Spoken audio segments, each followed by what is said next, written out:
be forgetting I gotta like clean this. Just raggedy. Oh! Come on.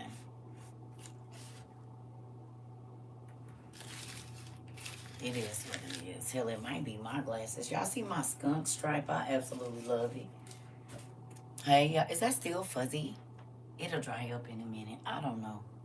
It'll be okay.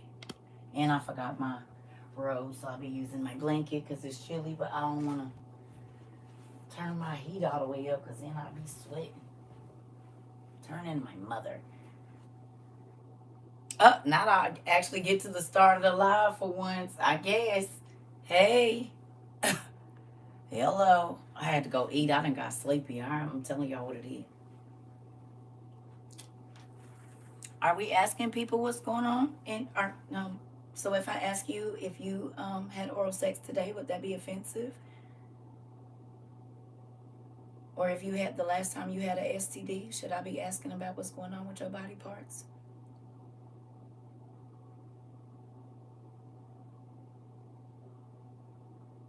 Can I ask you that? When's the last time you had a STD?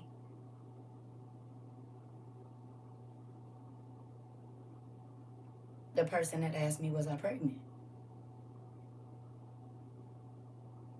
Because that would be what's going on with my organs, what's going on with yours.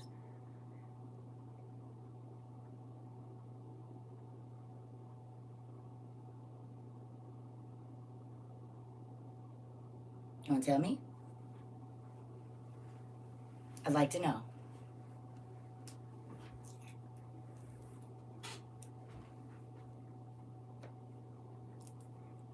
See how crazy them questions be? When you hit people back with the crazy questions they ask you, they don't ask them no more. You see how that work? Ain't none of nobody's business.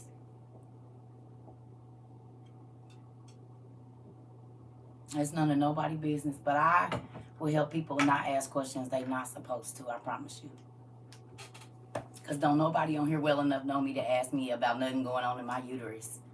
Unless you playing in it. I don't even understand why that's a thing.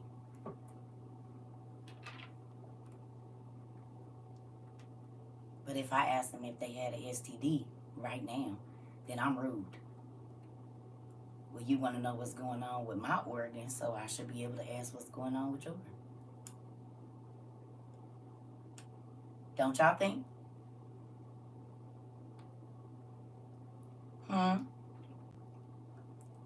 Y'all think that's a fair deal, or? Right. That's why I just ask questions that I'm not going to make you feel uncomfortable, because it don't matter if I am or not. It ain't none of your business. You ain't paying no buying no diaper. What would it help you knowing if I was or wasn't? It wouldn't do nothing for your life. So probably a question you shouldn't ask. You should only ask questions that's going to benefit your life. That's a good idea. Now, no, I'm not pregnant. I just got done eating. But if that's your way of trying to fat shame somebody, let me tell you something, baby. I had 4 kids. And I'm a grandma. I look better than most people that ain't had none. So what you just said, and this ain't no surgery, but it's all natural. Whatever you get done, if we gonna talk about it, let's talk about it. This is 150 pounds, a solid, pure woman. Ain't nothing in here. You hear me? This corn-fed. You might not be used to that. Y'all used to these plastic hoes. That's the problem. Yeah. This what a real woman look like, boo-boo. And I'm in my 40s, so I ain't wearing no damn nothing to suck nothing in. You don't like it, don't look. But I just got done eating, if you want to know. You heard me. Now, what you want to say about that? Ain't nothing on me plastic, boo. Everything real. Except for these nails. That's the only thing that's fake. Because this me, that's me, and all of this is me. People crazy. Listen here. I don't know why people think they can ask questions that don't have nothing. That don't enrich your life, not none. You see how that works? Everybody ain't worried about if you like they stomach, they teeth, nothing.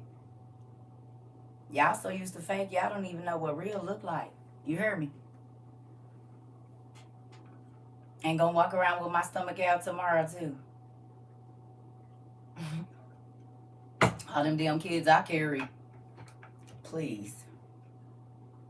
Folks gonna learn to not come up. Y'all, am I mean? I don't give a damn. I do not care. Cause folks come here to listen. Y'all gonna learn with this one over here. Now maybe over there they let you do it. It's not even okay over here. And ain't. But don't ever try to comfort me because I'll make you want to go sit in your room and cry. I promise you. If that's why he done snatched all these good old things out the back of here. Because I'll get you together. I promise I will. I didn't grow up with girls. I grew up with mean ass boys. So you might not want to come over here. I did not grow up with no sisters, honey. I grew up with mean boys. And you better be ready to throw some hands after you say whatever you was gonna say. So there's that. And to my brothers that are married, I wasn't trying to be on no funny stuff, but folks keep coming for me. Nigga, I gained 40 pounds and I sit on here talking to y'all. Hell yeah, I'm chunky. But why is you worried about it?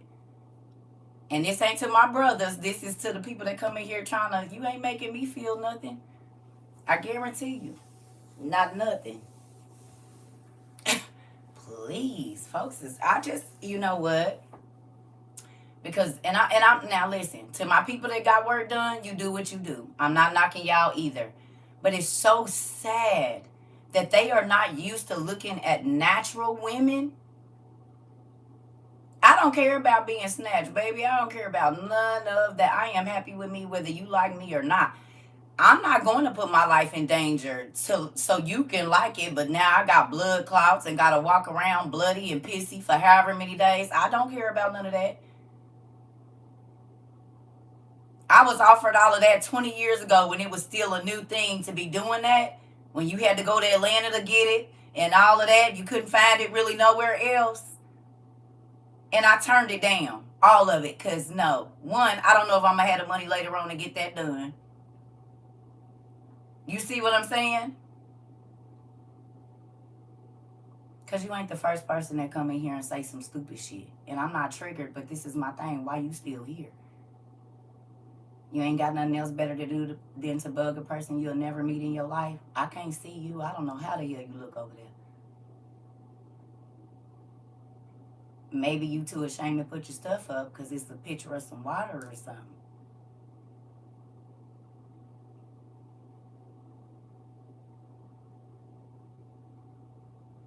Maybe we'll be triggered if we see your picture.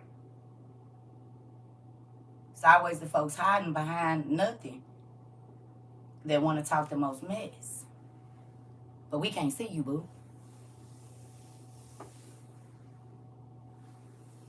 And I'm out here stretch marks and all. And you on my page looking at me, so.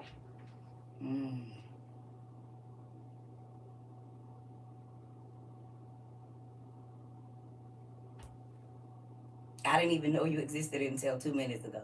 10. And won't care when you leave. Promise you. It ain't no sweat out my bag.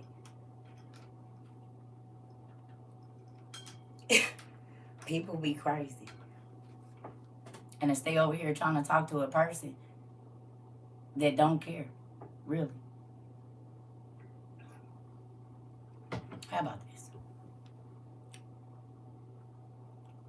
Waterbender.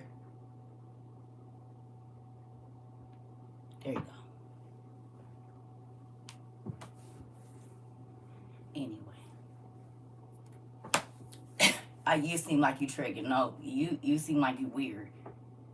Because I don't walk up to people in the grocery store and say, are you pregnant? Because if I say, did you pogo stick on or something today, then you will be mad.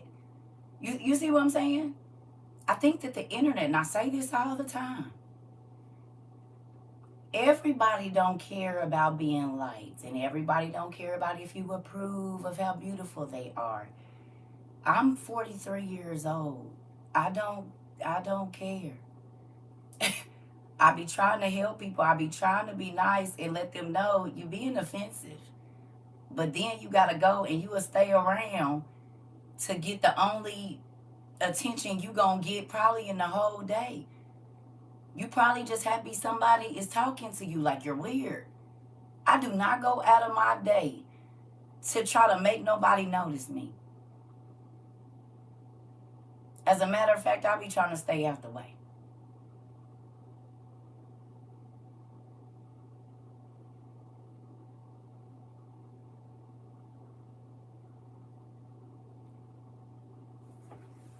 Listen. Anyway. But for anybody else that got anything to say, if you wouldn't go up and ask a random person in the store, I suggest you don't ask me because I don't know y'all. Everybody here pretty much, unless I met you in my meet and greet, is a stranger in real life.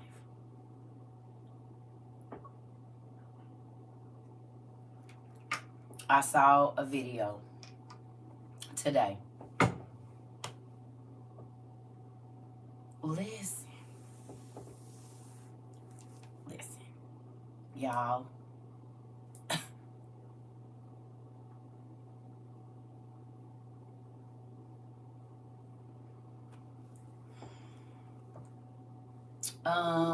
Frank, do you work 24 hours a day, honey?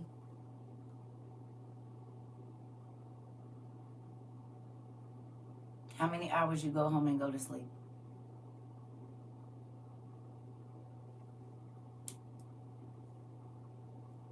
I'll get to it, but I'm not always just about to hop on. I don't just come on here to teach.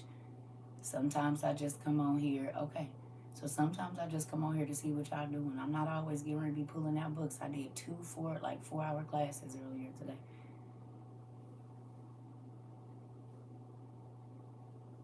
Eight straight hours. Dang near, from like 6, 7 o'clock in the morning till like 3 or 4 or something like that. 3 o'clock, 2 or 3 o'clock. So y'all gotta understand, sometimes when I get on here, I don't want to lift no book. I just want to talk to y'all or see what's going on. I just got through eating. I just said that. I'm full for real. And then when somebody get on here and get on my nerves, I was going to go to sleep. I wasn't even going to get back over here. Because I'm tired. I just smashed my ass some salad, some fish, and some wings, baby. Listen, I was going to go to sleep on y'all and see y'all in the morning. Is the thing. For real, for real. Because I'm tired. I already ate. Shoot, I'm trying to stay awake. Because y'all would have seen me tomorrow at 8 o'clock. Please. I love y'all too. Yeah, I wasn't even about to do this. That's why for a person to get on here and get on my nerves, if you don't go away. I ain't tripping. I'm sitting. Because when I get in my bed, I'm going to sleep. And so I'm trying to stay up because it's only 5 o'clock.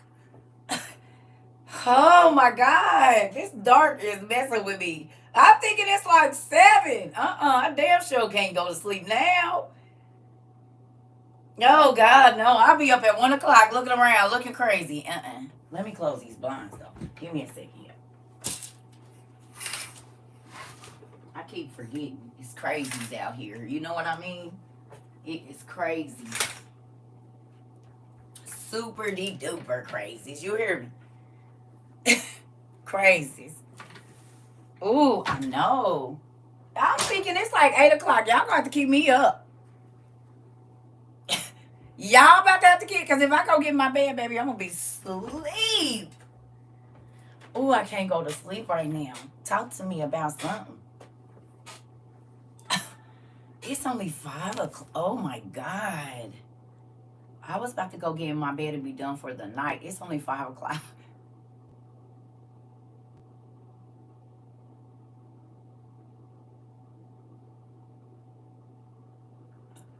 Joy, I was about to be out of here, baby. I'm thinking it's like 7.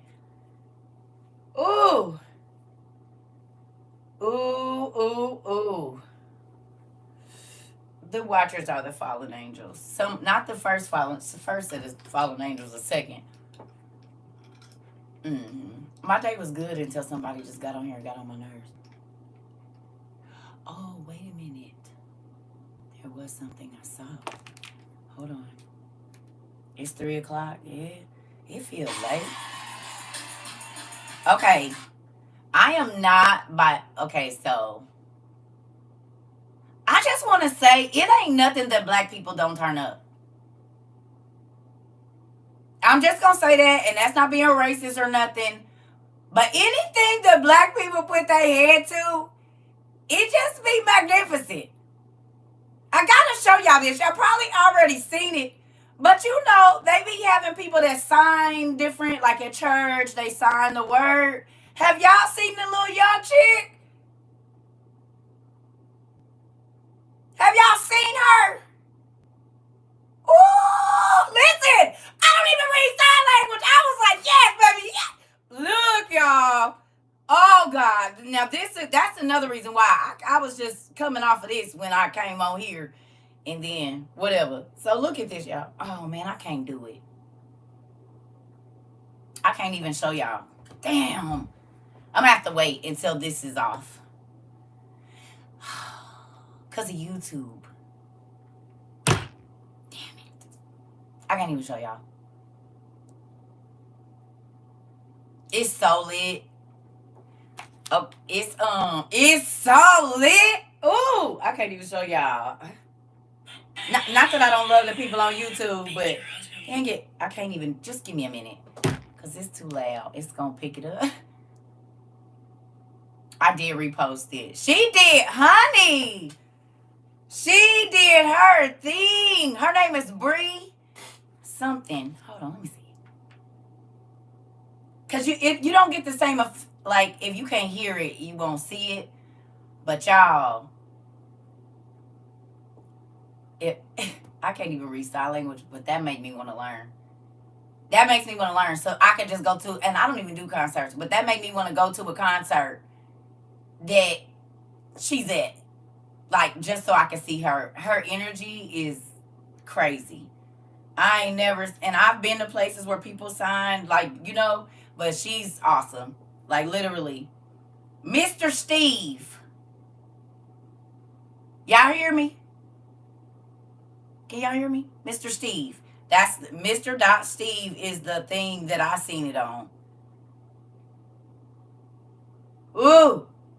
The energy, just get ready to turn up. If you're driving, you might have to pull over.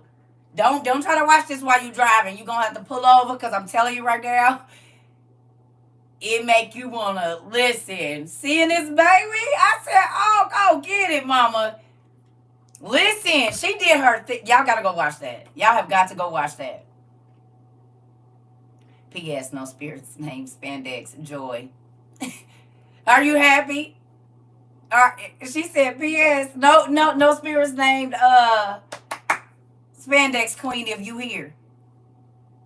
Hilarious. The sign language lady, yes. She did such a good job. That's funny.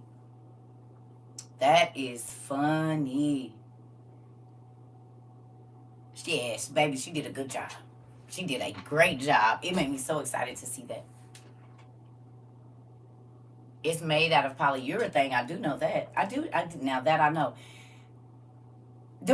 One of the reasons I asked that too, I was being funny. It took you to and Thanos. Maybe that's why all superheroes wear Lycra. Wrestlers wear Lycra.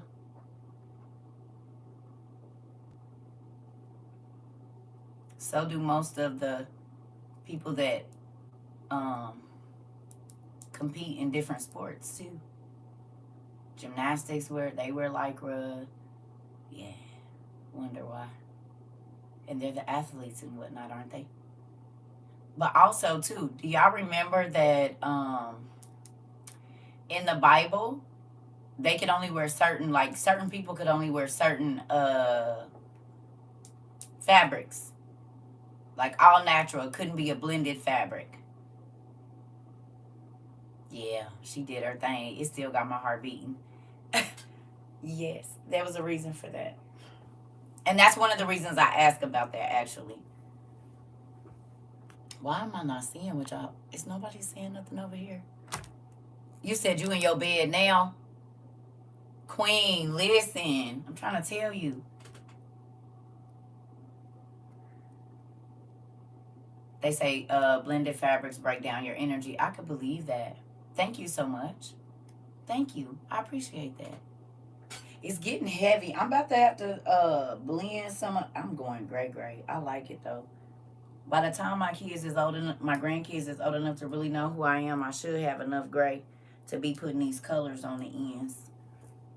Cause that's where it's going. Once all of this go white, where it's like all white and I don't got splotches, and this is like white. Oh yeah, I'm about to bang it. I'm about to bang it. I'm telling y'all right now, I'm about to have like all gray, and it's gonna be like pink tips, green tips, rainbow. It's about to be lit. They're gonna be like, my grandma has colored hair. And oh yes, I'm waiting. I just don't want this speckle stuff, but it's looking like it's moving. My skunk stripe is in. I got some over here and some over here, so I'm getting close. Once all this go white, it's a wrap. It is a wrap.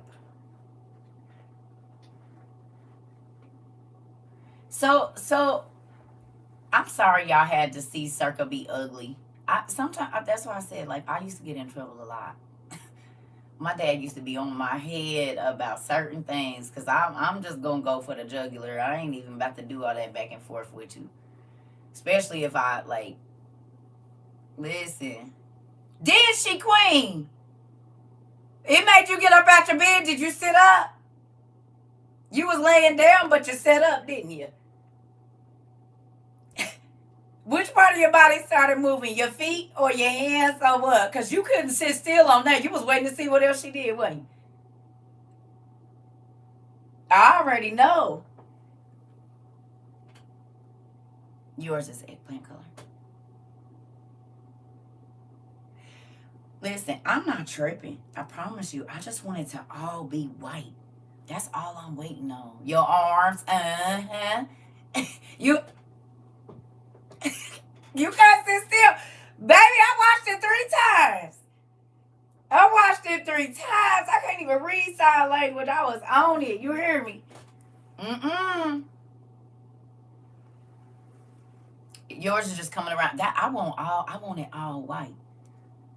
Yeah, she was getting it. Y'all blow that up. Blow that up. It's not the name of the video. The guy's name is Mr. Steve. Mr. Period Steve. Mr. Dot Steve. And the video's on there. She did that. She did that. Good job, Brie. I don't know you, Pumpkin, but auntie, I'm your internet auntie. Good job. I hope she get a whole bunch of concert type things, because she lit. That's cool. That is cool. She did a great job. That was pretty cool watching that. So anyway, tell me something you learned this week, other than CERCA can be kind of mean sometimes.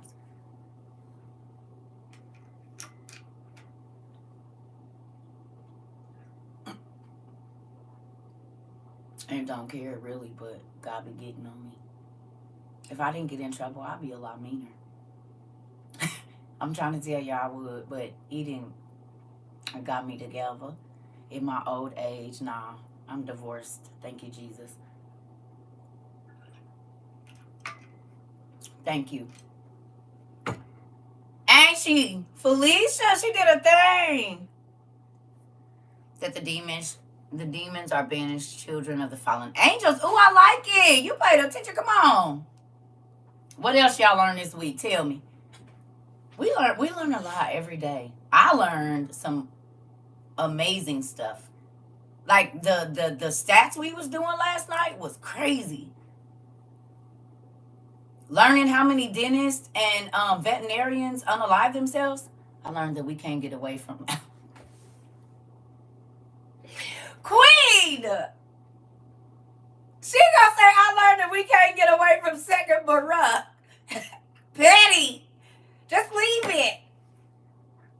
Just leave it. Muscles don't. Here we go, Christine. You done started something. Not Christine talking about that our muscles gonna tell on us, basically. Oh, Jesus. That is messing with y'all. It's been like 4 days. You said, please, anything else learn but that, please. Joy. Oh, God. Here we go. That really got to y'all. This is the longest that y'all have ever talked about one of the classes that we've had like that.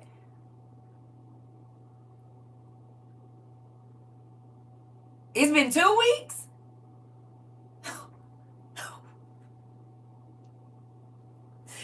Ooh-wee. Dang. You said it's been 2 weeks? I thought it's only been a couple of days. So it's been 2 weeks.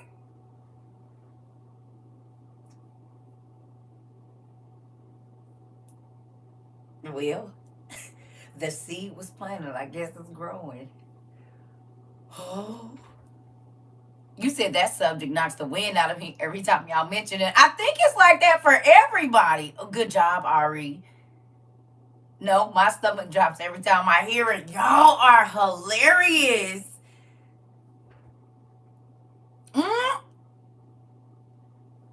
Thinking about telling someone my testimony to encourage them, as a matter of fact. Come on now.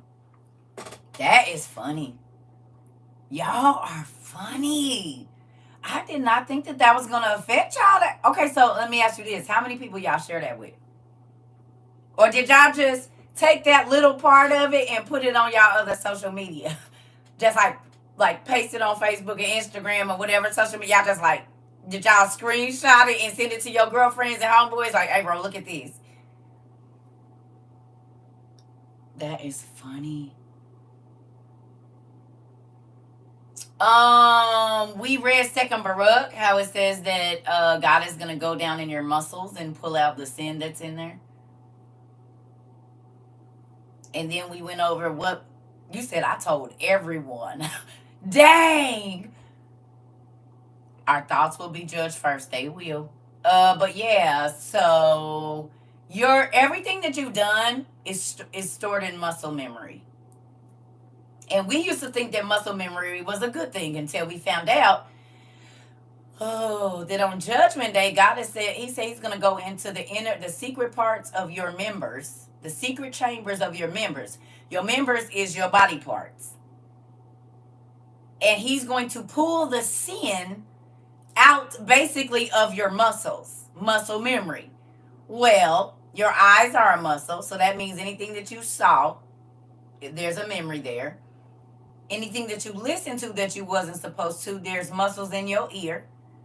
We already know what 2 reproductive organs are the main muscles we use. And then even your feet. If you was walking to go hurt someone, if you was walking to go beat somebody up, if you use your hands unjustly to whoop somebody that didn't, your muscles are going to remember. And this whole muscle memory, how everybody be in the gym talking about, yeah, I got muscle memory, blah, blah, blah. See if you happy about that on Judgment Day. Because your reproductive organs is muscles.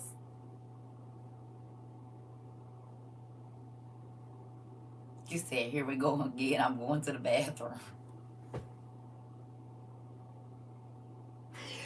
I love this family. I love this family. Listen, George said, see, I got to go back. I'll be right back. Church finger. That's a scary thought. And this is why God said you won't be able to lie and say you didn't do it, because all of your muscles have memory.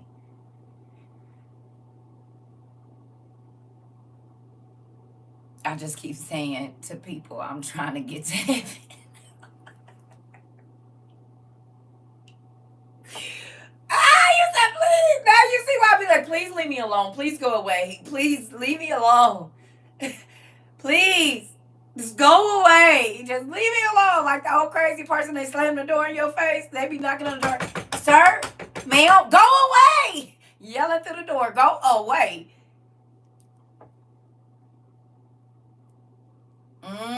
Good evening. Listen. Oh, just leave me alone. You want me to go to hell, don't you?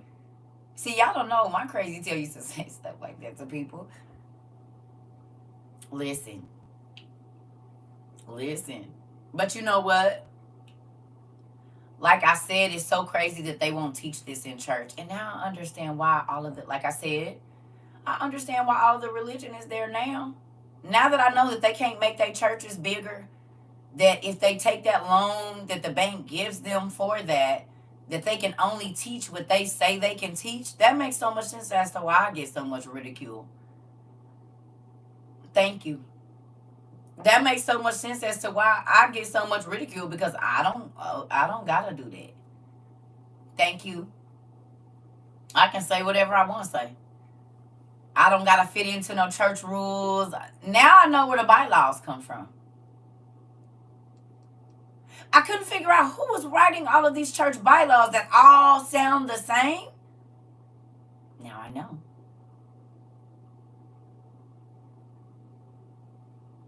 Now I know. The bank is writing their bylaws.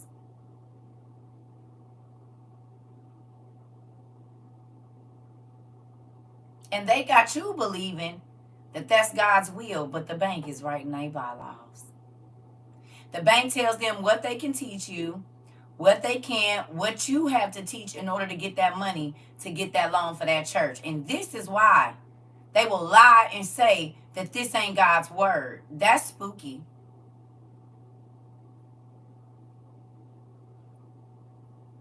The bank is writing the church bylaws because they tell them what they can teach and what they can't if they take that money. And they stop their funding if they teach anything different. Really. So there's people suffering, needing more of God, and y'all, for money, will lie and say that that ain't the word of God so you can get money.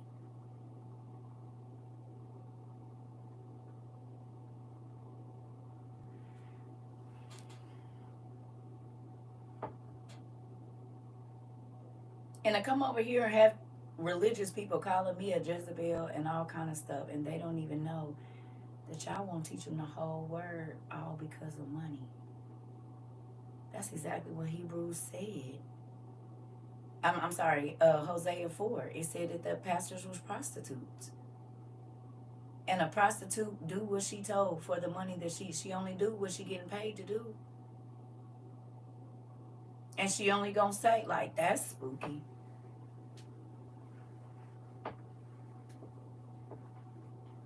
That's spooky to me. And it's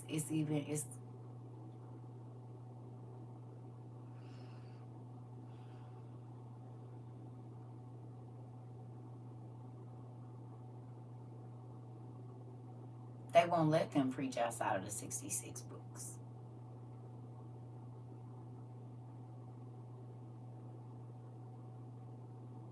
It ain't that the books, they now we know who the they is. Like, it's coming together, y'all. Now we know who the they is. They said they took, you always hear, you never hear them say God took those books out. You never hear them say that. You said if God wanted them in there, they wouldn't have taken them out. Who is they, and how did he get to they?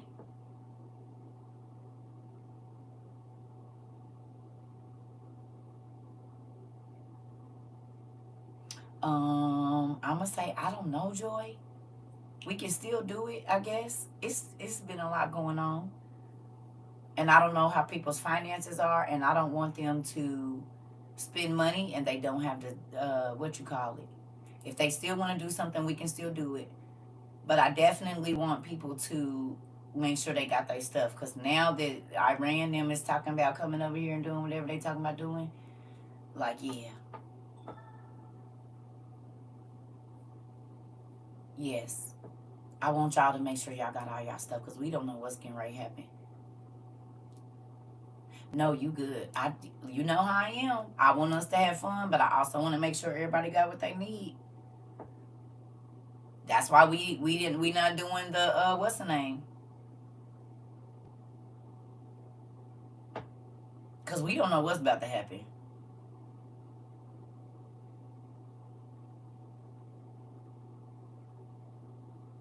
Yeah, I'm on YouTube. It's not showing me live.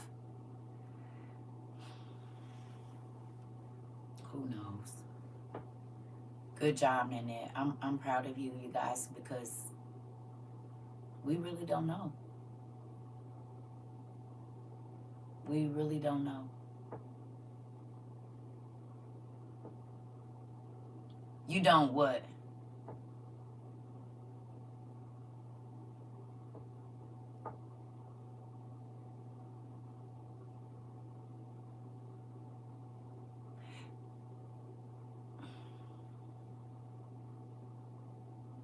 Do you guys think it's odd that all the countries that we've been studying, all this ancient Mesopotamia, is all worldwide news right now? And last year when we were studying this stuff, we was only studying about Russia and China last year. Well, we studied about ancient Mesopotamia, but you know what I mean? And the very places, Iraq and and all of those places, that Syria, we talked about the Assyrians, all of these different, it's it's amazing that all of the cultures that we've really been studying hard and deep on are in the world stage right now.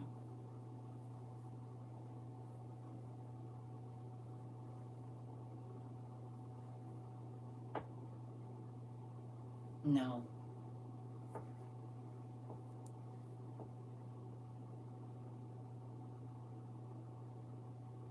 He think you tripping. I told my kids dad to use you as an inspiration for his manga. Your superpower is omniscience. Oh, cool. So I'm happy you brought that up, Tasia. Is it manga or manga? Cause when I was watching, that's gonna be cool. That's gonna be cool. Like, can he make me? Can he make me into a superhero? Can he? Can he? Like, do he draw or animate? Cause I like. How much does he charge to make me into a superhero? Just so I can put it on the wall here. Can I get a cake?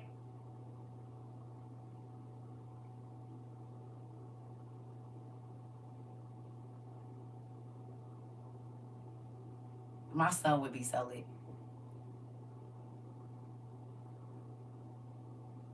Oh, that's gonna be dope. Thank you. Yes, I want a cake.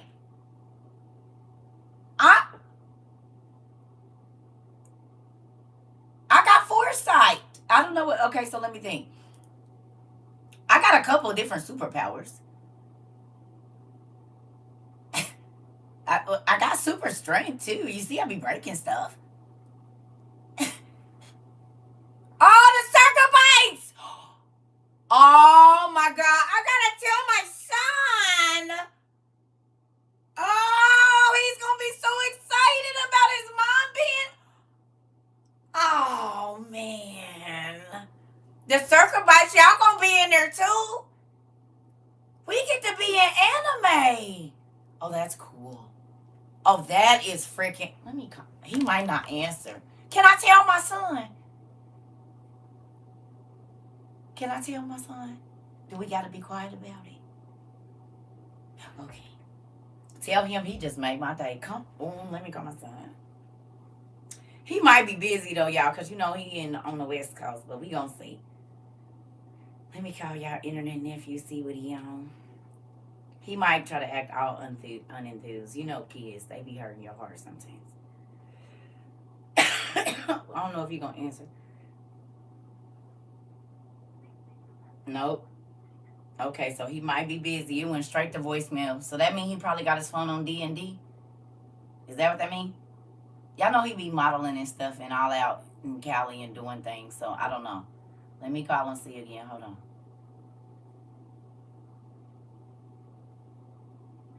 Yeah, I'll call him back later.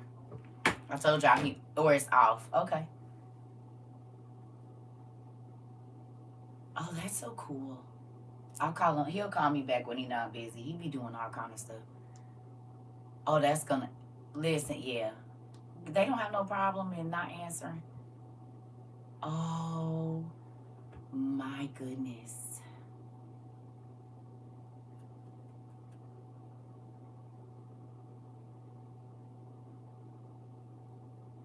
That's cool.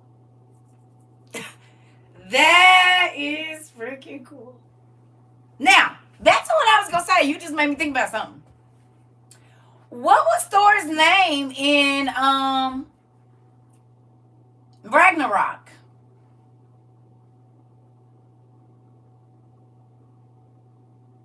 Because his name wasn't Thor, it was something else.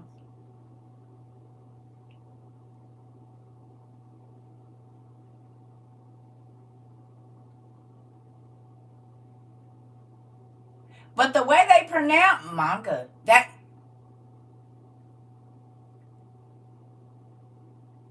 y'all don't think that's weird?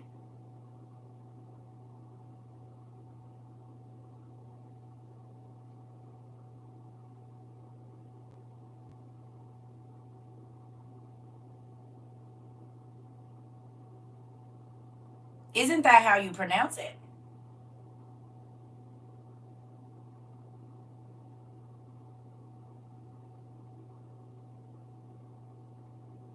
No.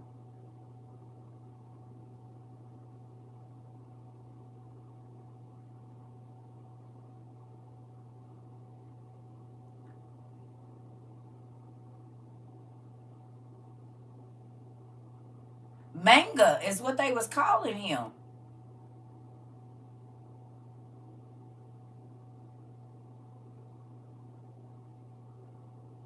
Ain't that what wasn't they calling him Magna? Or manga or whatever?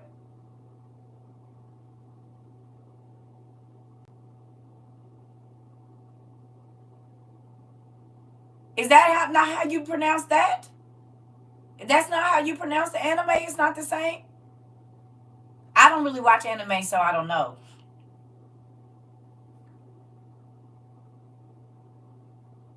I'm saying it's spelled differently, but isn't that how they pronounce it? It's the same, right? So y'all don't think it's odd that the dude in there, their store is named after the anime, or they have the same name?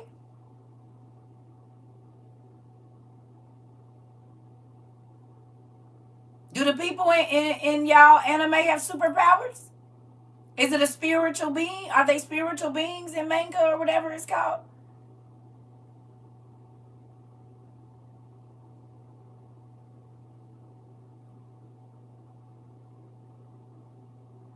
So guess what y'all internet nephew taught me? That most anime is a lot of the Testament of Solomon. And he told me that years ago. He said, Mom, do you realize a lot of the anime that I watch is the Testament of Solomon? Most anime is biblical. Good night. It is. It is. It is. And he's watched all kinds of it. I don't know all the different versions of it, but it don't even have the good night. Yeah.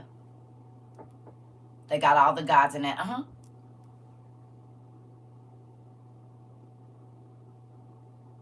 It makes sense. Tell me why that makes sense.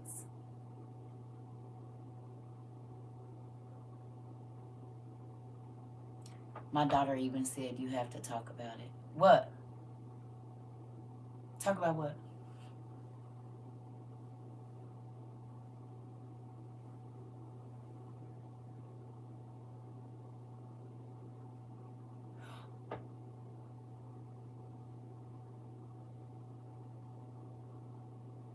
Oh, okay.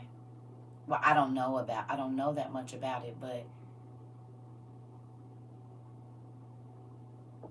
why okay, so yeah, my son too. Why why is that important?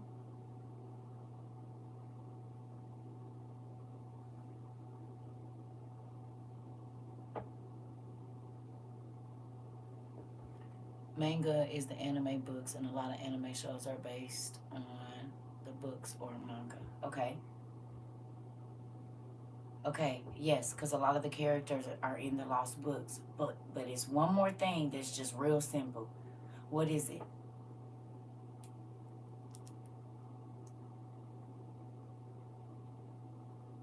Stephanie. It's the same stories. It's just their version of the story.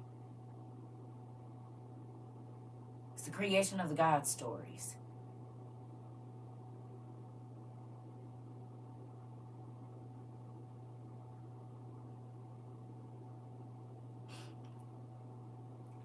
So that's just like when we look at Greek mythology.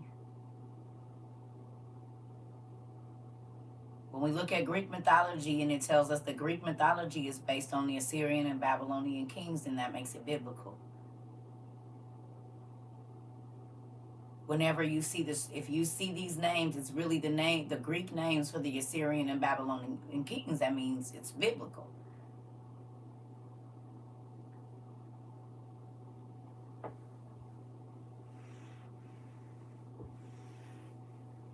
My son has probably already watched it, and I'm gonna be honest, I can't get into it. He used to send me all kind of stuff. Just I'll get you what you want, son, but I don't.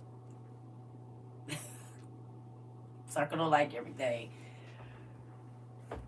But do y'all see how if you know what you're looking for, you'll know what you're looking at?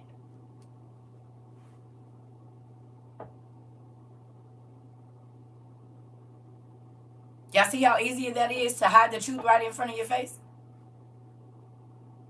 Or tell you not to read the Bible and then sell it to you in a movie. They will tell you that the Bible is not real and it's made up, but they will sell you all of these movies at the box office that you love Greek mythology, you love Celtic or this or African or Egyptian mythology, whatever, and don't even realize that you're just reading the Bible while you are watching the Bible when you see these things.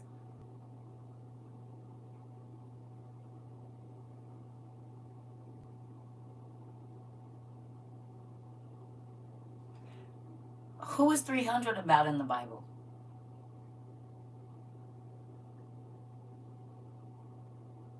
What biblical story is that?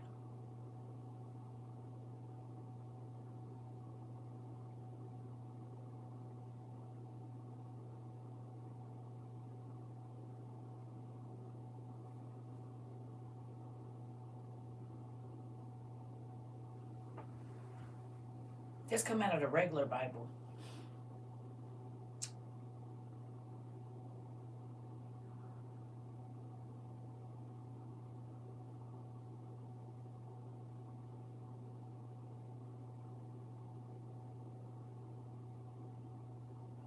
Gideon!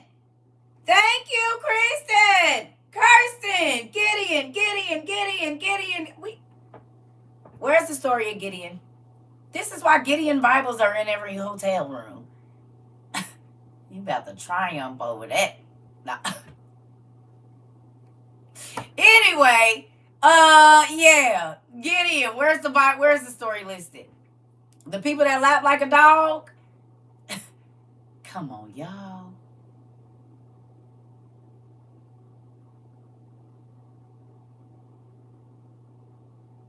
Judges where?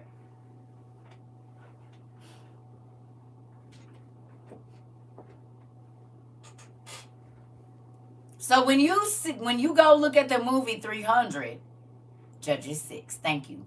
When you go look at the movie 300, that is about Gideon.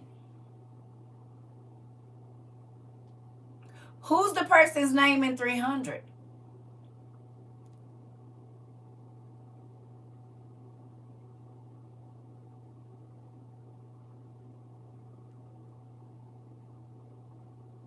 Shall we read it? Judges 6. If we do, I got to go to the bathroom first and then we can read Judges 6. What's his name? Leonidas?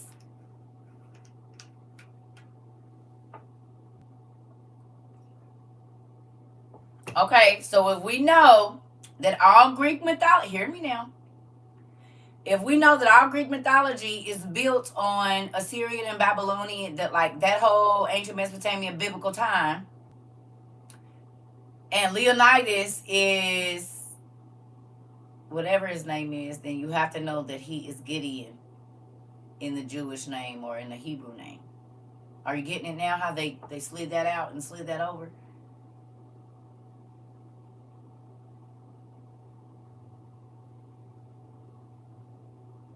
I think I did watch the movie Clash of the Titans.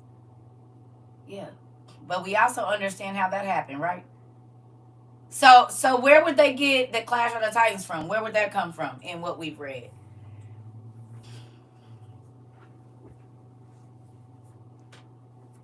Hmm.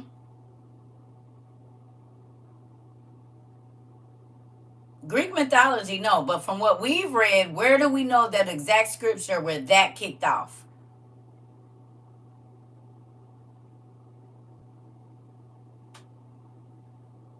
What book? The book of Enoch. Oh, yes, in Genesis 6. Because remember, the Titan War happened before the flood. Remember when the 3 angels or 4 angels went to go tell God what the 200 angels had done? And he said, make them go fight against each other, lock their daddies up first, make their daddies watch them fight and kill each other, and then go lock their daddies up. You're going to have to watch it. Yeah. If you read Enoch 10, the first book, Enoch 10, chapter 10, 9 and 10, it literally says where God gives that order for the Titan War to start. He talks about their fathers. He talks about them. Go. I gotta go pee. Give me a second, y'all. Ooh. Give me a second. So that you know that 300 is based on Gideon.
Hold on, y'all. Let me grab some water.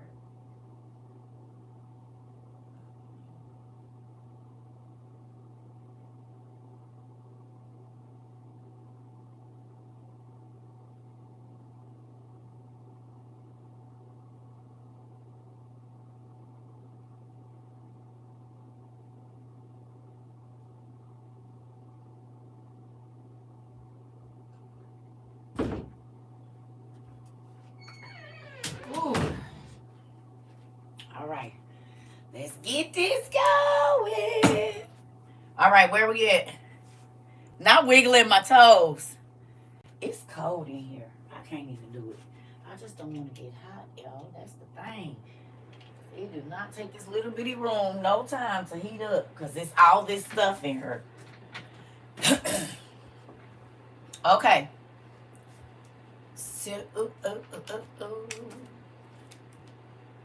Of course. Oh, I was about to say, dang.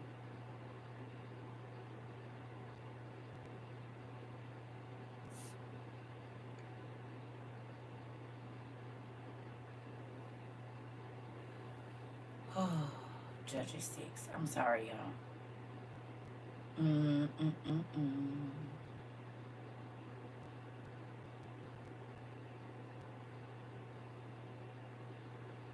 All right, family.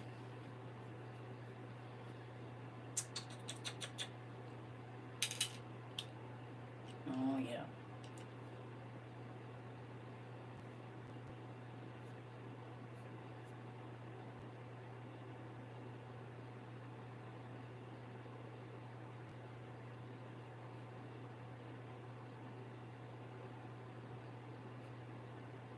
Mm,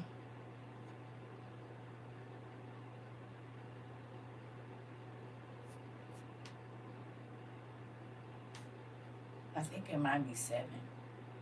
It's 7, y'all. It's actually 7. It's actually Judges 7.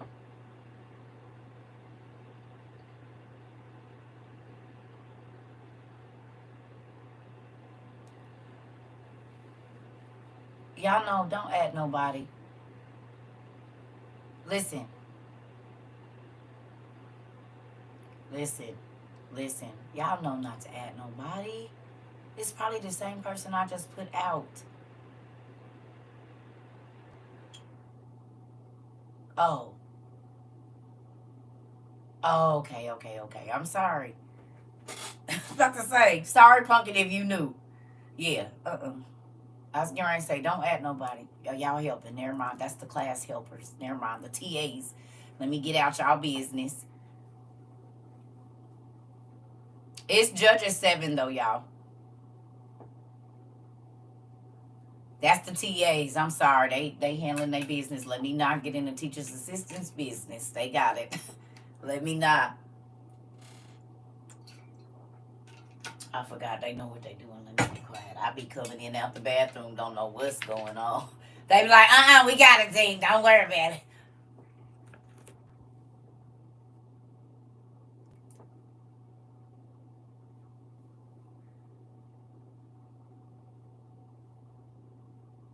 Oh, you totally knew. Okay, Pumpkin. I'm sorry. Because let me tell you, we don't got a beehive.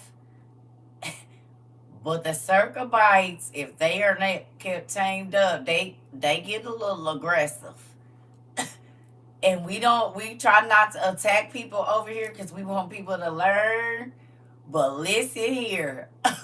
This has been a learned process to get them to be good. For all of us, actually. We've all grown a lot in this last year. Yes, baby. We should pat ourselves on the back, y'all. We've grown a lot since last year. We all did. Pat yourselves on the back. Yeah, it's growth around here. And do. Give yourself a round of applause. And do snap, son. We've grown a lot around here because y'all used to be. I used to be like, hey. People still be rolling their eyes and talking crazy. Listen here. Oh, Gideon, we about to read your story right now. You want to come in? You came in right on time. We literally in Judges 7, Gideon. You coming in for class? Or look it, popping up off the page. Look at that. Right on time. We have a Gideon. Look at that. And we about to read the story right now. Look at my daddy. He always make on pop off the page.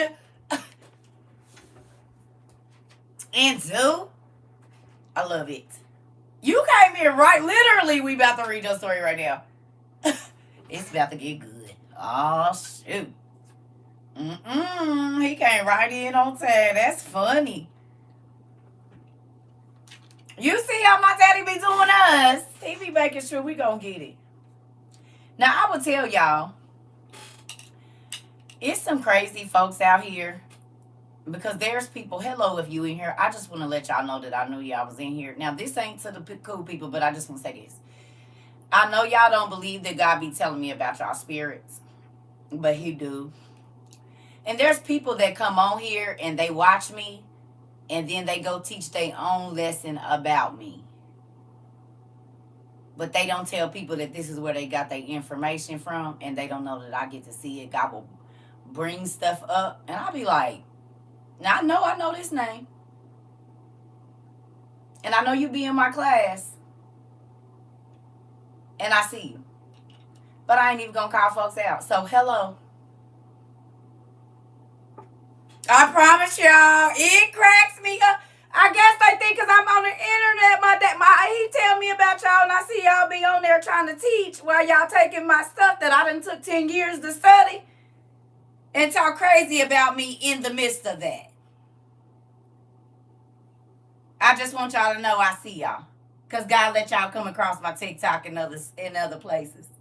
I just want y'all to know.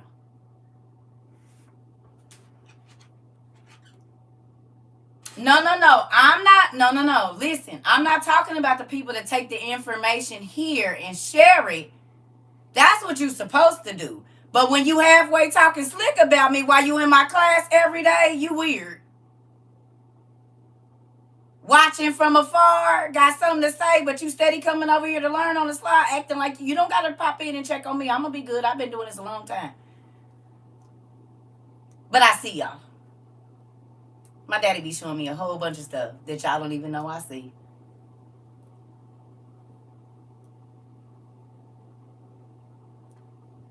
You gonna minister while you in my... Come on now, don't do it. I see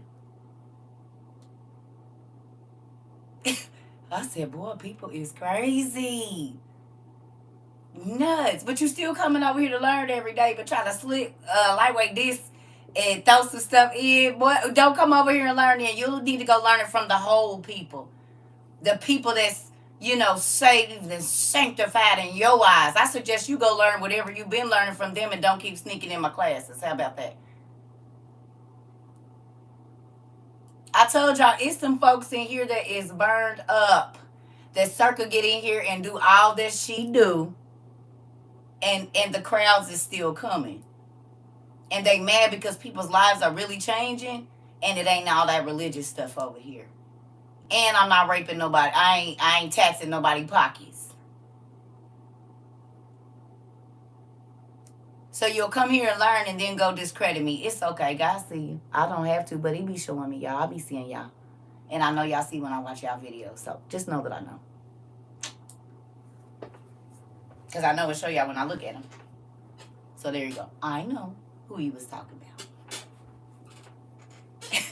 Boy, people be thinking they be hot. My daddy will take me right to your stuff will come right up on my FYP so I can see it. Crazy. I'm trying to tell y'all. Y'all will not believe. So nuts. Well, coming back to my class the next day.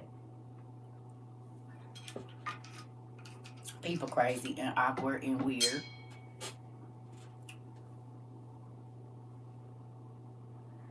Come on. I see y'all. All right, here we go. But see, this is the thing. People seem to think, and then we're going to go ahead and read, that if they don't deem you worthy, that you're not worthy. Well, you didn't make me. You didn't call me into my mother's womb. So I don't know why y'all think that. God, do y'all realize that God already knew everything that I was going to do before I got up here? Who realizes that? He chose to put me here. I didn't try to go viral. I didn't have to pay for no ads. I didn't have to say hit, like, share, nothing. He did that because he knew what I was going to do. And he knew how many people was going to turn to him and start reading a word and thinking about Second Baruch and thinking about that and releasing. He don't care what y'all think. Which do you think he would rather have? Somebody that fit into y'all fake church laws and his people be lost, or somebody that can identify with the people like he did and they come to him? His goal is souls, not lining up to y'all's standards.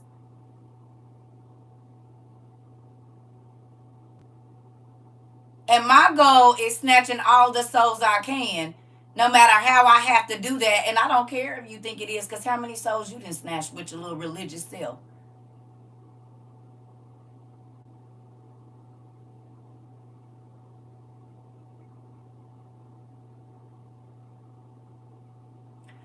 Oh, sorry, Tay. Maybe you need a little bit more medicine. Listen, I ain't the one that. She been doing it. She just said it. She just said, Queen, why is they always looking for you? Everybody talking about second Barack. First it was the tomatoes.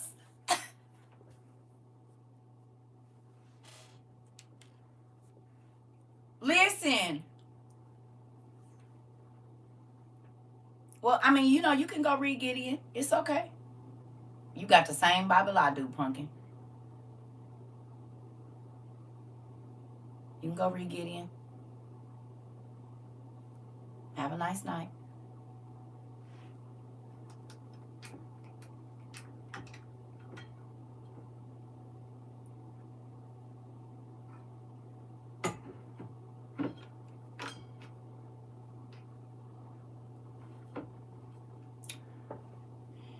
Like I said, everybody looking for Queen so she can say second Barack.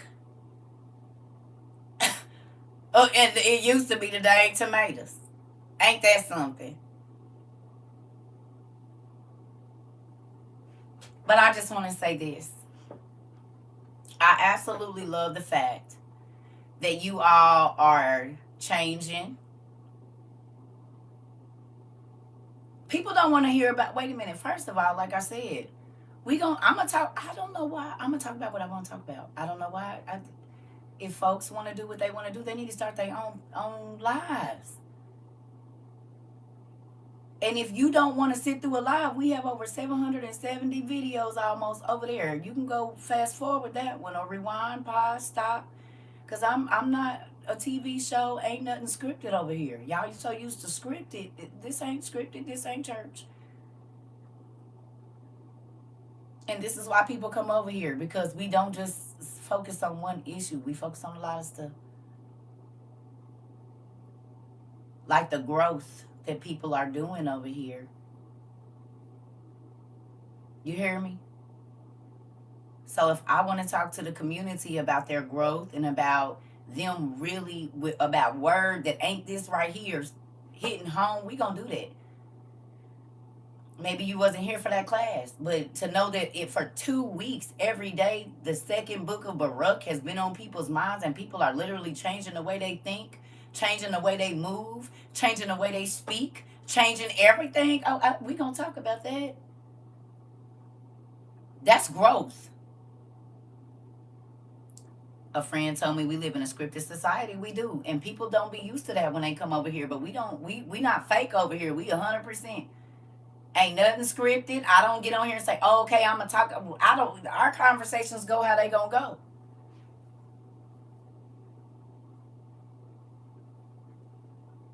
You know what I'm saying? You not right. You not gonna control my platform. You tripping. I'm gonna do what I want to do over here. But the sad part about it is, like I said, they so used to the. Now I understand why the pastors have to be in such control, and why they kick people out that don't go along with their thing, because they gonna lose their money. I don't care. I've been broke before. And the money that came in here, I gave it away. Right. So I'm gonna say what I want to say. And this ain't. And then the sad part about it is, they be telling you what to think. They don't even let you go and search for yourself. They be telling you what the Bible say instead of asking you, did you get that? Did you understand? Go look up that word. Blah blah blah. They be mad about that over here because we learning and growing. Now I'm gonna say this, and I do ask this for the new people so you can see. Older people, how long you been here? Don't say since the beginning, because they don't know how long that is. How long you been here, and has your life changed since you've just been on TikTok and YouTube studying? Just for the new people so y'all can see. We did over 13 and a half years worth of what would have been Sunday and Sunday night services in just not under 2 years.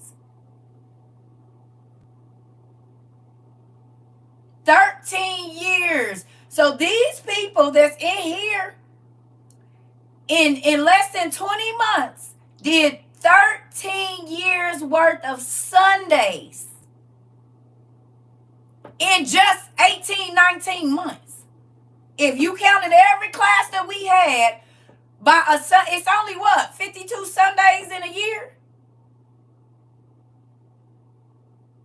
Is it 52 or 56 Sundays in a year?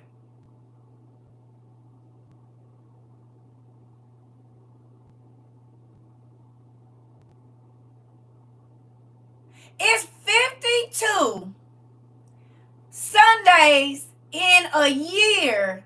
And these people did over 90 classes a month in the beginning.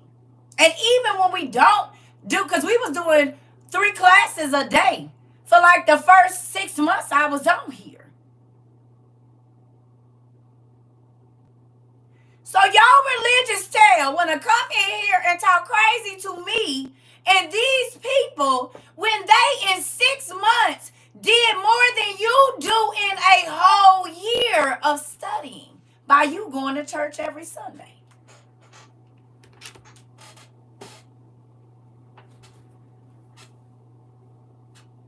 They studied every single day for almost 2 years, 3 times a day. And I ain't talking about no 30-minute class. I ain't talking about no 2-hour service where only 20 minutes of it is word. They sneak out of your church to go to work and miss work, to go do overtime, but they come in here and sneak in here while they at work. They sneak in here while they in your church to get work. You went to church all of 52 Sundays, and these people was here every day for the last 2 years studying for over 3 to 6 hours a day.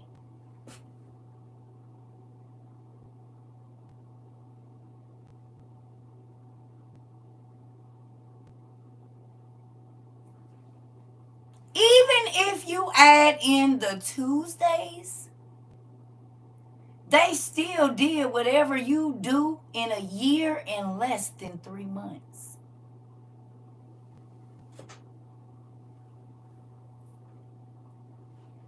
Get up at 4 o'clock in the morning looking for looking for class. Get off work after being at work all day, say they're going to go to sleep and still get on here and study for 2 hours.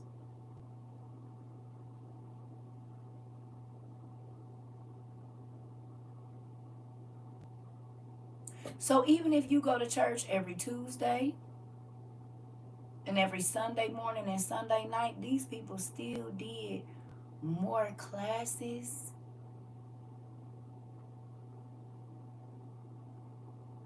in 6 months than you will do for the next 5 or 6 years.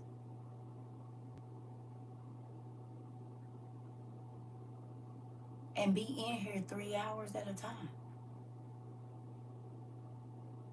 And when we get off, they go watch a rewatch and pull their books out. They've been going to church forever, didn't have no library.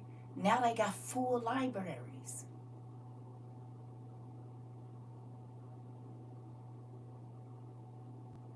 Now they not cussing their kids out. Now they believe their kids when their kids say they see a monster.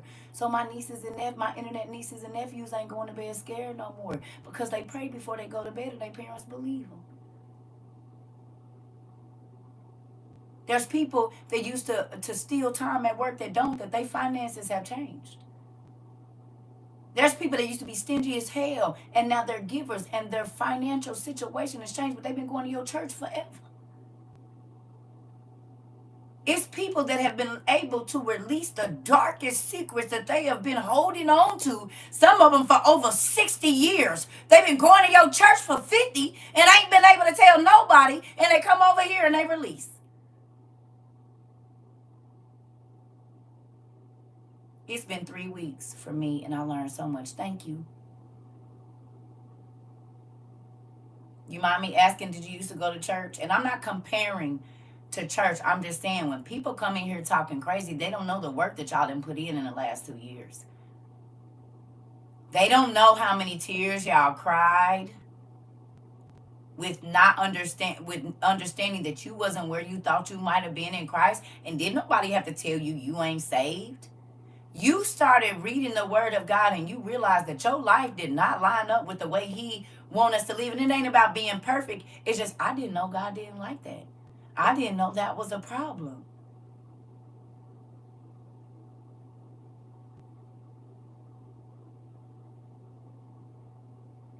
So you will come in here and talk crazy about me, but these folks that did over 13 years worth of Sundays in less than a year.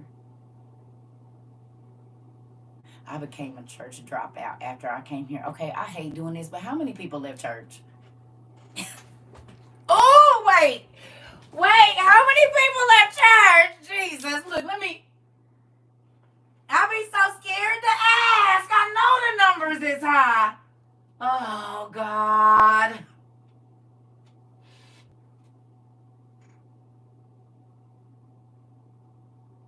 I knew it. I'm a musician. You said I just go for to play and that's it. I already knew the numbers was gonna be high. I be trying not to ask that question. I already know. Oh Lord. You said I went to church. Pastor said read his stuff compared to CERCA. I read away. Lord Jesus. I struggle to go back. Okay, but can I tell y'all something? I will. So now do y'all see why the Pharisees and the Sadducees was mad when people started to follow Jesus? And they weren't going for religion no more? Jesus was giving them relationship. This is why they followed him to the ends of the earth and was willing to get thrown in jail, because he gave them something that actually he gave them the same word that the church did, but he actually showed them how to apply it to their life.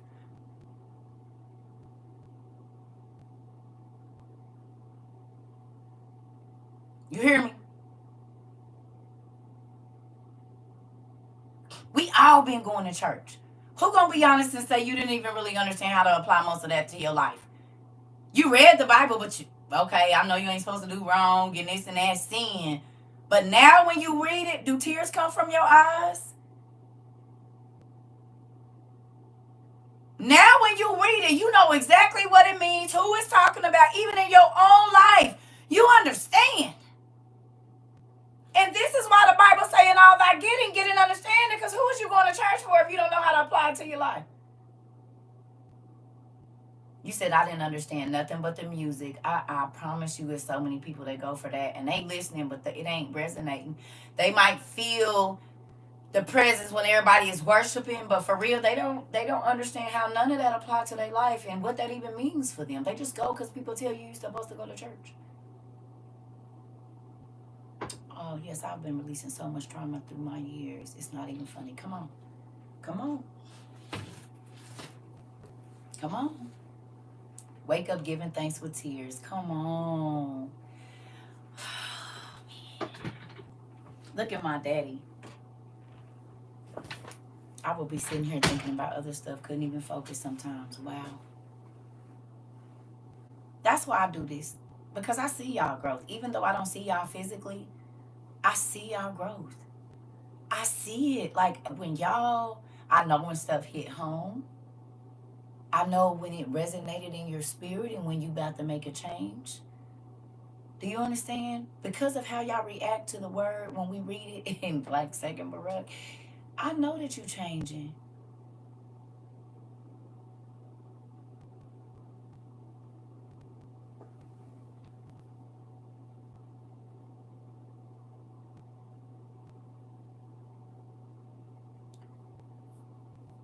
I just want to make sure I'm seeing what I'm seeing. I think I've seen this before.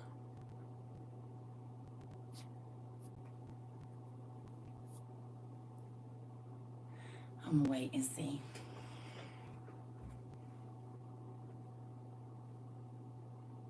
Someone told me about you months ago. Thank you for teaching me so much. You are welcome.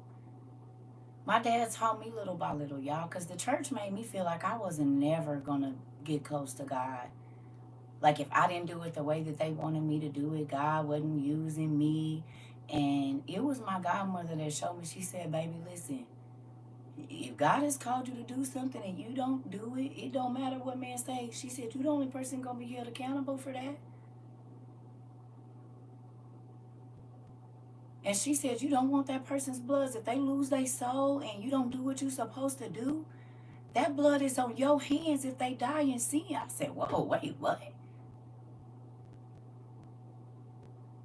That changed the game for me. Hold on, wait. I got enough of my own. So, as a spokesman of God, if I don't say what I'm supposed to say and people die and go to dead, wait, where is that at?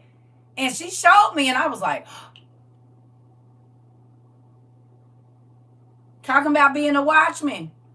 And if God tell you to speak something to a person, like if God tell you, tell them go to him and change their way or they gonna die, and you don't, and they die because you worried about what they gonna say to you or how they gonna feel, to know that if that person dies in sin, that gets added to my rap sheet too. Oh no, you got me messed up. Nigga, come here, let me holler at you. I don't care. I'm gonna say it. I got enough of my own stuff that I need God to erase or forget or throw in the sea of forgetfulness. I'm gonna tell y'all. And is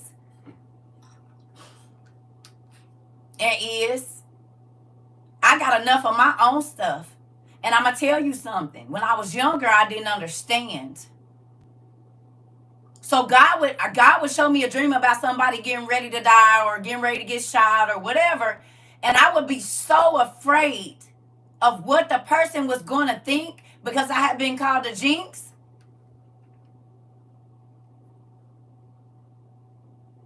Oh, God. Why are you over here? I thought that was you. Okay, let me ask you a question. Do you not have anything better to do? And I did not say church online. You gonna need to go away. I thought that was you. It's a clown in here. Because this ain't church. First of all, it's school. Did you not get the memo? We outside International University.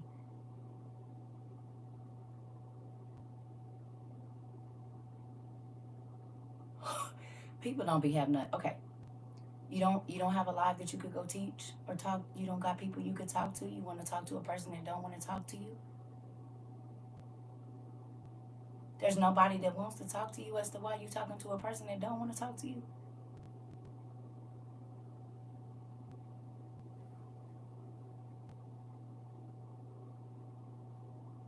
Nobody on this whole internet that you could talk to instead of trying to talk to a person that don't want to talk to you. It's a gazillion people on here.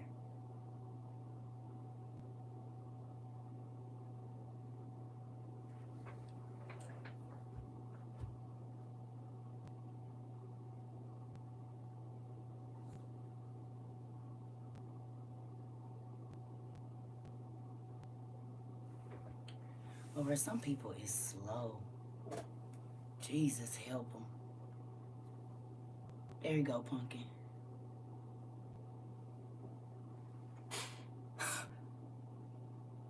No, answer my question. Who are you? I don't even know you. I don't talk to strangers. If you don't go away, people be bothered.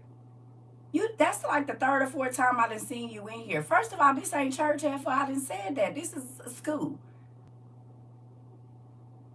And people have selected, y'all, people be miserable. Y'all hear me? They be miserable for real. You would rather talk to a person that don't want to talk to you instead of going and finding people that do? Are you that miserable that you can only talk, the only attention that you are going to get is negative? That is a miserable life.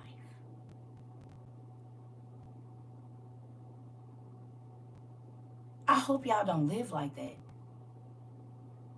Because if the only energy that you can get or the only attention you can get is negative, that says a lot about your life.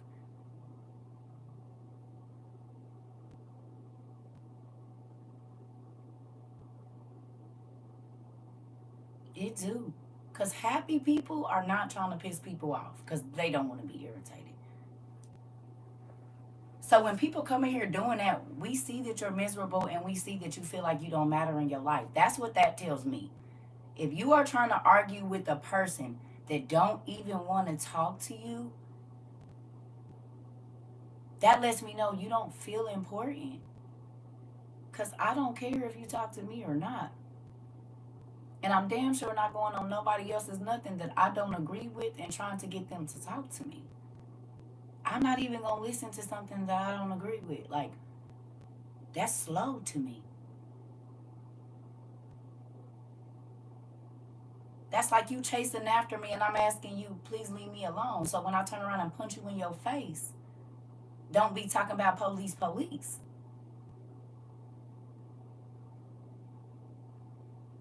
Everybody don't want to live in tension and chaos.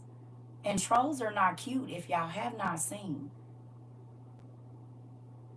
Do you know what the depiction of a troll looks like? They stink. They're oozing. Like, why would you even want to be that? Why would you even want to be called that?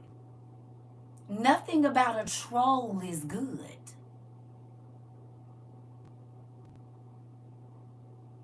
Trolls stink. They're disgusting. They're vile. They're trifling. Like, why would you even want to be known as somebody like that? Why is that even a cute thing? Any depiction you see of a troll, and we ain't talking about these little magic ones, and even their hair be looking a hot ass mess. So with that,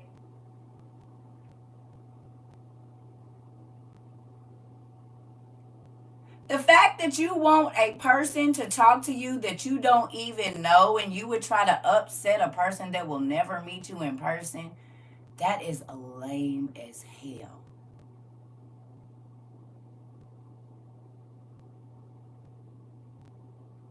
No, because I hope we don't got no people in here doing that.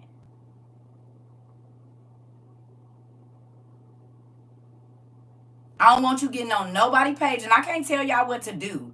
But if you don't agree, just don't talk to them. You don't gotta be telling nobody what. Just leave. Get out of their life. Don't listen. Like, you have a choice to slide up or slide down. People are absolutely insane. You pay your phone bill and I pay mine. I don't gotta let you. I don't gotta answer you. You are a stranger. I do not have to answer. I could turn my comments off and just get on here and talk. I don't gotta answer nobody I don't want to. You're a stranger. I don't normally talk to strangers, so with that, people is crazy.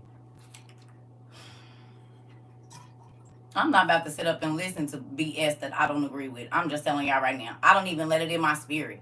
So why people come over here and do that? You make yourself look silly. Right.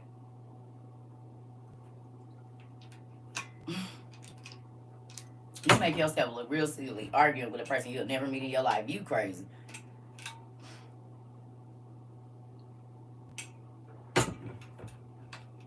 Nuts. If the only attention you're going to be able to get is negative, your life sucks.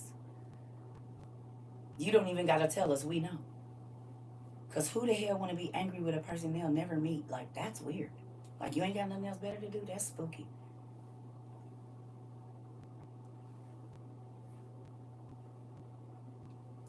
I would hate that to be my life, man. If I woke up just to irritate people every day, oh my God.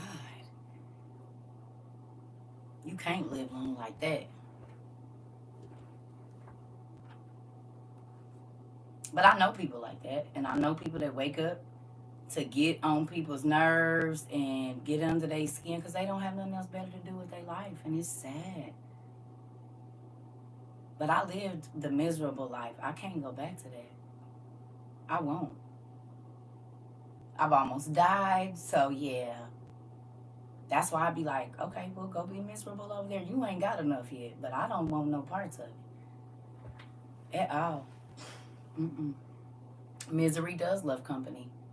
as you can see. So y'all know the spirit of Lucifer and where it be working at. Because y'all remember what Lucifer said about why he got the humans kicked out. He said, I saw you over there in all your glory, and I figured why should you be happy? So I got y'all kicked out with me. If I'm gonna be unhappy, everybody gonna be unhappy. So when they come in here doing that, I already know what spirit is working through them. I don't care if you act like you in church or whatever. That's the spirit of Lucifer. Period. That is the spirit of Lucifer, sweetie. He brings chaos, confusion, and all of that. God don't do that. That's not what God does. And happy people don't want to be around people that are unhappy. So if you're an unhappy person and you keep trying to go around happy people or people that's chilling and cool and they not fussing and arguing, you might want to check your spirit. If everybody was chilling before you got there and then every time you come around, it's chaos after you like been in the mix a few minutes.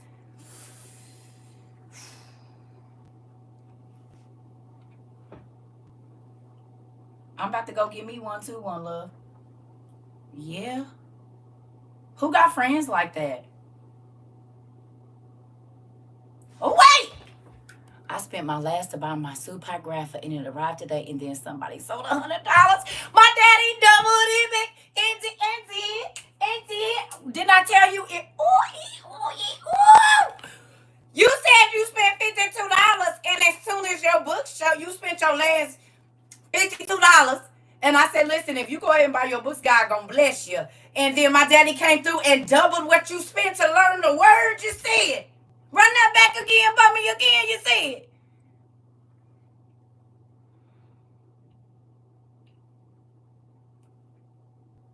I told y'all. Ooh. Who believes that God pays you to study better than school now?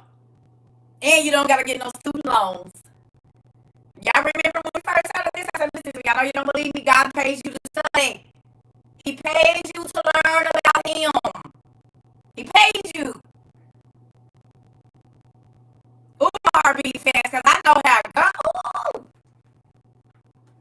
That do. Ah! Okay, so you want to hear a secret? You want to hear a secret? One of my superpowers is I get to speak stuff into people's lives. That's why I have to be careful of my words, and that's why I be missing so many things. Because those same negative things work too. Don't forget that. That's why I get in trouble for things that I'm not supposed to say. The cool thing about prophets is they can speak bad or good into your life. And it sucks, but it's the truth. I just try not to do the bad part of it.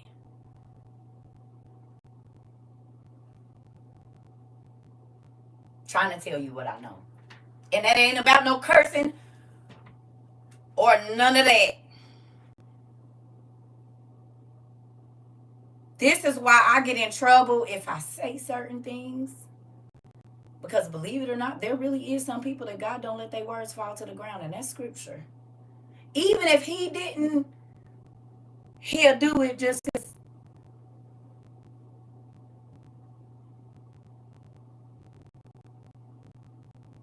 That's why I got to be careful. And that's why when y'all see me zip my lips, when y'all see me leave out, I recognize the God in you. I'm a prophet as well. Come on in. You already know. So you come on in. I'm just saying, because you know what? People are so used to seeing the fake. I'm serious, y'all.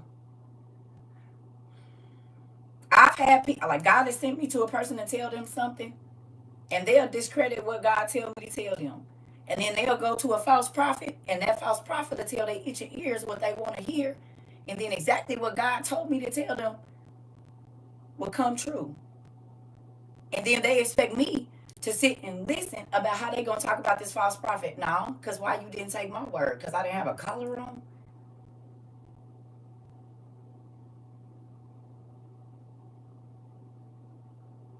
Just because they got a collar on and just because they went to school don't mean God called them. It's plenty of people that anoint people that ain't called. Men anoint people that are not called to preach, teach, nothing. Because that's their homeboys. They went to school together. They in the same organization and won't have no anointing whatsoever. They speak well, though. And they look the part. I don't care about looking the part. That's why I be on here with my fat stomach out and everything. And too. Crusty lips. Because it ain't on me. It's in me, partner.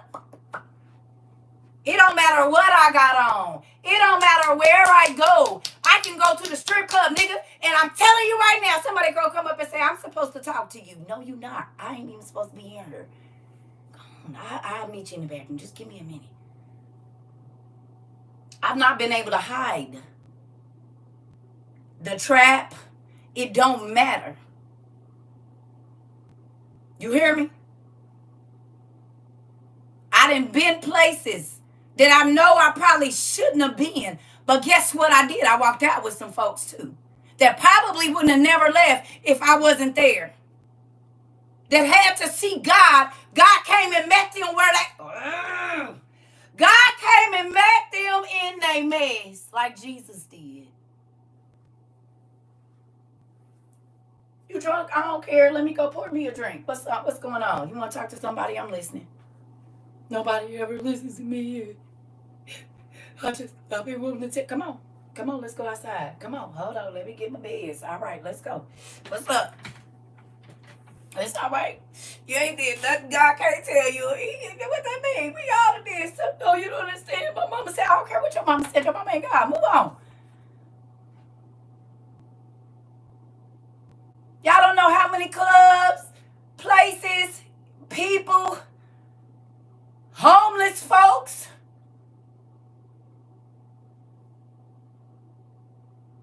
God don't choose if you're worthy or not by how you look. I'll go to the liquor store and sit out there and wait for the alcoholic to come out. And I ain't beating them down with the Bible. You got enough to get your drink? You good? You sure? Okay. Well, next time I see you in here, if you need anything, you let me know. I didn't start, you don't need to be drinking. And look at you. You're asking me for $1. Ain't you already drunk? Jesus didn't say that. It says in the Bible when they was at that wedding that everybody was already drunk and Jesus still made more wine. And the best wine. So then why is it that people, I don't get it.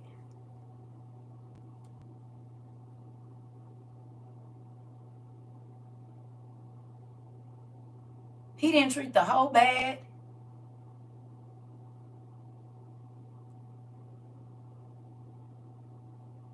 So where do the church people get it? Looking down their nose at the very people that Jesus went and talked to personally.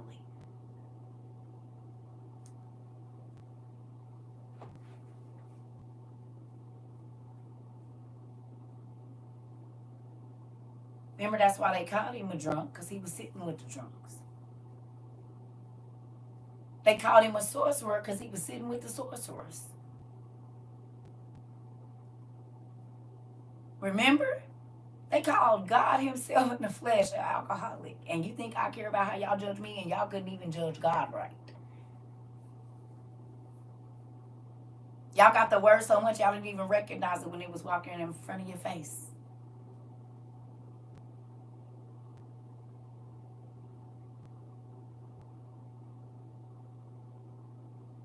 Y'all call God himself an alcoholic, a demon, and a magician. And you think I think that y'all supposed to know what a real person of God look like? Y'all ancestors didn't.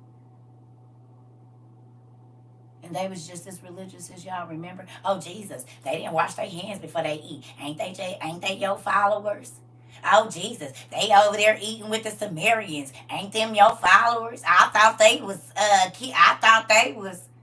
You don't ever see the people that was following God was not worried about what the religious people was doing. They was just out trying to grab more souls. It was only the religious people that was pointing out what they thought was everybody else's flaws. Trying to line them up with the word that they wasn't even following and that they didn't even believe in. Jesus' followers was out grabbing souls from the devil. There's a difference between, come on, you said it. There's a difference between church people, religious people, and followers of Christ. And even the Bible shows you that. There was Pharisees and Sadducees who were the religious people of that time. And there was followers of Christ, and they was not doing the same things.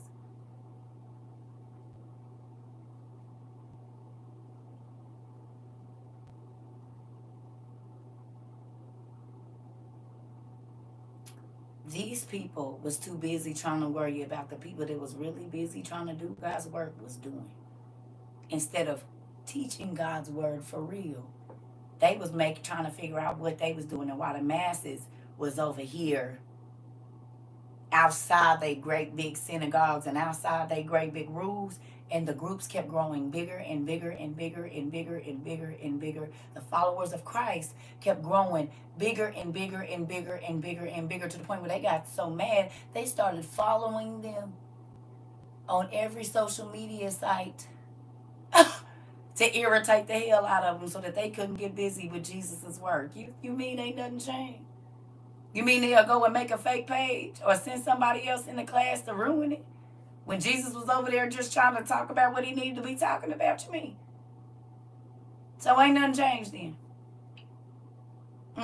Okay. I was just making sure I got that right. Okay.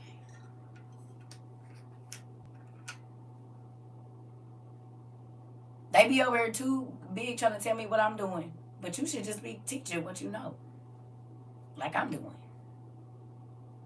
You wouldn't have no time to worry about what I'm teaching if you was teaching the classes that you know so much about. I think, but we really messing them up though is when they come here and they find out it's pastors and stuff in here. I think that be making them real mad. Or when they find out we got people that's going for their PhD and all of these things, and we got all of these different types of people in here, I think it offends them. Because they've been told if a person don't go to church, they backslid and they ain't saved. When we already know most of the people sitting in there is in a backslidden state because their heart ain't really there.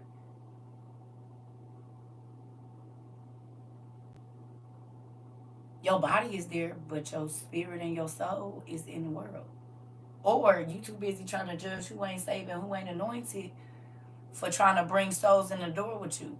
Because you want to be noticed. So you're not going to bring no more souls to the church because you want the recognition. That's more competition for you because you trying to get in past their face or get in with the first family or whatever you trying to do. That ain't ever been my thing. As a young child, as a young kid, I was even when I was in junior high school, bringing 7-6 people to church with me. Sometimes those 7-6 people would get baptized. I'm in the 6th, 7th, 8th grade.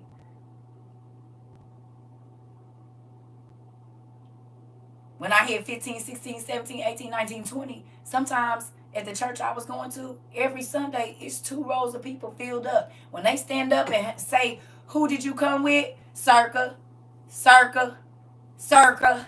I'm talking about white, black, Mexican, Asian, everything. CERCA, CERCA, CERCA, CERCA. To the point where when I would leave and be gone, my ex-pastor would call me and try to refer to me and say, every time you leave, you take a third of my youth with you. Kiki. Well, maybe they know something ain't right over there. That don't got nothing to do with me. And then nobody even know I was gone. They just stopped seeing me on Sunday. But I'm out here working, trying to get some more people in here. While you trying to make it like, maybe if you give them something, they'll stay. Because they come to my house for Bible studies all the time. This ain't new, y'all. I promise it ain't. People been leaving their churches for a long time.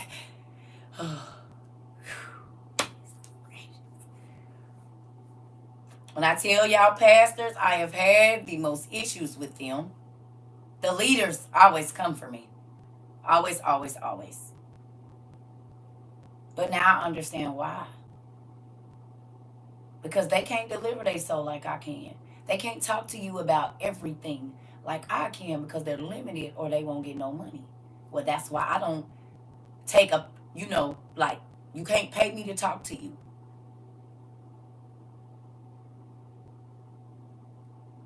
Because I'm going to say what God tell me to say, and you might not like it, and then you're going to want your money back, or whatever the case. And I just don't. Thank you, Miss Tatiana. And this is the thing, because I want us to get ready. Do y'all understand that? That I don't want y'all to be out here bad at all in no way, whether it be physically, emotionally, spiritually. I want y'all to be okay. I do. And that's why I get on here and take the abuse that I take and the crazy stuff people say to me, because I don't care. I want y'all to be okay. I got thick skin. Yes, sometimes it's offensive, but only because I be irritated. Like, bro, go away. Why is you over here? You hear me? But to know that y'all lives is really changing, y'all husbands' lives, y'all children's lives. The fact that my nephews and nieces come in here and they young getting this information. They young getting this good Bible study, learning how to look up words. And I remember Miss Glenda grandbaby, my she said, I want me a journal so I can write and study too. And that baby got her journal and her pens and all her stuff, because she was 5 years old, 5 or 6 years old. She in class and, but I'm here, my grandma don't know I'm here. Y'all remember she used to be sneaking in our Zooms? And when her grandma come in, she'll put the phone on mute. But as soon as her grandma go in the living room or something, she's like, hello, can y'all hear me? Hello? Hello, can y'all hear me? Y'all remember? Boy, she was 5 years. She said, I want me a journal into. I want to write I want to write. And we sent her a journal, y'all. Y'all remember she used to be sneaking in class, so. She said, can y'all hear me? Girl, put that phone on mute for your grandma coming in here. I want you to know that even though your grandma's in the other room, she can hear you because she's on the other device in another square, pumpkin. Crazy. She can hear you too. She hear you sneaking on here. She can hear you. Hilarious. That baby's, listen.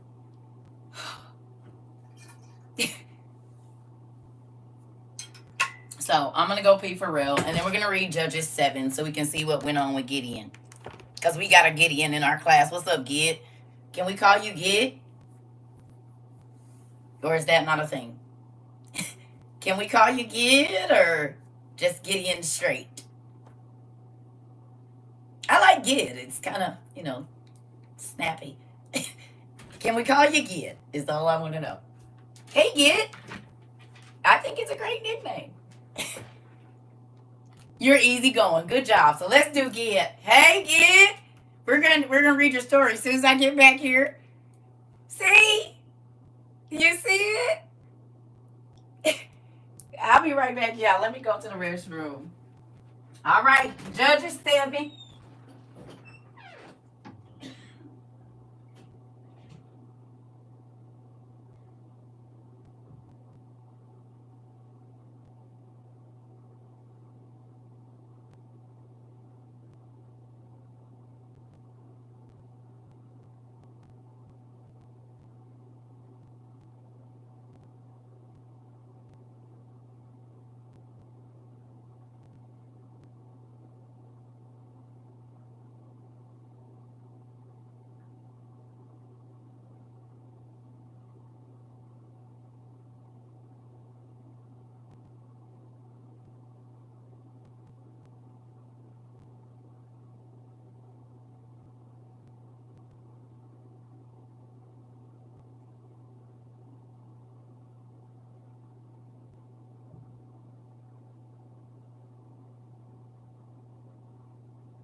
Now, y'all want to know something I learned today that's totally off subject, but it's very interesting to me?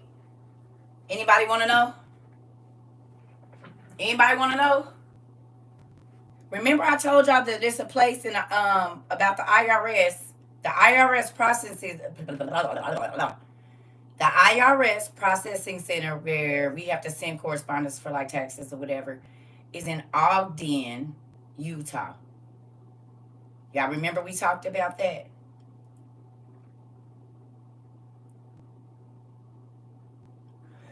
Y'all don't think that it's weird that they don't want nobody to have the address? If you send them something, if like your post office place, they have a special sheet of paper with that address on it because they don't want you to know where it is.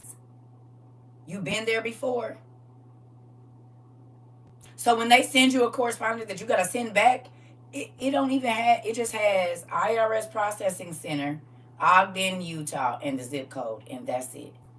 There's no numbers.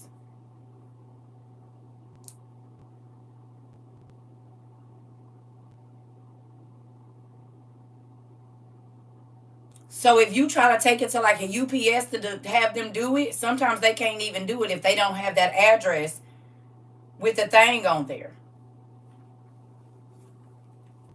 Ain't that crazy? For it to be in Ogden,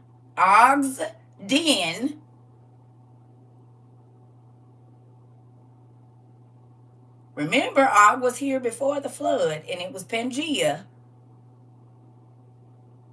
Ogden.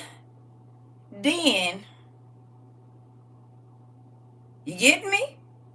And for whatever reason, that address, they don't want you to have it. You don't think that's odd?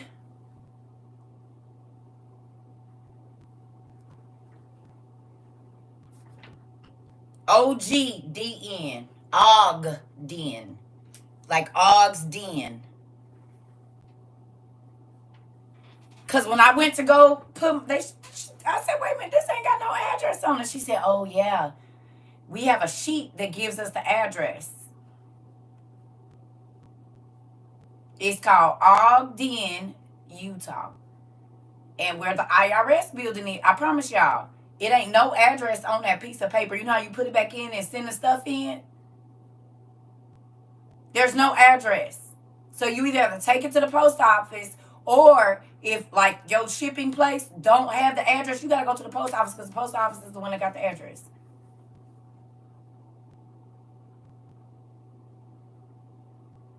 Messed me up.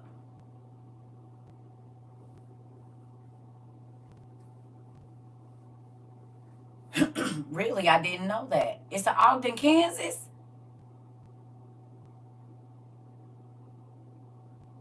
And it's spooky stuff that go on in Kansas. This I know.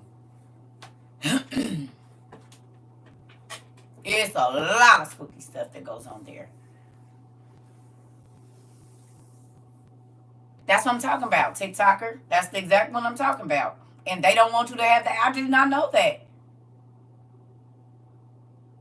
I did not know. I didn't even realize it until I was going to mail the letter that it don't have no address. And that's what she told me today. She told me today, she said, if we don't have the little paper, you're going to have to take this to the post office because they're the only ones that have the address.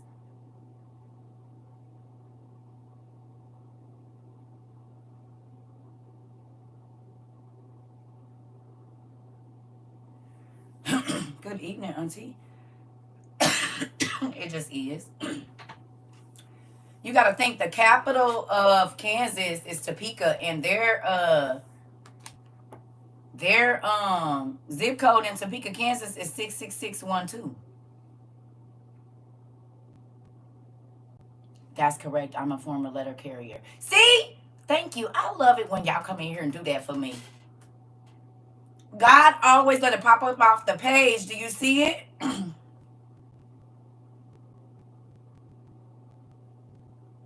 66612.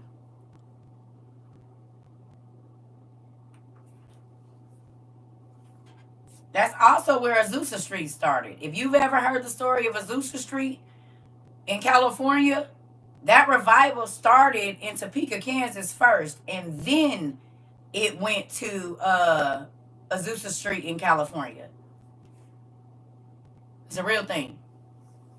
The revival did not start in Azusa, California, or whatever, Azusa Street. It started in Topeka, and that's where, yeah, you got to study the history. Mm-hmm. You got to study the history of Azusa Street. So a lot of pastors talk about that. Yeah, but Azusa Street, the revival, if you've ever heard it, it actually started in Topeka, Kansas, and then it got there. Yeah, real life.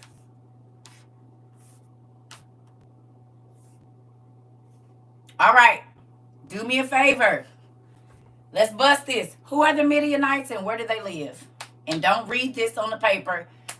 We know who Midian is. Well, first of all, who is Midian? Hey, I need coffee. I do. I need coffee. Y'all hear this? It's empty. That's what I was supposed to be doing.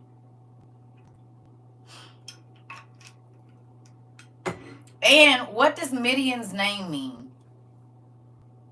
So, who is Midian? Hey, what does his name mean? And where did the Midianites live?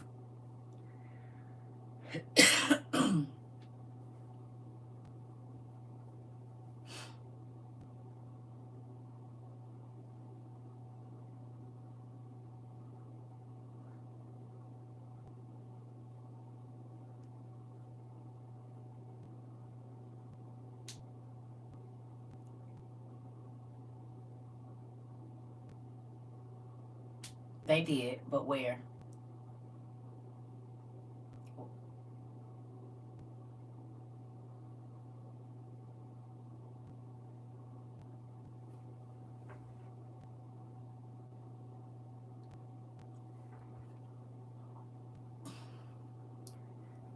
Midian lived in Manasseh. Does anybody know who Manasseh is? That's spooky.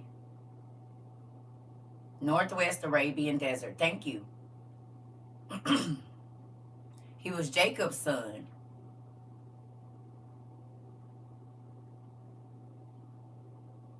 A very wicked king. He was one of the Antichrists, actually. Satan actually inhabited Manasseh. Did y'all know that? That's why Manasseh's prayer is so important.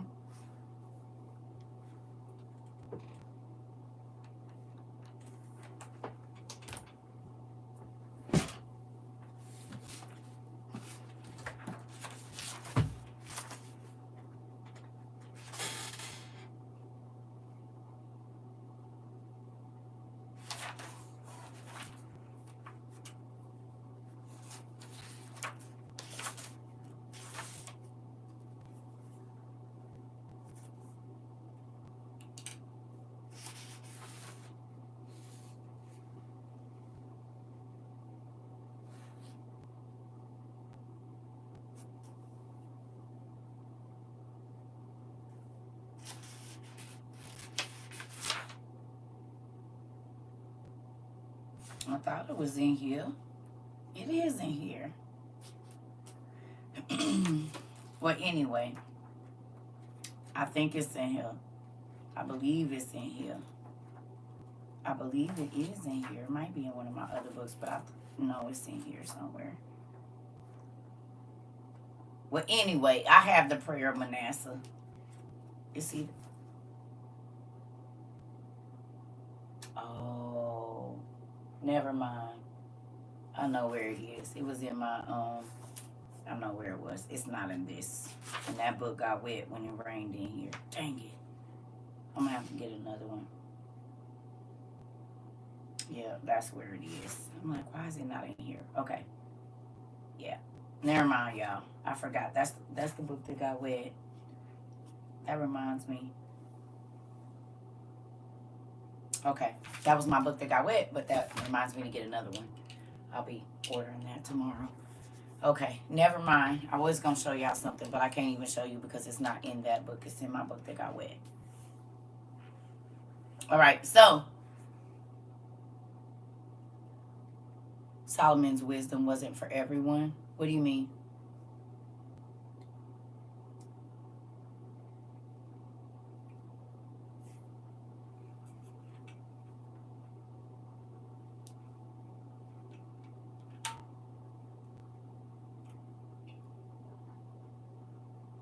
It did drive a lot of people crazy. So this is the thing, right? That's why I be trying to tell, like, okay, get in, you touched on something good, then we're going to go ahead and read this. It's a lot of people that I know, right, that I've come into contact with that have tried to mimic my calling and almost lost their mind. Real life. Because what you got to realize is you didn't train for it. Every experience that I went through trained me for it.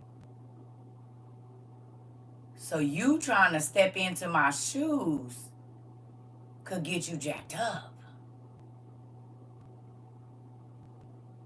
I'm serious. Because one, you haven't put in the study time. It's like me trying to go get in the ring with Floyd Mayweather. Even if that nigga is out of shape, he about to tear me up. I'm out of my league. No. And let me say this. Listen, I'm not saying like y'all can't teach, y'all can't know this stuff. I'm saying you can't run before you walk. You see what I'm saying? And it's a lot of, I can do that too, people. I am a history teacher. I teach history every day. World history, ancient history, current events. We do all that here. You see what I'm saying?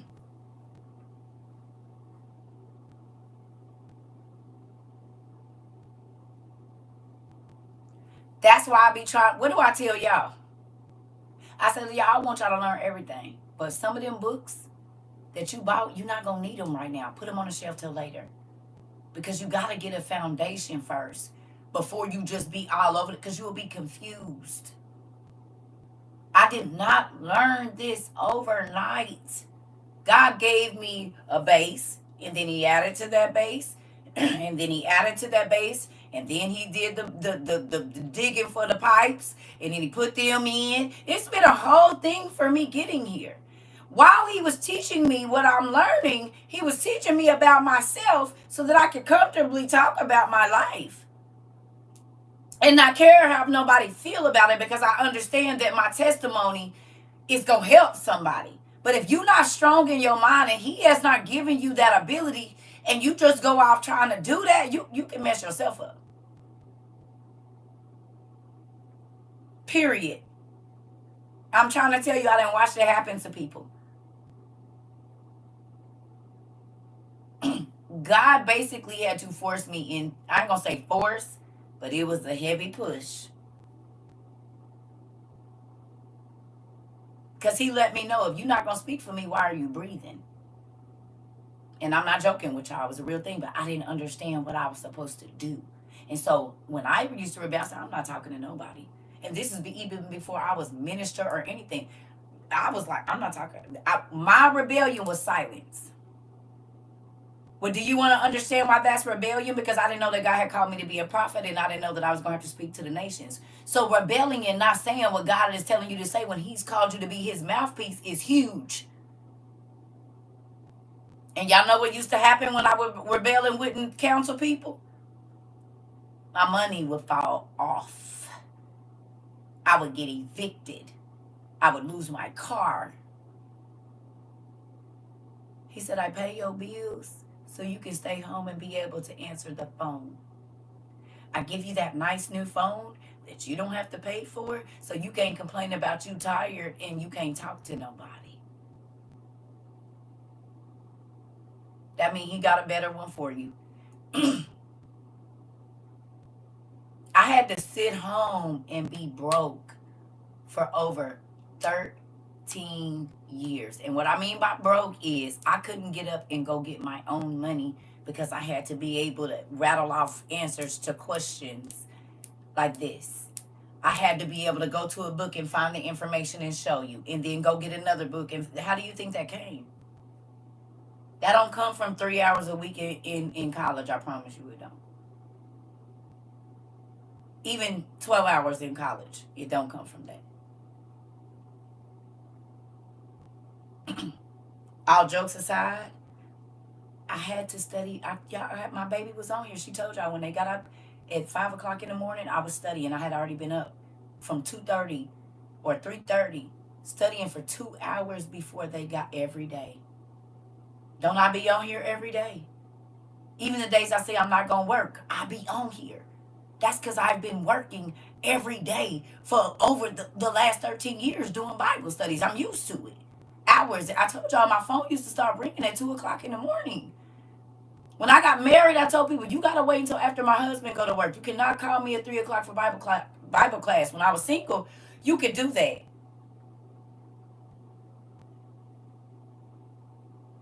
But when I got married, I told them, y'all got to wait till 6.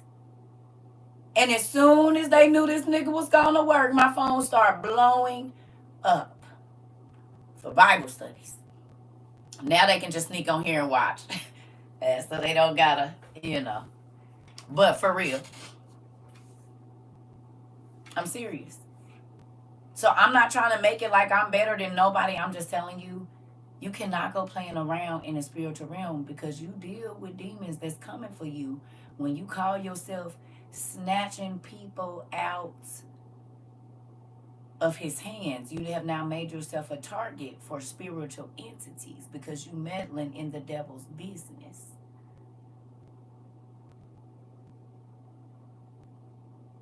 It's like going on a nigga block and trying to take over and he been there 20 years. It's not going to be easy. And you could get yourself hurt because you don't understand. Can't take over no nigga block and he just gonna be okay with that.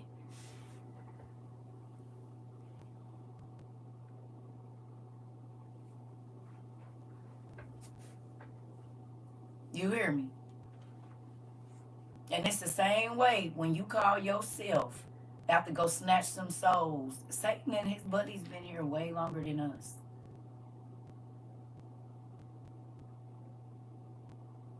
They've been here since the beginning. They've seen humans evolve. They've seen the destruction. They were here. They've had a lot of time to study your bloodline. This is how generational curses continue to work. So what I'm trying to help y'all do is just get the basics of studying. Y'all might not even stay here. This ain't church. You're not forced to be here. You come here, you get what you need, and you go. Do you understand? Because you can't teach if you ain't here. You see what I'm saying? For the rest of your life, once you learn, you have to then regurgitate what you've learned. But you also need to be versed in how to apply it or how to communicate that to people so that you don't feel bruised and rejected when they don't listen. So you don't feel defeated, like you don't know what you're doing or you don't, you know what I'm saying? That is a learned process to be okay with people not receiving what you say. Because it will start to mess with your head if you don't understand why you know what you like. It's a whole process, this part. So just focus right now, not on knowing everything. And if you doing it right, you're not going to be able to memorize everything. How can you remember that much information word for word? Now, if you only study in one book, what you're going to remember is the key things to get you back to the information. Oh, Where's the scripture at? Do you know how much I read? Do you know how many different versions of Enoch or this or that? Because whoever translates it, everybody don't translate the same. So translate the same. So if it was translated from Syriac or Coptic or this or that, they might not have words for that in their language, but it's the same story. Because when they got taken into captivity, they wasn't able to write Hebrew no more. They had to write whatever language of Phoenician. Because if they got caught writing Hebrew, they could be killed or beat or whatever. Their names also had to change. So when they were taken into captivity in another place, then I need to go read that history about what happened when they got taken over there. Because we know even from our Bible that their names was changed when they went into captivity, right or wrong.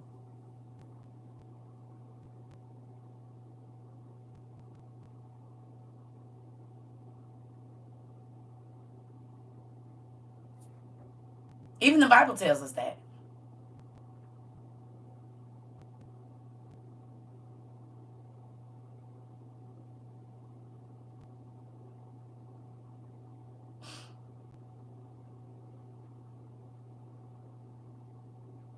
So if they were taken into captivity, and we'll say the Persians have them, then why don't you go read the Persian stories about when the Hebrews were in captivity there and what they changed their names to and what happened?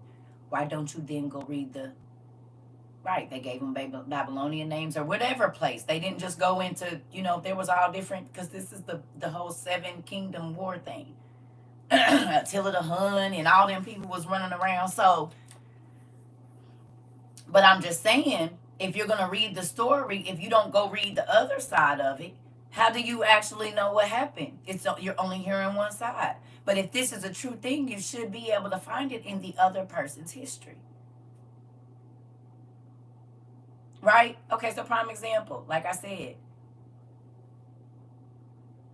Israel is not fighting a war against themselves, and Palestine is not fighting a war against themselves.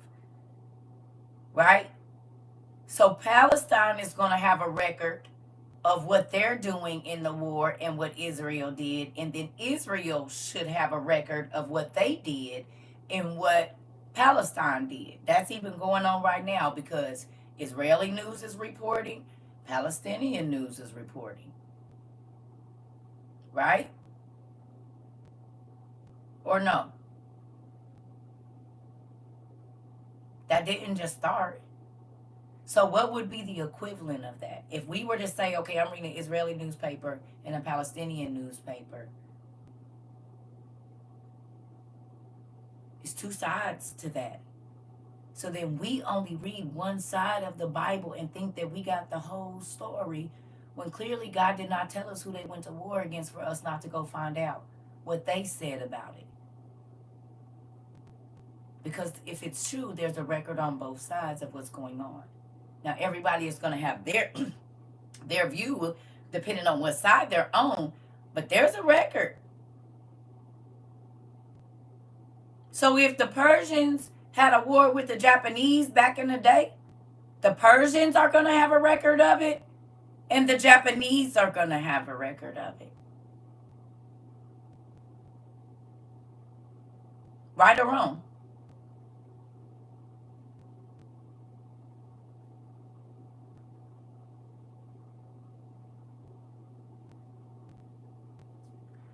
So then I can go and check with the Japanese and see if exactly what this. So I understand the story even better.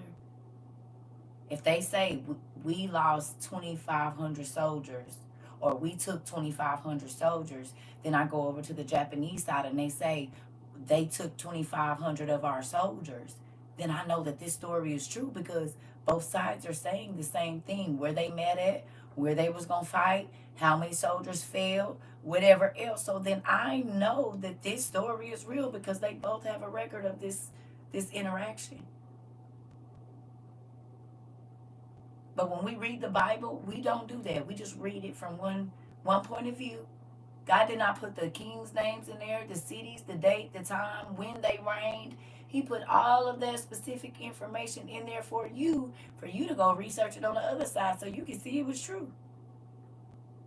It's like well, these kids don't know nothing about that. These new kids. The older folks. Y'all remember when we used to have to go to the library, and I can't think of what that thing is, what they called it, but it had where the book was, and each book had a card. What the Rolodex little thingy bobber, and it'll tell you where the book was and all of that. And they had the author's name. I guess remember that the little cat. Okay, the reference. Right. Y'all remember? And that's how you went to find stuff. The little drawers. Yes. These kids need that experience to pull that long drawer out and go through there looking. It was so good. That was so relaxing to me.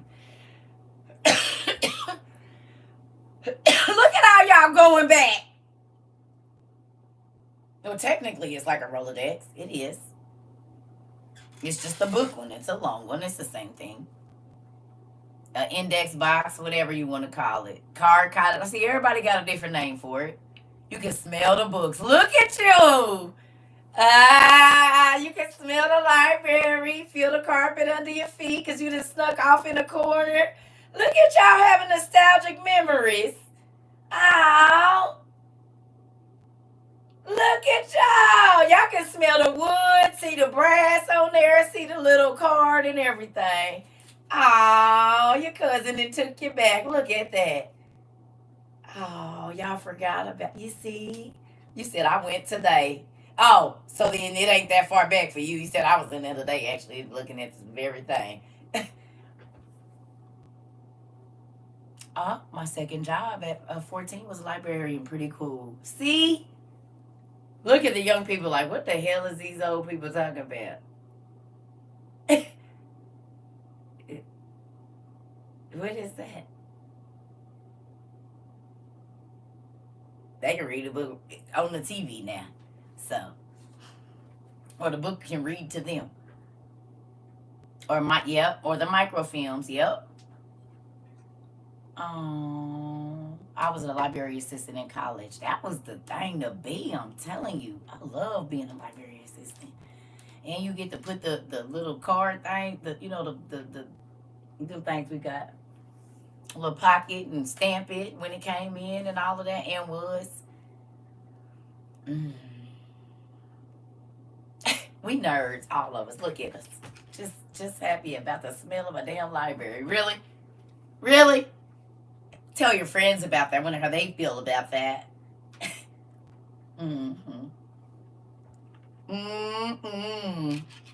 Newspaper. Yes, newspaper clippings. And did. Yeah.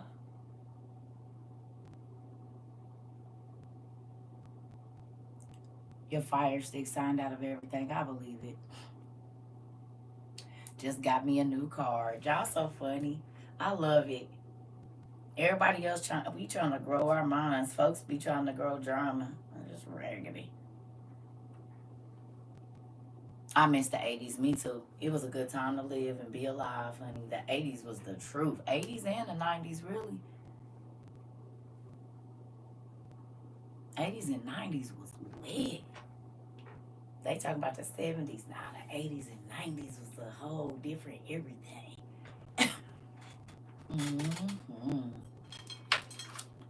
Yeah, so 70s and 80s for you, 80s and 90s for me. It was 2000 too. I ain't gonna lie, like the early 2000s. Yeah, I had about 3 decades of kicking this. I get that.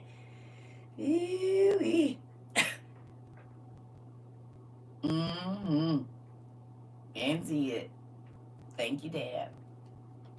Before people got too crazy.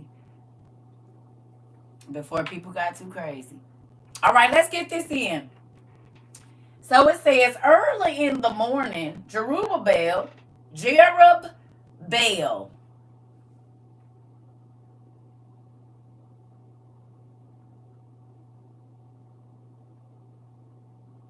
We know it's Jerubbaal, but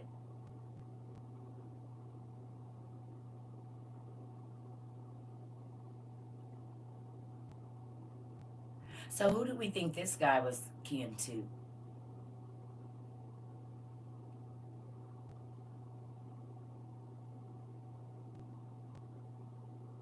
Who started Baal worship?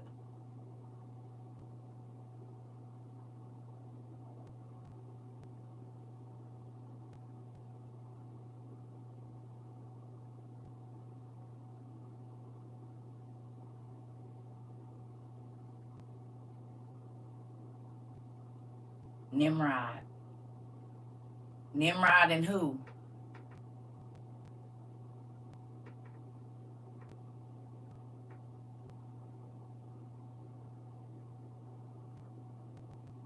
His mom. And his mama was also his Seramis. His mama was also his who? His baby mama and his wife.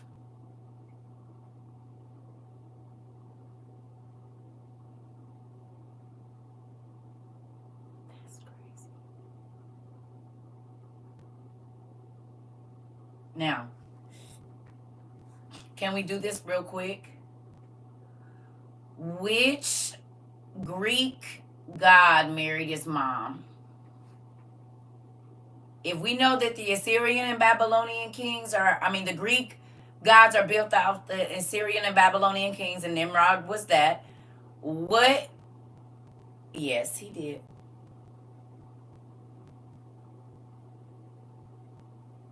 He married his mama. Osiris married his mother.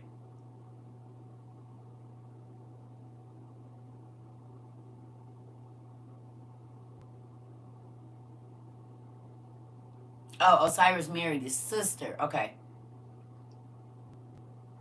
Who is it? Oedipus? Oedipus? Married his mama?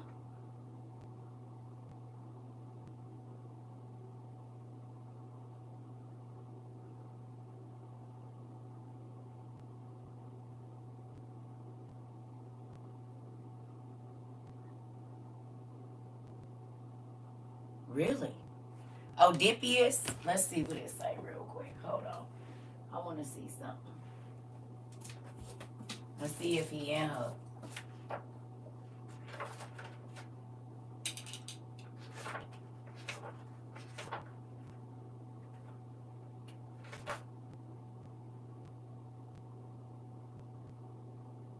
Yep. 283. Let's see real quick.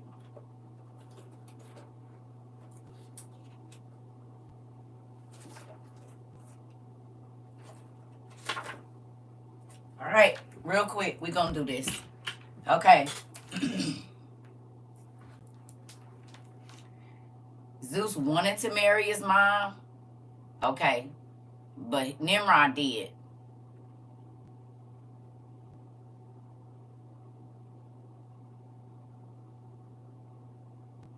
Okay, let's see.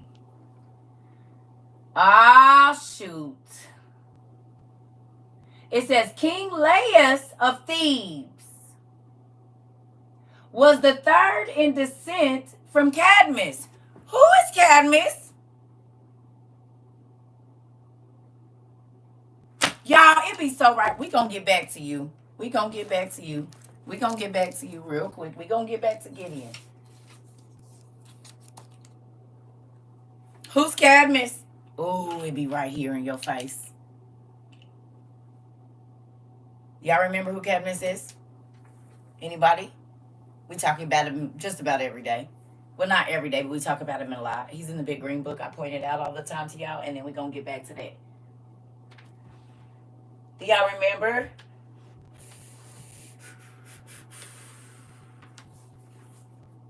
Come on.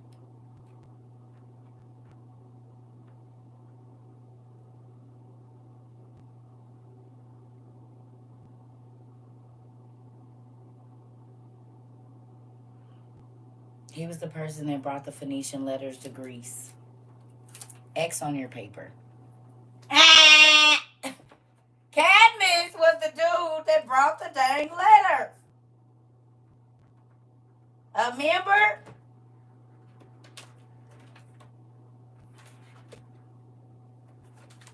He's the guy that brought the Phoenician letters in 1493 or 14 whatever BCE. Cadmus, come on, right here, 1493 BCE. Right there, see, Cadmus. He brought the 15 Phoenician letters to Greece in 1493 BCE. They gradually changed in form till they became the ground for the Roman letters and Europe and American letters, our English alphabet. Yeah. He's the one that took the 15 Phoenician letters to Greece.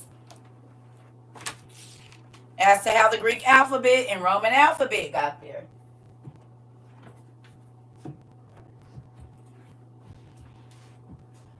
And it came from thieves in Egypt, not thieves in Greece. This is how you know that all of the Greek mythology is based on the Assyrian and Babylonian kings, because he left Phoenicia, which is where the Assyrian and Babylonian, the Phoenicians and all of those guys, okay? You see how that, if you know what you're looking for, you run right into it. This is Greek mythology, though. But I know Cadmus lived in ancient Mesopotamia because he was Phoenician. I know this. So even though this says Greek mythology, if I know who Cadmus is, I know where he was coming from. So when I read this, I know this is not Thebes over there. This is Thebes, Egypt, ancient Mesopotamia area. You get it? Even though this is Greek mythology.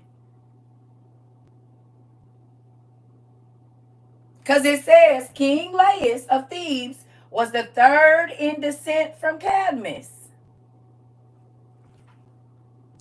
Then it starts talking about Oedipus, or whatever his name is. Apollo was the god of truth. But I know this guy is from ancient Mesopotamia. And Thebes was in Egypt.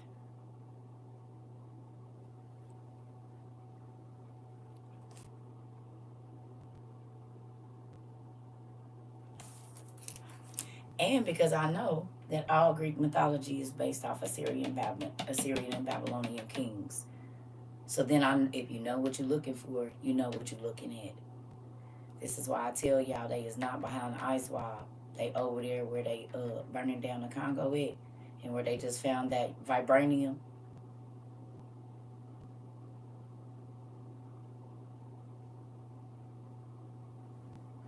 All while telling you to go try to get behind the ice wall, but they over there getting the vibranium. After they just told us in Black Panther how important vibranium is. Thank you. Oedipus. Okay, thank you so much.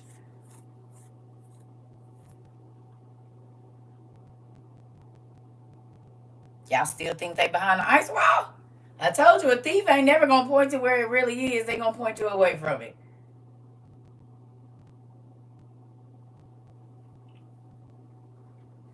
Always.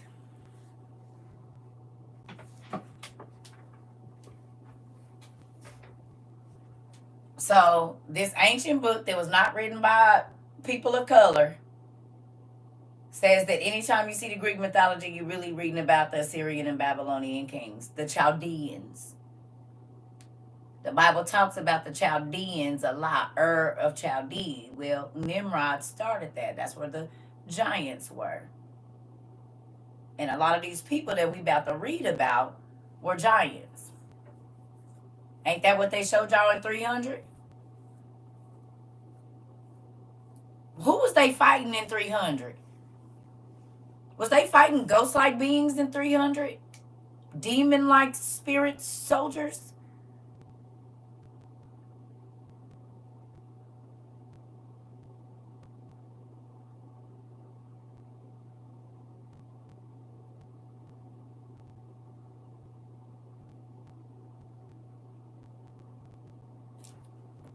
You mean like half angel, half human people?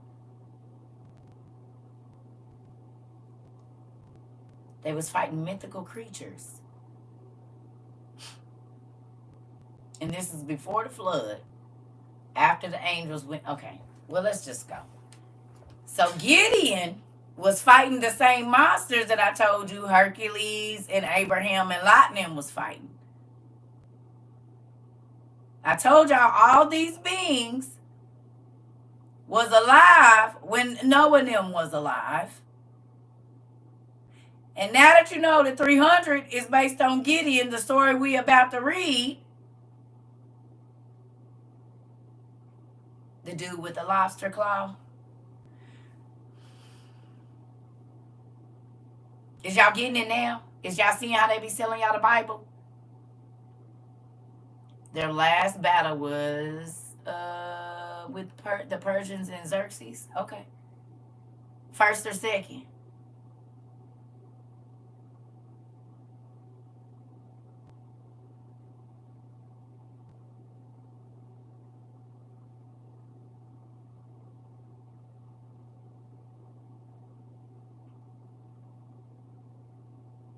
Mm-hmm.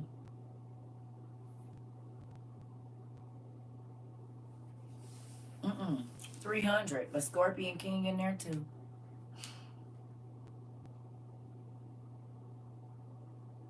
Told y'all. All right, let's get to this. All right. So it says, early in the morning, Jerubbaal, that is Gideon, and all his men camped at the spring of Herod.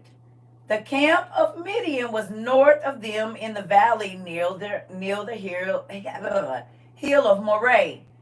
The Lord said to Gideon, you have too many men. I cannot deliver Midian into their hands, or Israel would boast against me. My own strength has saved me. Now announce to the army, anyone who trembles with fear may turn back and leave Mount Gilead. So 22,000 left, while 10,000 remained. Why do y'all think they was scared? Well, now that y'all done see 300, you know. 22,000 men was trembling because they was scared because they was about to go against these giants, these beings, and they were scared, so they turned around.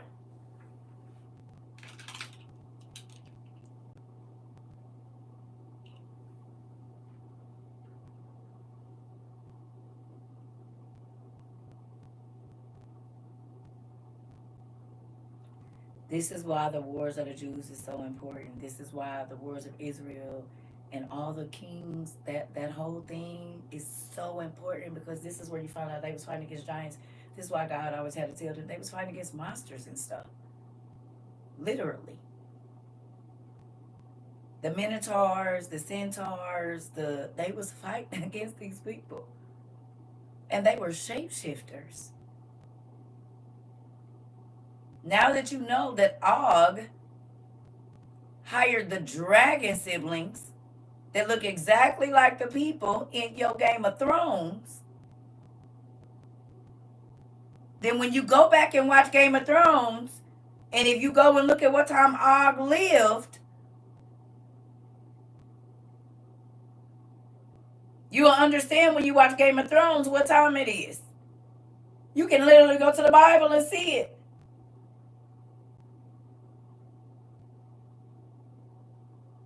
Y'all thought they just came up with them dragon siblings, the Tyrion Lannister and all of them. Y'all think they came up with them from nowhere?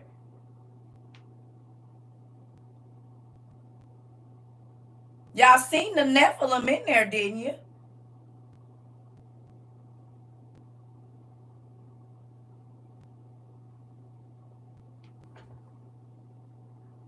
You think I'm crazy? Who think I'm crazy? Tell me, raise your hand if you think I'm crazy. Or tripping. I don't care. I'm about to bust your head. Tell me so I can do it.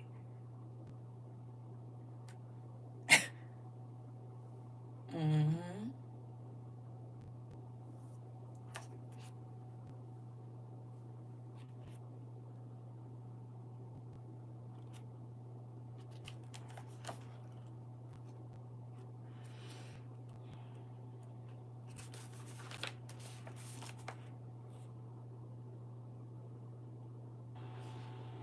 King Og sent throughout the all-known world for the uncircumcised Rephaim to fight Nimrod, his circumcised army.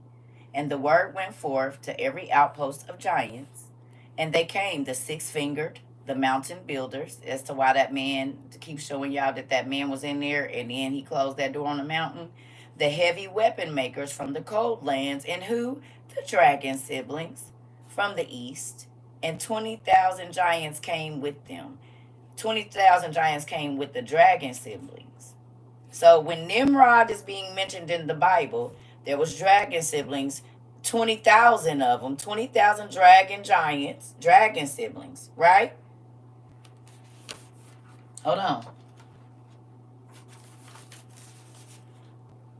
Let's see what they look like. The dragon siblings with the white hair and blue eyes entered the 100,000 giant war from the east. The dragon siblings that told of a wealthy city in the sky. The dragon siblings who worship the gods we do not know. The dragon siblings who are protected by the bright ones. The dragon siblings whose joining army added 20,000 Rephaim to the battle. The kingdom of Og hired the dragon siblings with the gold stripped from Baal of the earth's temple. I'm sorry, the Targaryens.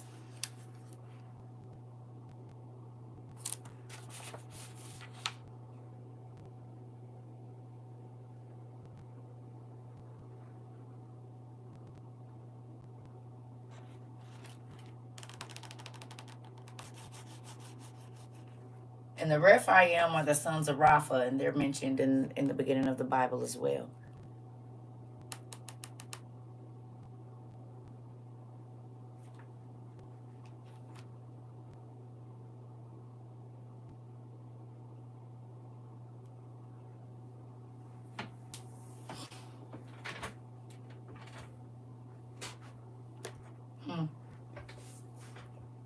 Isn't that crazy?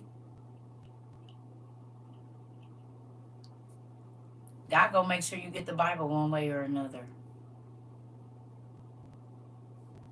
For all of you that don't believe, drink your nigga.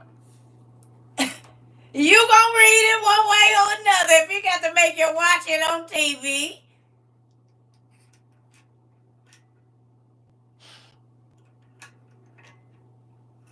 Tricky, tricky dad.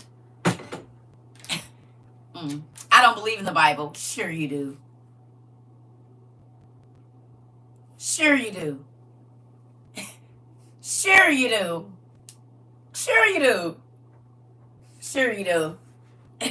You like Greek mythology? Sure you read the Bible. Well, technically you don't read it, you watch it. No.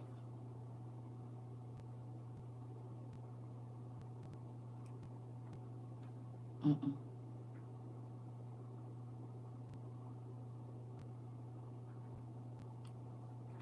Okay, well, we gotta get ready, y'all.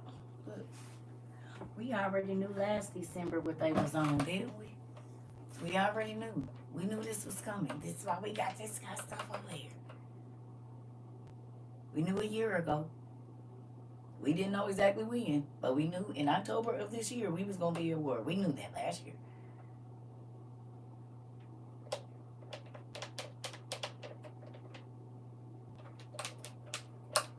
That's why we've been prepping.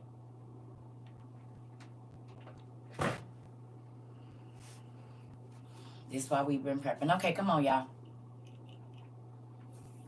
All right. Here we go. So 20,000 men left while 10,000 remain. It said, but the Lord said to Gideon, there are still too many men. Take them down to the water, and I will thin them out for you there. If I say, this one shall go with you, he shall go.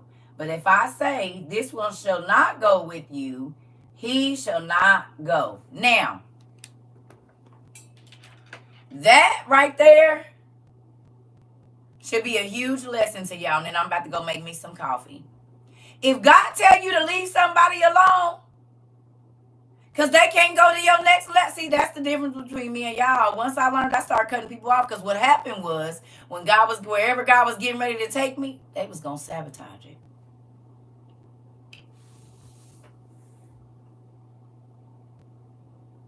That's what I learned from not listening. When God would tell me to quit hanging with somebody or don't take them with me, they would be trying to backdoor me every time.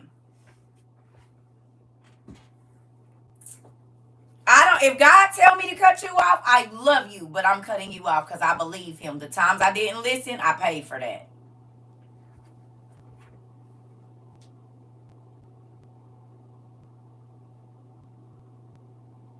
You hear what he said? He said, okay, now that they gone, the big group is gone. They're really always talking about they gonna run up but ain't gonna do nothing. I sent them away. And you still got too many people with you that you think gonna fight with you, that you think really on your side, and you don't know. Soon as the enemy run up, they leave. They gonna leave you there. They can't go where you're going. They not ready for the battle. Their mind is not equipped. They don't have the training.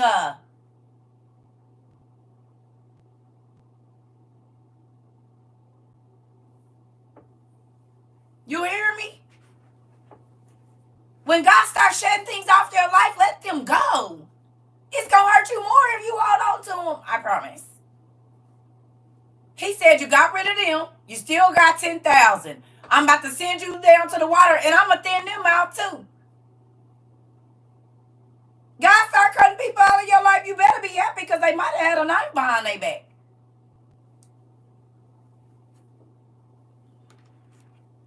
And you'll be trying to hold on to them, wondering why you don't get to go to the next level. God said they can't go with you. So if you choose to stay here with them, well, that's all. You made that choice. Because I can't even let them go. I can't even let them in that door. They're not a trustworthy person. They're going to mess it up. Look how many people that made it famous and their friends got them messed up and made them lose everything. Got them caught up in some stuff that they wasn't even in because they were so envious.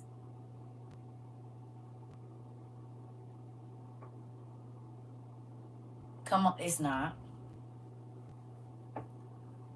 It's not a coincidence that you're here today. It's some people that ain't supposed to walk through that door with you because they'll be trying to make sure they push you out of it so they can be in there. And you won't let them go, wondering why every time you tell them something happy, they got that fake smile for you.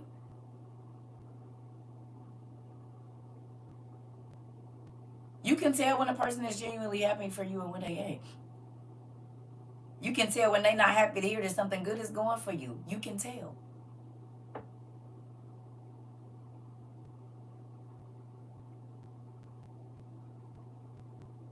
And the reason you pay attention to it is because God wants you to see they're not happy for you. They want it for themselves and they mad they don't got it for themselves.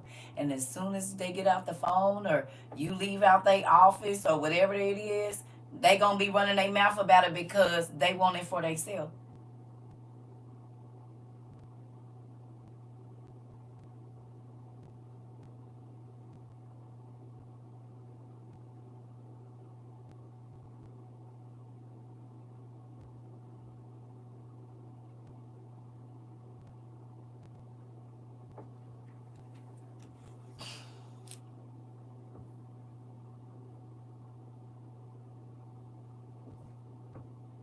Okay. So if God is trying to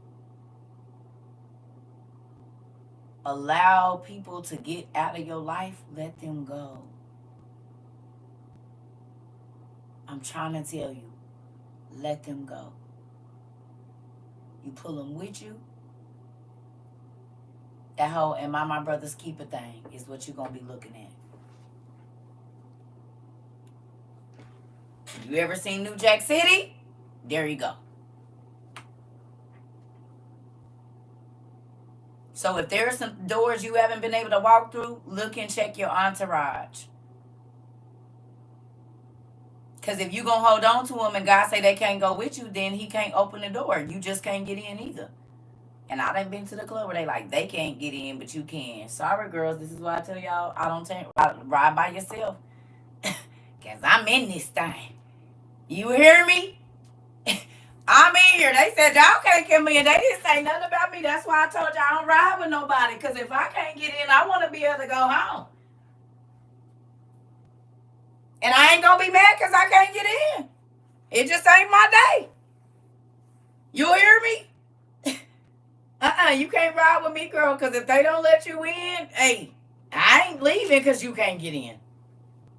I'm not turning around because you can't get in. I'm not going to be able to do that. I'm sorry. So you're going to need to drive your own car or get your ride here because I can't help you.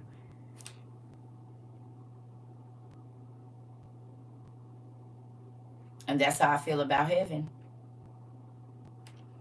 Better get your own relationship with God, because you cannot go into heaven off my ass. You hear me? And if I get to the door and he say I can come in and you can't, well, hopefully you can find a ride back. Because I ain't staying out here with you.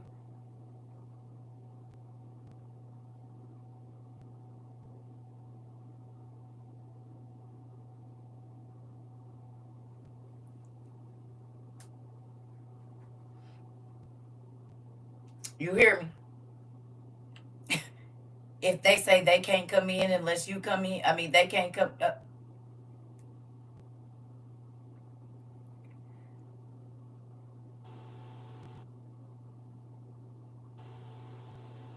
I'm trying to tell y'all, I love y'all. I love my kids and everybody. But if I get the chance to go in, I'm not thinking about none of you niggas. Come on, peace, shawty. I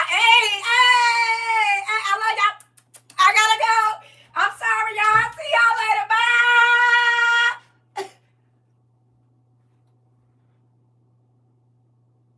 You know how hard I had to fight to get in here, nigga? And you gonna try to hit me with the sad puppy dog eyes? It ain't working. Hit me in my back with them. Hit me in my back with them. Like it used to do the side eyes. Hit me in my back with them, because guess what? I'm about to go. I gotta go pee too. I'm trying to tell you.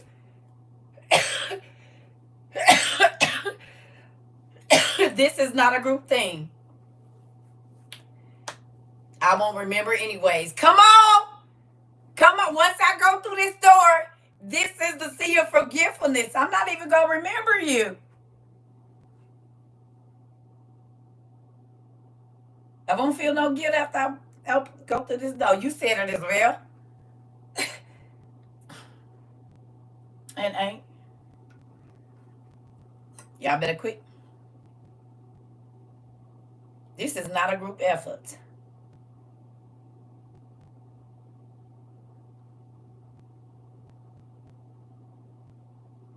You hear me? This ain't a group effort. And when you dip in the sea of for real. When you dip in the sea of forgetfulness, you're not gonna remember nothing about this life. Who's in this life? Because that would make God a liar, saying it ain't gonna be no sadness and stuff in the garden or wherever we go. It's just gonna be peace. You would be sad if you got to heaven and you found out that your brothers and sisters or your mama, your kids didn't make it. How happy would you be?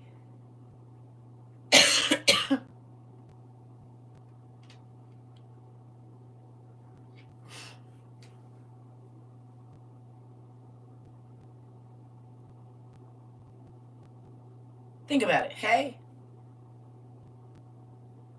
think about that. That would not be a happy place if you realize you was the only one out of your whole family that made it. So that's what the sea of forgetfulness is too. Not just for your sins. You won't remember this life. Now, if you go to hell, the sucky part of the torment is you don't ever get to forget it.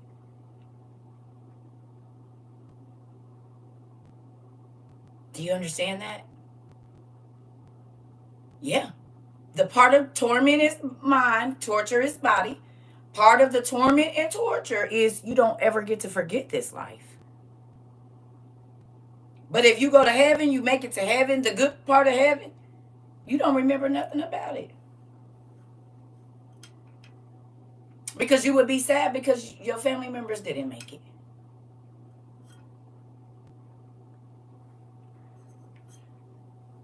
Keith, the people that are in hell can look up and see the people that's in heaven, but the people in heaven, it's like tent. Because then you would see the tortured souls and you would be sad. There's no sadness in heaven. Part of the torture is if you go to the bad place, okay, then yes. If you go to the second and fifth floor, Well, if you go to the second and fifth floor, you hear me? I'm not trying to be on the second or the fifth floor. No, that torture is forever, baby. And if it's hard for you to wrap your mind around whatever, I mean, forever, if one day is 1,000 years, so one of God's days is 1,000 of our years. So 1,000 years ago, right? Not 100, but 1,000 years from today, it's only been one day in God's time. When you leave this flesh, you're in eternity. There is no beginning and ending of time over there. It's just eternity. So when you leave this body, there's no night and day and all of that. It's just the same time, right? Okay? So when you've been in eternity for 2 days, you've been there 2,000 years. When you've been there 3 days, you've been there 3,000 earthly years. When you've been in eternity for 4 days, you've been there 4,000 years, because it's not one of our days, it's one of God's days in eternity. So when you've been in eternity for 100 days, you've been there 100,000 years.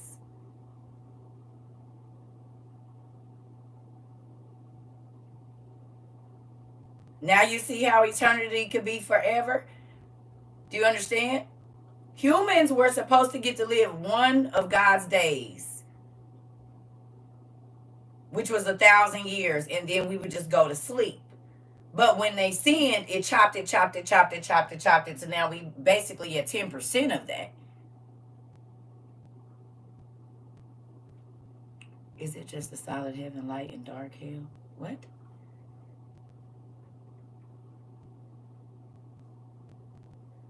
Oh, tell her thank you. Or him, yes. Yeah. This is why when you go to sleep, we talked about this earlier, when you go to sleep, you can see past, present, and future.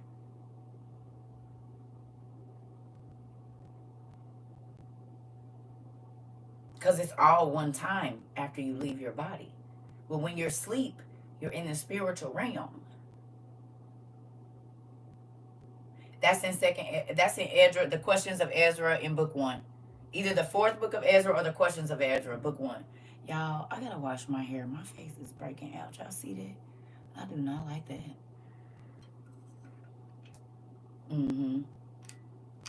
From what I understand, 10. But again, y'all have to remember that God was able to put realms on top of realms. So demons are not in our realm, but they're in our realm.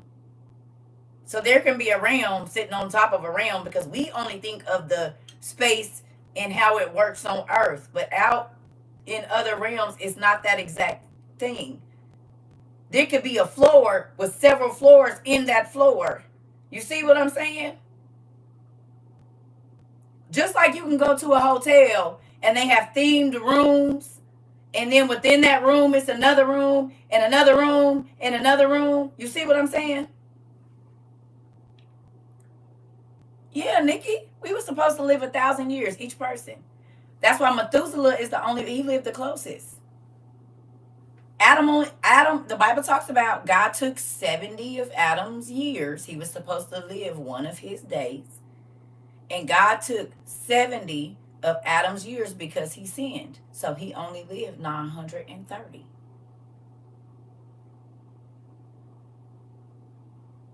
That sin cost him 70 years of his life. He was supposed to live one day in God's time, but his sin lost him some days. 70 years, as a matter of fact.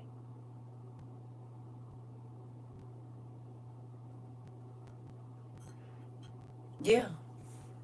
And as we start to sin more and more and more, if you notice, thank you. If you notice, everybody start living shorter and shorter and shorter because he said, I can't let y'all live that long. Y'all get more and more wicked. Instead of getting more and more wise and good things, y'all get. And that was just one sin. Come on. You hit it, CJ. That was just one. So that's the 3 score, and that's what we get now. The 3 score and 10. That's what we left with because we won't stop sinning. So he just keeps shortening our lifespan.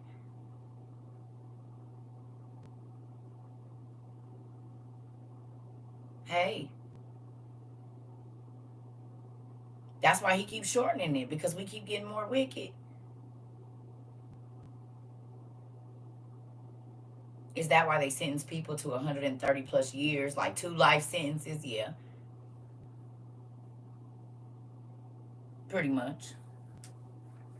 Yeah. We was all supposed to live 1,000 years, y'all. Every single person. That's what God gave us, one of his days. And then we would just go to sleep. Death wasn't supposed to be painful or nothing. Childbirth was not supposed to be painful because God wanted you to be fruitful and multiply. So he wanted to make it feel super good. But now it feels good in the beginning and it's painful in the end because she messed up. So even with that,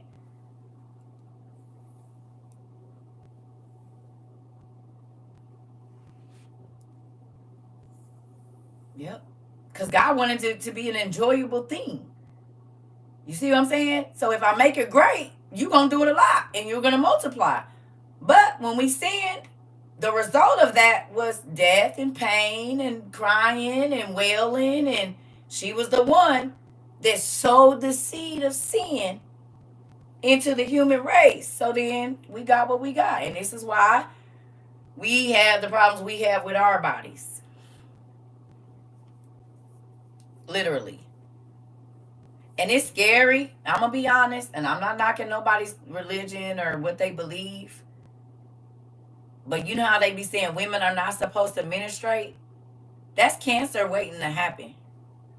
Because if those cells are not shed, just like if your feces stay in your body or if your urine is getting chunky like applesauce because your body isn't filtering, that's waste sitting up in your body. That is supposed to be shed and given a new lining. That's new life. Dead things are passed away. Not good things are passed on. What do you mean you're not supposed to be ministrating? There is only life in blood. If you lose all your blood, you lose your life. You cannot live without blood in your body.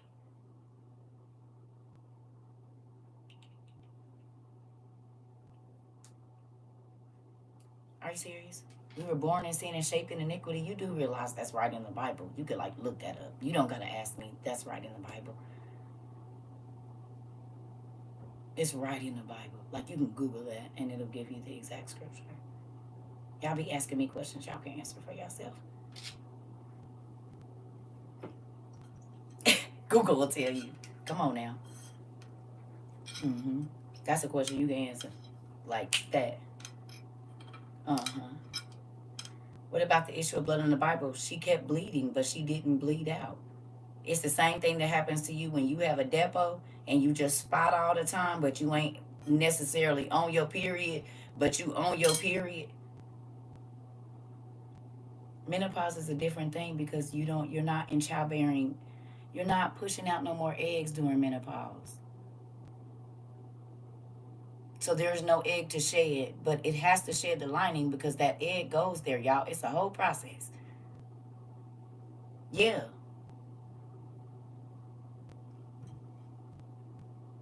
Y'all gotta, there's life in blood.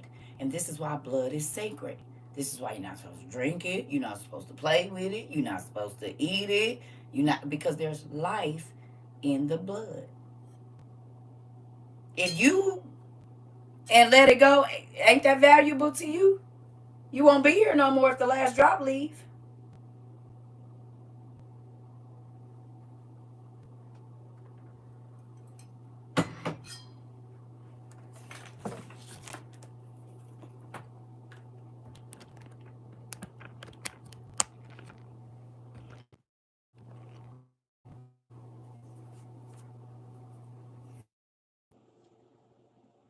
Plasma, right.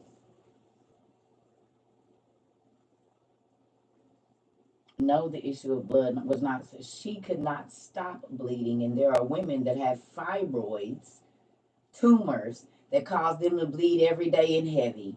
And so they have very low iron and they're very tired. And when they get those fibroids out, guess what goes away? The irregular bleeding.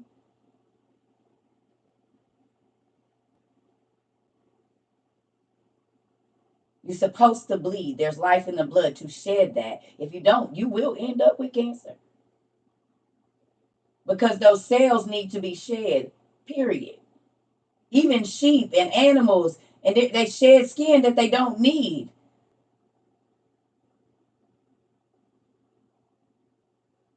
That was you until you had your hysterectomy? Exactly. It's a problem, the issue of blood. You can't stop bleeding. Your bleeding is irregular. That was the issue. Yeah.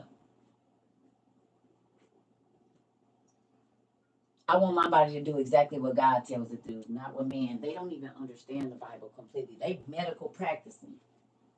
You can't even create a body without using what God used to make them.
Hold on, y'all.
Think about this too. How many forms of birth control cause sterilization, like lifetime sterilization? They cause lifetime sterilization and cervical and ovarian cancer and breast cancer.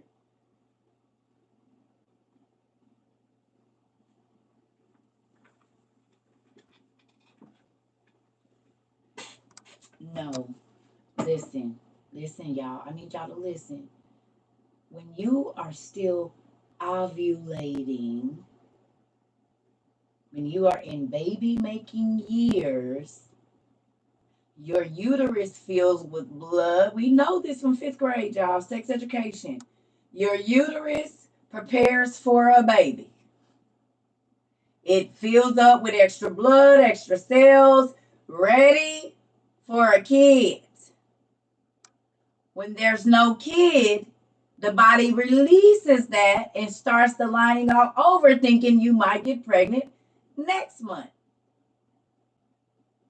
Okay? Okay? So, with that, your body is on a natural 28-day cycle. Okay? This is why when women get around each other, they start cycling together. God did that. Okay? God did that so that you would have babies with your friends. Most people get pregnant with their sister or whatever woman they're around so that there were two nursing mothers. The science of this is huge if you take the time and look at it. Now, I had a lot of issues in my early years because my mama had me on birth control. I had all kind of ovarian cysts, and as soon as I quit taking that mess, my hair was thick. That you're not supposed to stop your body from doing what it's supposed to do. That is the chemical imbalance. And when you start playing doctor and start putting chemicals in there to stop your body, it throws your body off whack, and this is where cancerous cells come from. They're not going to tell you that because they want to do medical research. They need the tissue.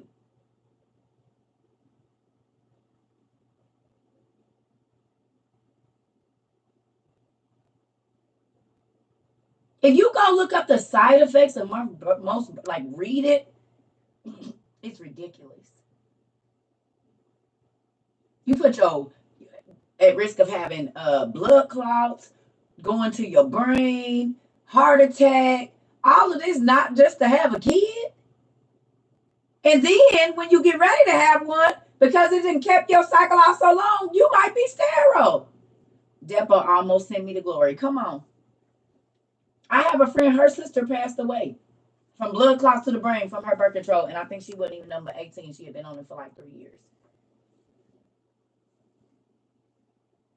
When you find out who started birth control, you will understand why your body do what it do.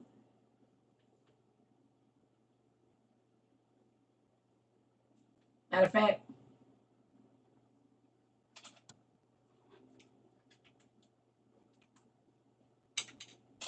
show you something.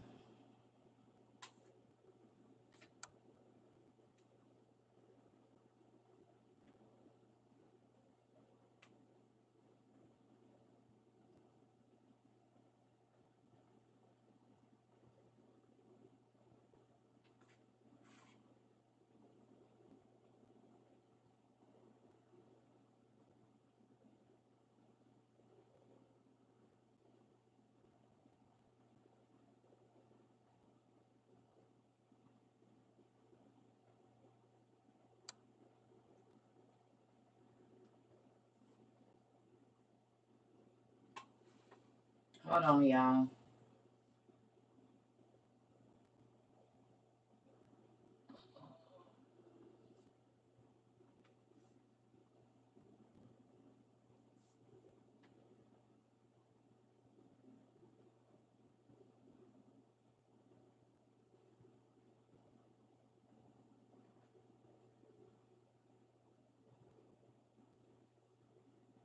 Give me 1 second.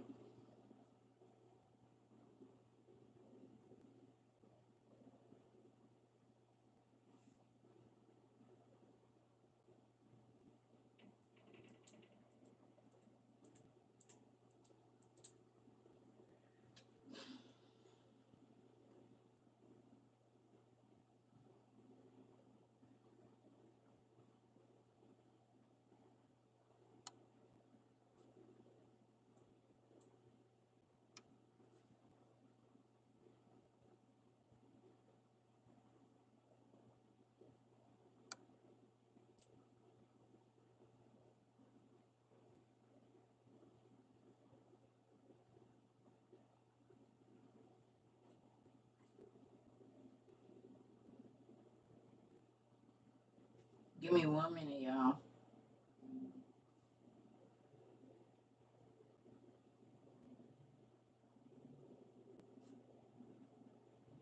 Or two. 1 second. Index. Let's do this. I think here it is. Okay.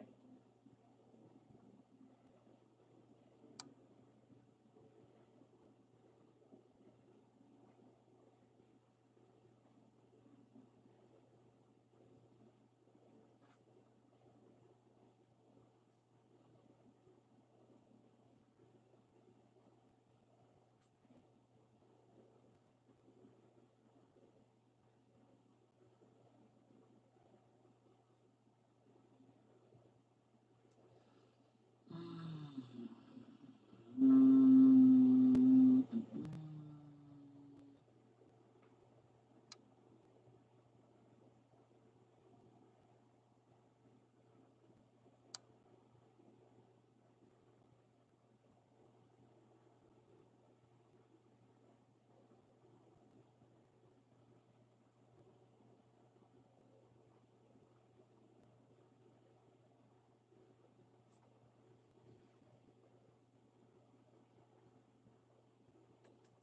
Give me 1 second.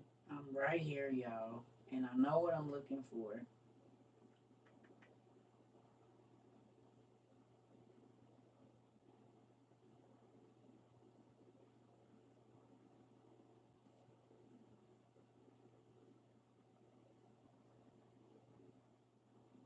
And I know it's like right here in my face. That's the problem. Oh,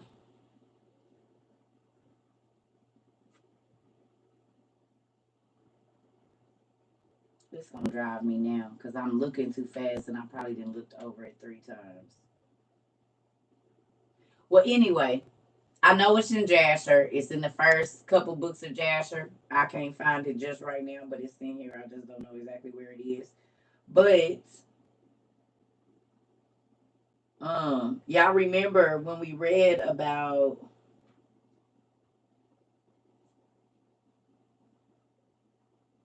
oh, I know I'm right here. Okay, anyway, y'all remember in Jasher where we read about the giants giving the women a drink and it rendered them barren because they didn't want to look at women that looked like they had had kids. That was the first birth control. I can't remember. I know it's in the first 10 chapters. I'm looking for it, but it's Jasher 1, 2, 3, 4, 5, 6, 7, 8, 9, 10. One of them. But y'all remember that's what I was looking for.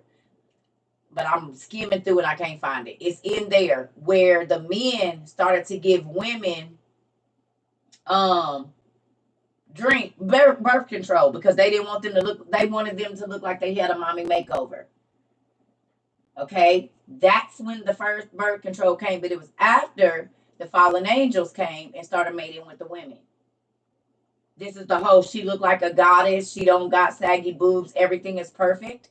They wanted their women to look like they did before they had kids. So they came up with a drink. It says they drank a draught that rendered them barren. Well, how do you take birth control? Most times it's a pill. But now they don't even have that. They have it, and it says that the women didn't. Now listen, think about that. It's Joshua 2:20. Thank you so much, Pumpkin.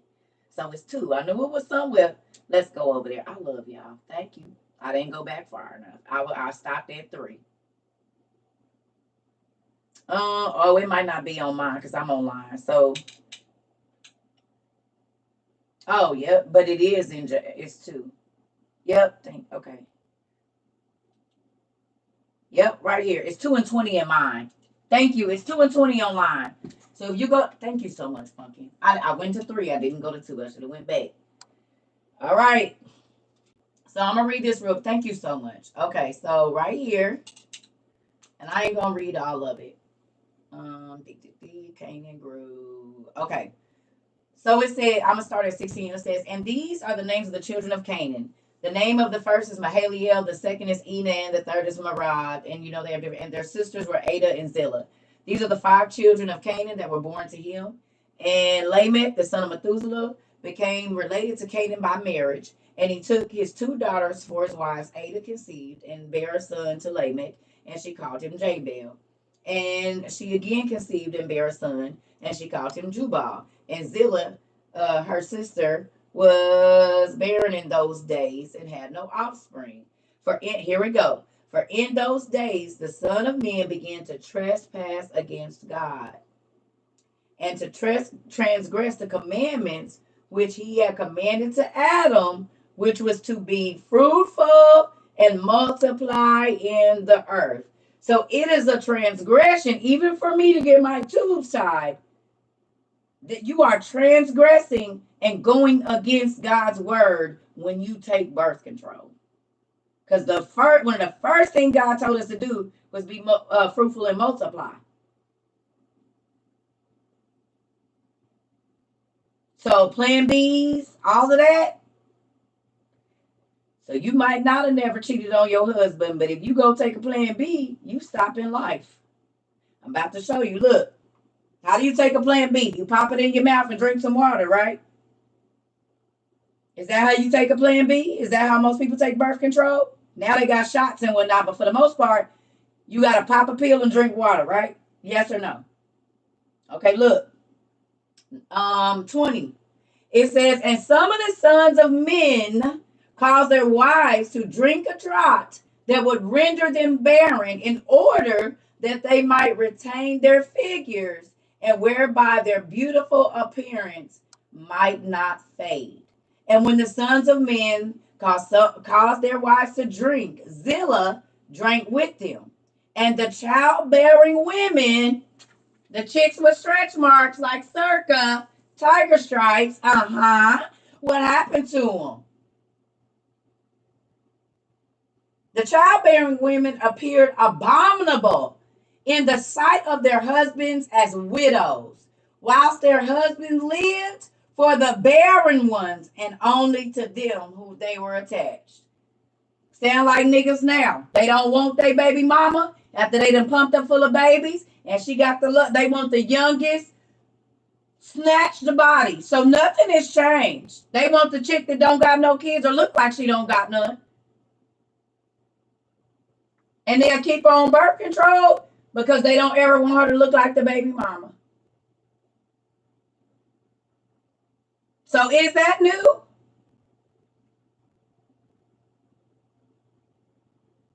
Men, y'all think y'all doing something new? Y'all daddies already did it. Pop, while y'all making jokes about shoving Plan B pills down chicks' throats.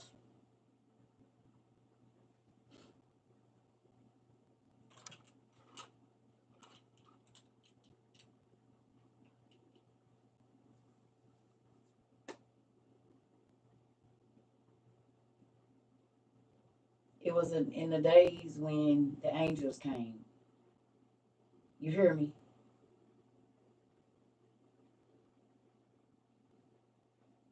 And now that we know that Gardaril and Gardasil is the same angel, but that's also the angel that taught every death blow, even in utero.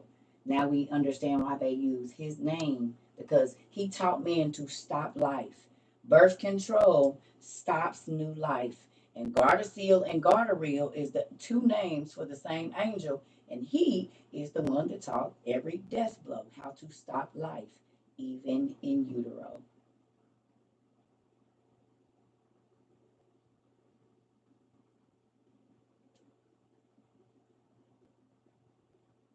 So you think it's coincidence they named the birth control after that?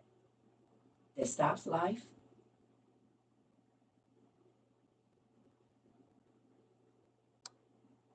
Death blow as in what is an abortion?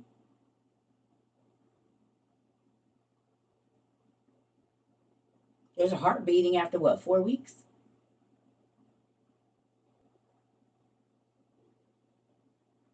Even if it ain't completely formed, it's a heart and a brain forming. And what do they do with the kid? It's not alive anymore once they take it.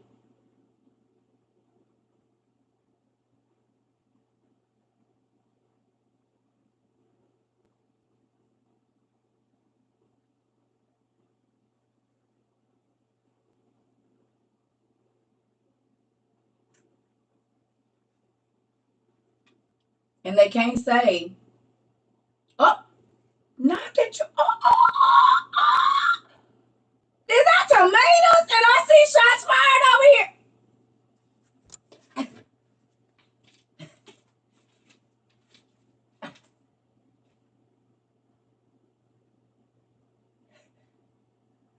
Shoot.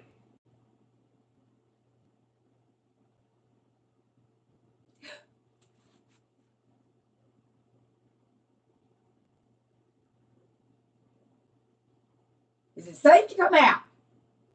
I don't shoot the damn messenger. I'm just telling y'all what it say. Now, who owns most of the abortion clinics? The Catholic Church and the Catholic hospitals. The witches and warlocks that need the adrenochrome and all of that.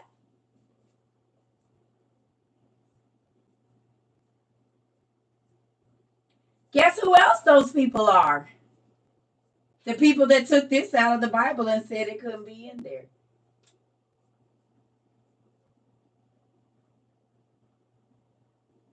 Catholic Church is the ones that decided that this is not in your King James. You don't think that that would have been an important story to have in there?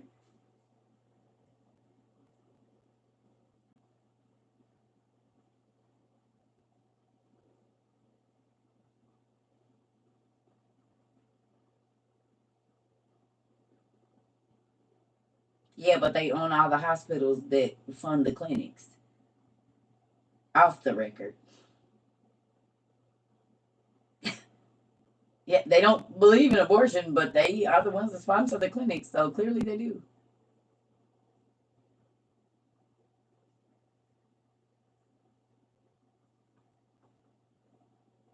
I wish I would have heard this story you told. Listen, me too. So that's why I keep asking y'all, who is the they that keeps taking this stuff out? Who is the they? Because every second, Baruch, they didn't put that in there. And that hit y'all so hard, it's 2 weeks later, and it's still busting y'all in the head. They the ones that took this stuff out. So who is the they? That don't want y'all to know all of this stuff that got you thinking 2 weeks later about your whole life. They the ones that regulate what go in your Bible. Y'all, everything we've been reading, y'all say, oh my God, I wish I would have known this. The Bible says, my people are going to perish for the lack of knowledge. Lack. What? Somebody please tell me what the definition of lack is.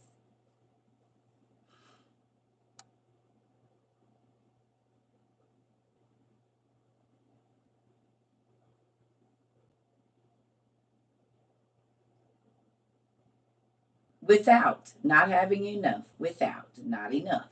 Not enough of. Missing, without, not enough. So why would God say, my people are going to perish because they are lacking, don't have enough, or missing information? And now we know, and all of us are reading with our own eyes, that there's books that they took out that had we have read them in this detail, it's a lot of stuff we probably wouldn't have done.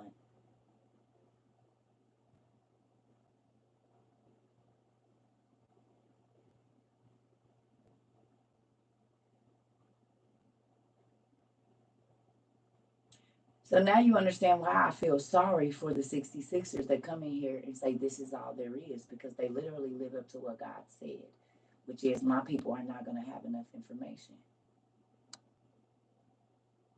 And they're going to die because of it. It says they're going to perish spiritually and physically because they don't have enough information.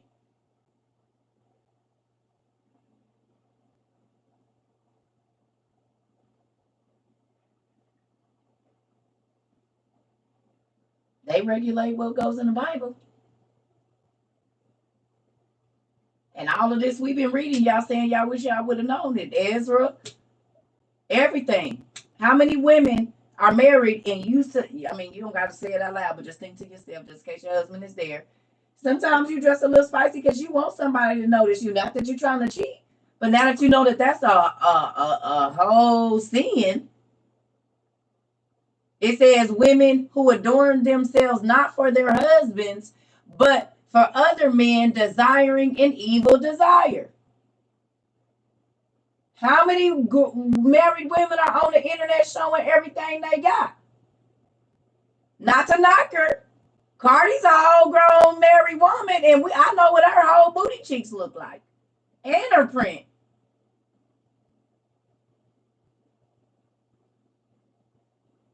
And probably could tell you what the lines on the booty crack look like if I get up close enough on the camera.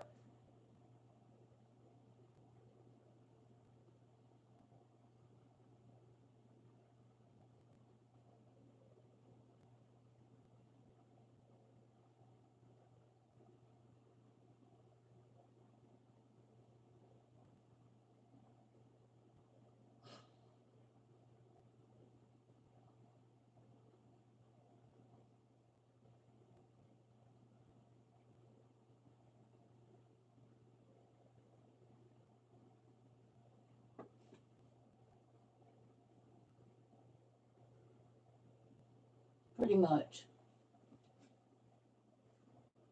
Who knew that as a married woman, you're not supposed to adorn yourself to get compliments for other men, or you could go to hell for that? Desiring for men that are not your husband to lust after you. Think about how many married women dress for men to say something and give them attention. And if that would have been in the Bible, I guarantee you it would be a lot of women that wouldn't do that. And you can dress nice without dressing slutty. You can dress sexy without dressing slutty. But to know that it's a whole punishment that you could be boiled in a vat of tar while being beat with a fiery whip, nigga, for just letting niggas that ain't your husband lust after you, and you. It's in second. It's in there. It's in these books that we read.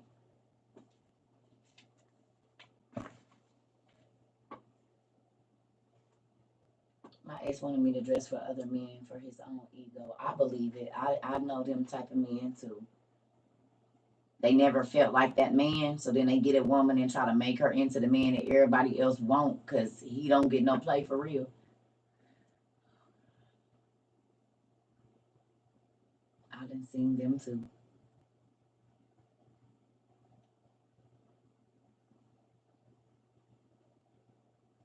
Mm-hmm.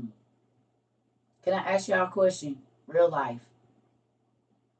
Who was interested to see that God was concerned about birth control? And half of the things that this world has made us think that God don't care about, is y'all starting to see that that's a lie? It's been deceit, deception. And now do y'all see why when people come here and ask, you just don't know?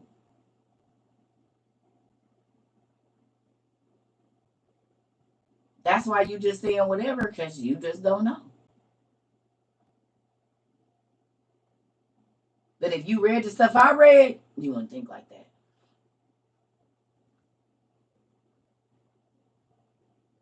It says it's a transgression against him.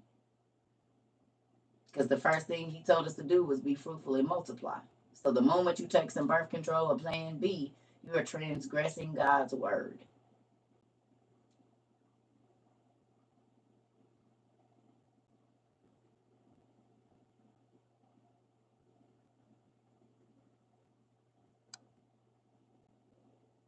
It's in Jasher. If you're going online, it's Jasher, the second chapter, like 16 through 20 online. I don't know what it is in the books, but I think it's 2 and 10 in the book. Thank you.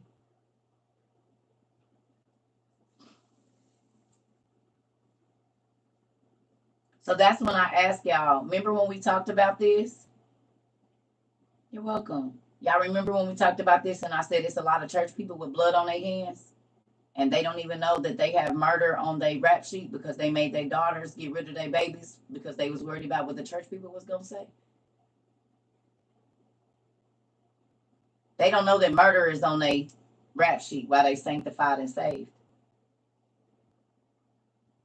While they talking about the alcoholics and the drug addicts, you a murderer in God's eyes.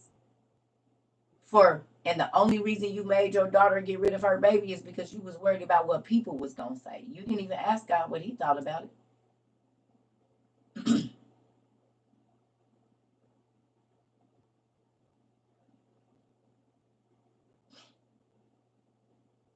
Mm,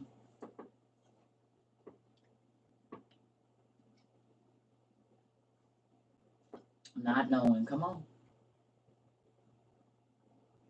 What's the neighbors gonna say? That part. You was more worried about that than you didn't ask God nothing. You made a decision for yourself. And for most of the young ladies that I talked to, they didn't want to get rid of their babies. Most of the people that was made to get abortions under 18, their parents forced them to do it.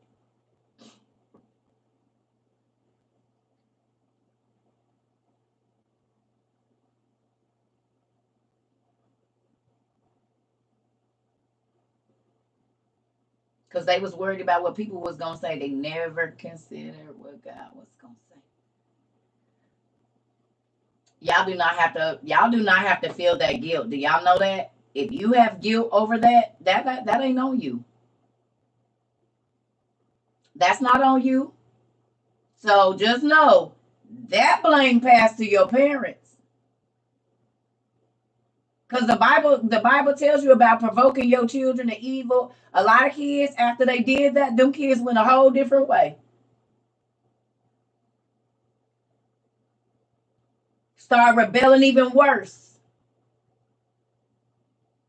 And you don't know that God gave them that kid so that they wouldn't go do what they about to go do right now.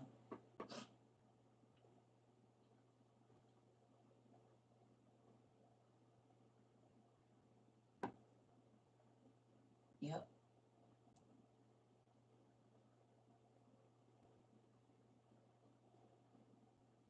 Guys, come on, guilt is plentiful. Come on now.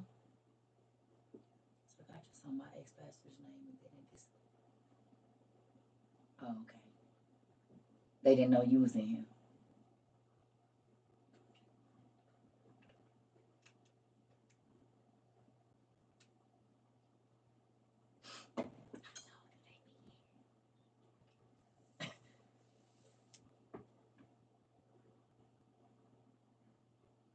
Yeah. It's a lot of people that's gonna have to answer to God for the things. I'm trying to tell y'all. And see, this is why set the captives free. Come on. This is why they don't like me at the church. Because what you're not about to keep doing is going for the people out in the street like it. Didn't the Bible call them vipers and murderers in the church? I'm 64 and still feeling the pain.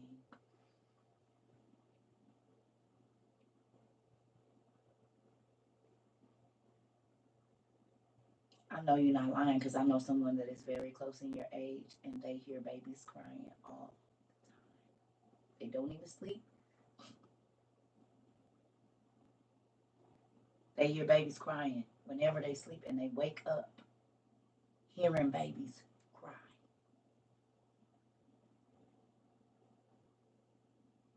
But if your parents forced you, y'all, that blame is not on you.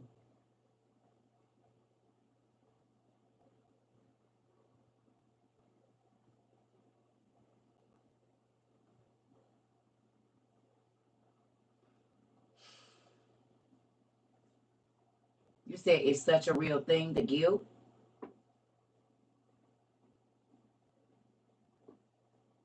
It's the same thing. It's the same thing. It's the same thing. Anybody that force you to rip something out of your womb and you do not want to, that blood is on their hands.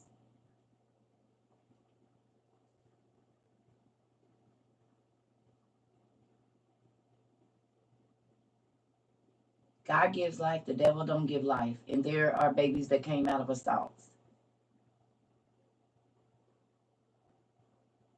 If God did not want a baby to come there, it would not be there. God is the one that sends that electrical spark to start themselves to multiplying. It doesn't matter that it was an assault. Do y'all know how many people came out of assaults in the Bible? And God still took that person and used them to make them great. It ain't your start, it's your finish.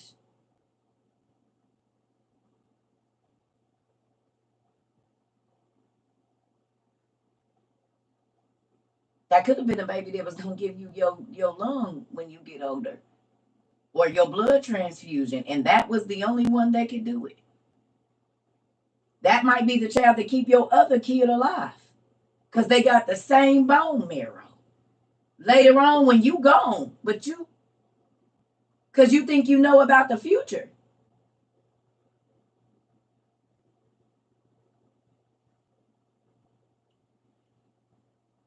You could be getting rid of your health. That might be the only kid that was gonna keep you out of the nursing home. And you don't know how many kids God has given you. Because I do know a lot of women that had a whole bunch of abortions because they didn't want to be the chick with a whole bunch of kids. And then when they went to have kids, they couldn't have any. Even with in vitro, wasn't none popping. Because you don't know if God just gave you two. And just because you got all them eggs don't mean he going to let them fertilize. So if you miss those two, and those were the two people that he wanted on this planet,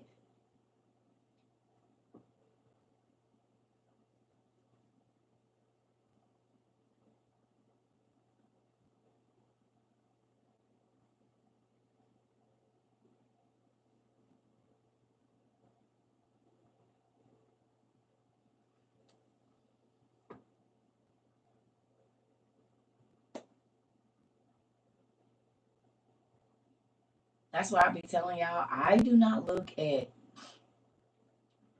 Christianity and all of that the way that, or religion, because I be seeing through that crap.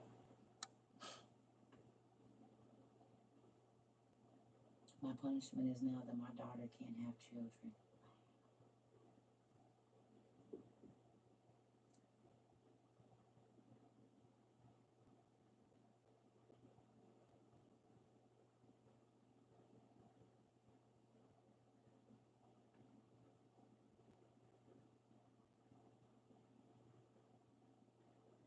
So true. I tried for 10 years and nothing. I lost three and aborted three, but didn't know better until now. Wow. Y'all, can I tell you something? Thank you for sharing your stories, because even if people are not saying anything, they read in y'all comments, and guess what? Y'all helping somebody today by telling your truth. Y'all are help these Me Too moments. Cause it's some men, the chicks got rid of their babies and they wanted them. They wanted that baby, and the chick was being spiteful because he didn't want her, but he was gonna take care of the baby, and they got rid of the man's babies. It's some fun, honey. It go both ways now. It's some men that wanted their babies, and the woman didn't want them, and they got rid of them, and they would have been an amazing dad.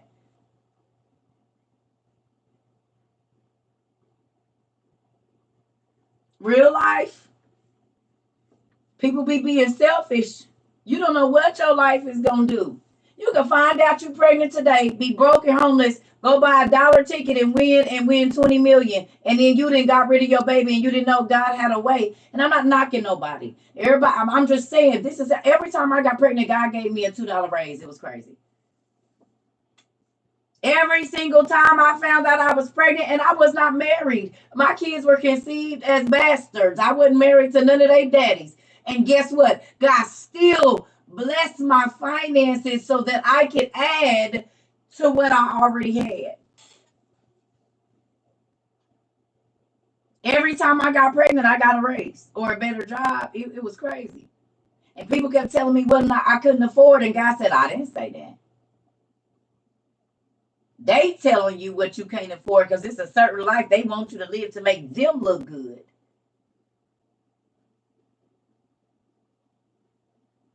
But I'm gonna give you some more money if you keep this baby. And that's exactly what he did. and everything I needed was always provided, whether I had a job or not. And I had high risk pregnancy, so most times I couldn't work.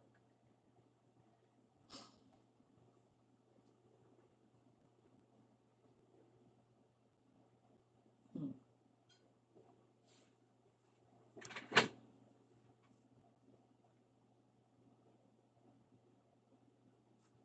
They were married.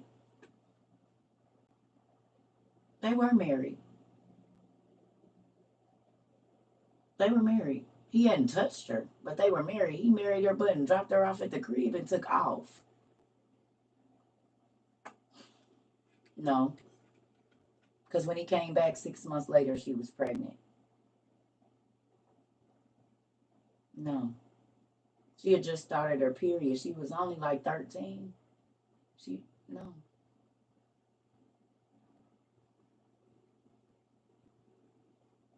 He had to draw straws. He got her. He didn't want her because he was a widower. So he took her butt home, had the wedding, dropped it off, and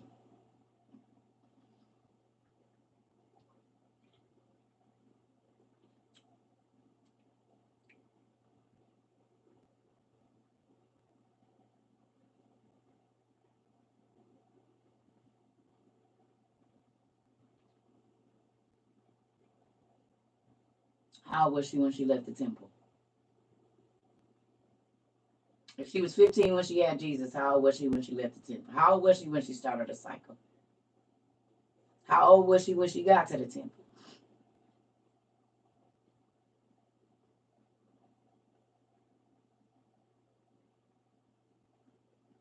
No, no, no. I'm not asking y'all. I'm asking the person that's telling me that she was.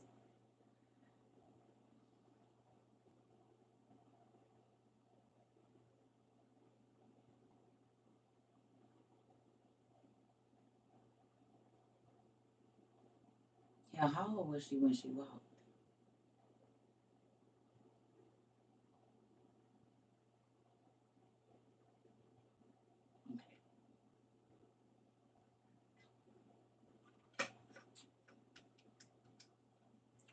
Okay. She was 9 months. She was, and she was 3 when she got to the temple. Come on, family. Because y'all be reading, reading. You're welcome.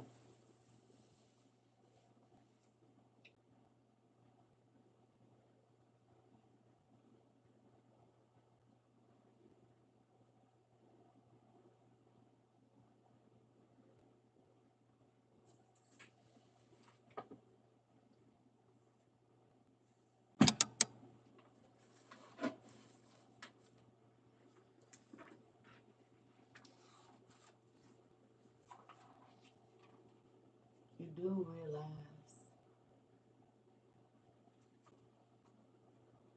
I already know.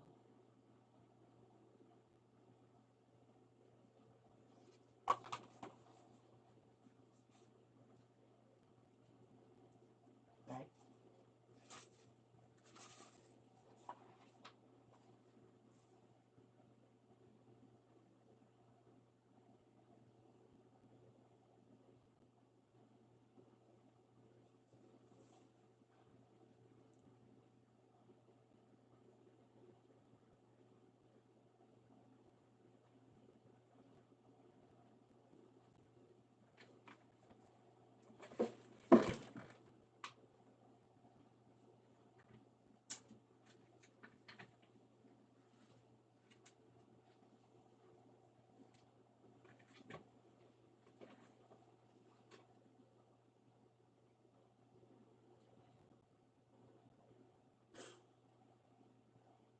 Okay.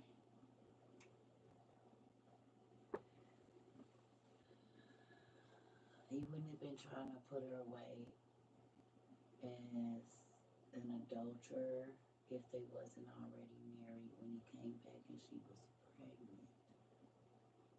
She would have been in fornication and not adultery. It says he was trying to put her away because he didn't want her to be seen as an adulterer. You have to be married to be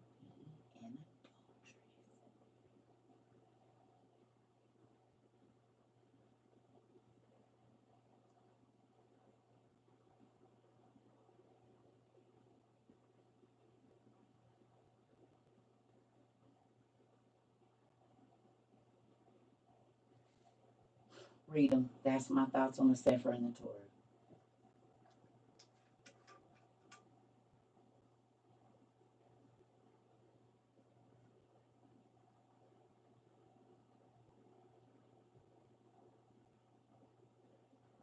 Good job, Miss Edie.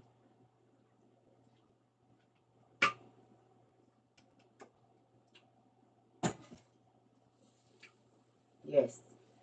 He married her. They had a ceremony. He took her butt home and dropped her off because he had already been married. He was a widower, y'all. That's how James, the brother of Jesus, and all of that.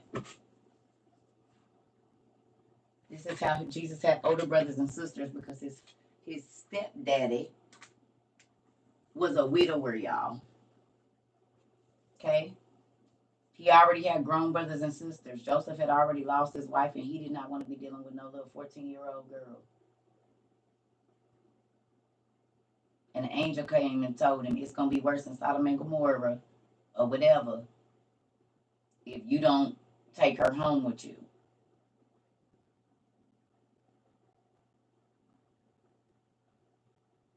When Joseph came back from a carpentry job, he had been gone 6 months, and her belly was looking like man. Soon, he did not even go in the house. He shoved her in there, and his stuff was already packed that he cut out. No, she had children with Joseph after that. No, for real. For real. His wife had already died. He was already a widower. He did not want to be bothered with her. You can read the story. You can read it. He did not want to be bothered with Mary. He was older and he had already had a wife. His wife had died. He had grown kids. He did not want to be fooling with a 14-year-old girl. 13. He didn't want to be fooling with her.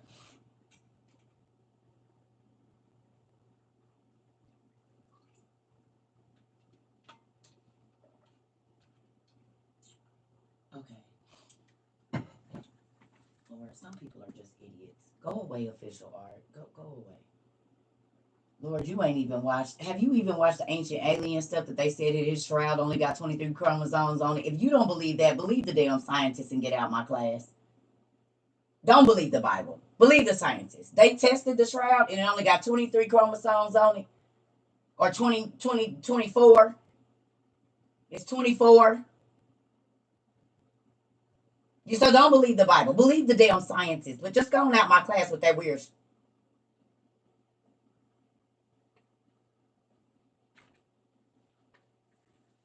Now the damn scientists, the blood folks, then tested it and said it's like 24 chromosomes. The damn scientists.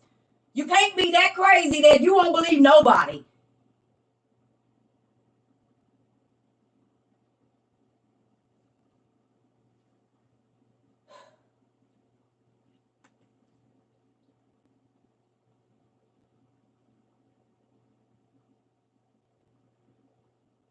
Listen.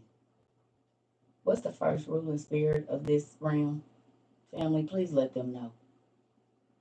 Oh, God, I thank you for wisdom. I would not want to be on the other side. Jesus.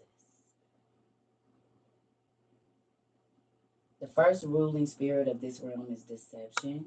If you'd like to read that, it's in the Testament of Solomon. The next is strife, which is arguing. The third is error. And you can see how many people, like, it's sad. These stories are not real, but I can trace all of your human genetic disorders back to the giants that are listed in the Bible and the mythological gods that they said never existed, but we have the genetic disorders? Really? Like, forget the Bible side of it. Just go study the science side. You'll see it. People are weird. But that's what happens when you only study. Okay, remember I told you When you exclude everything, you don't get the information. But when you include, you get the pieces. You can tell the people that read to exclude to learn, and you can tell the people that have included everything and put the pieces where they go. You can literally see it. And they only always study. Like I said, when I read that the Israelites went against the Persians, I didn't just take the Israelite side for it. You know what I did? I went and got Persian history to make sure it lined up. And guess what? It did.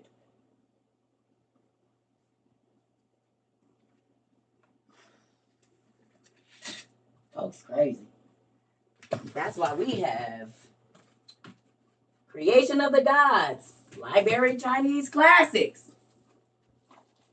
in Mandarin and English, right? Creation of the Look, you see this? Library of Chinese Congress. These books is stupid expensive, right? For $5, okay?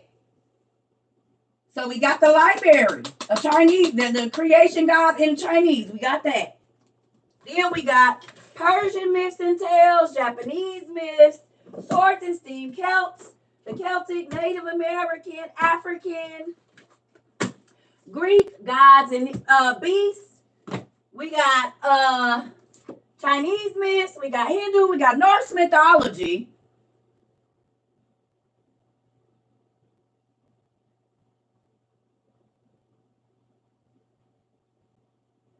So whatever I see in the Bible about a race of people, I can not only go there, but I can go to my history books, like the Smithsonian and the battle maps.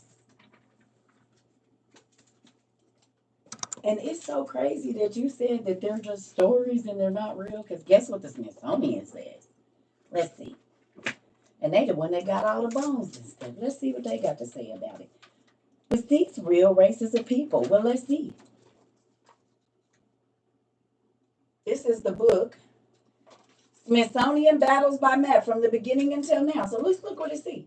Now, why would the Smithsonian be talking about the Hittites, the Egyptians, the Canaanites, the Assyrians, and the Babylonians? The Hittites from the Bible, but it's fake, right? The Hittites from the Bible, but it's fake, right? It's a fake story. But even the people who write your history books is talking about the Canaanites, the Jebusites. They're mentioned in here, since the Bible is a fairy tale. So you might not want to read not name history books, seeing as how Miss Smithsonian is the one that's putting them out. You might not want to read that at all,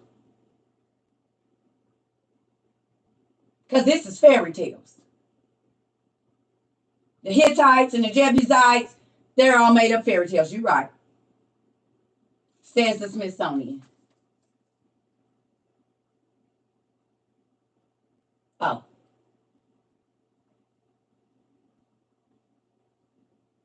Oh.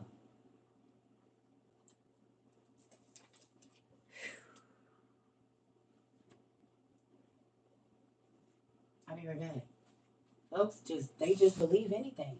They don't go searching for themselves. That's sad. It's scary.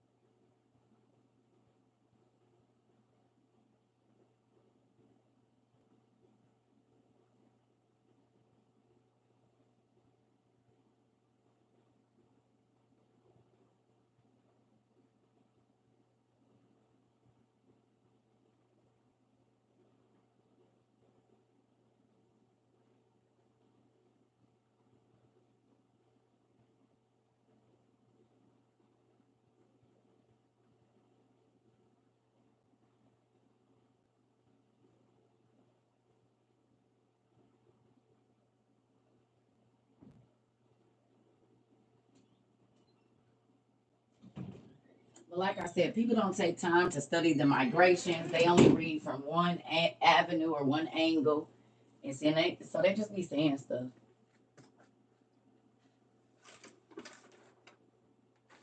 Y'all remember this? Brahma is Abraham. Brahma is Abraham.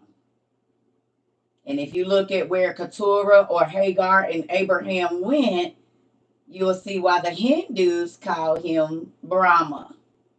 And he had a wife named Gagar, and Brahma did, and another wife named Saraswati. So Abraham had Sarah and Hagar, and Brahma had Saraswati and Gagar.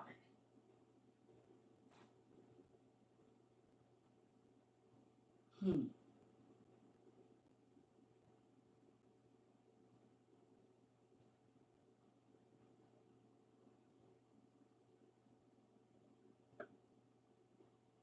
In India right now, there's a river called the Gagar and Saraswati River, the Hagar and Sarah River.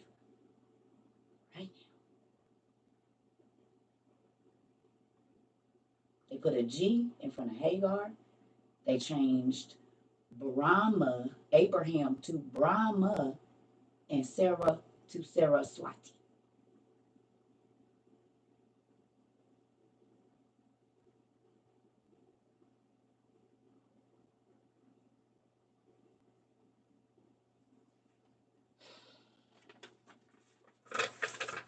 But when you only studying from one side of it, yeah, that's all you gonna see is that craziness.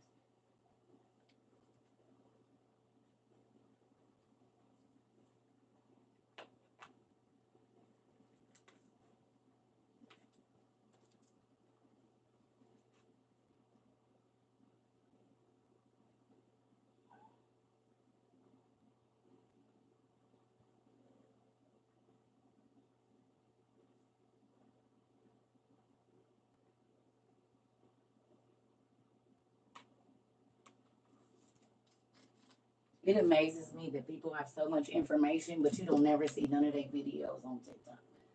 They always want to come in my class and try to teach instead of getting their own damn live. If you believe so heavily in it, and the only thing that you can do is oppose what I'm saying, how about you stop wasting time doing that and teach what you believe like I do?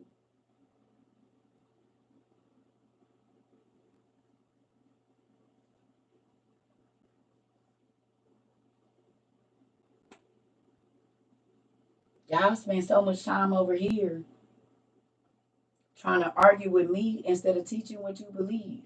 You come in here while I'm teaching and try to interrupt and teach my class thinking you doing something, and I bust y'all head every time. I'm not upset. I'm telling you. They ain't did no research on nothing. Nothing. Nothing. Nothing. Because if you know where Hercules was and that he married Abraham's granddaughter, and you know who Jupiter is and who Mars is, and that Saturn and all of these names is named after the Assyrian Babylonian kings, is there really an ice wall?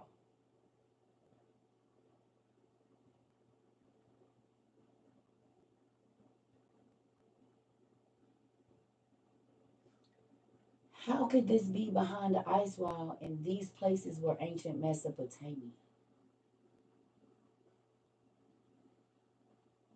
Make it make sense.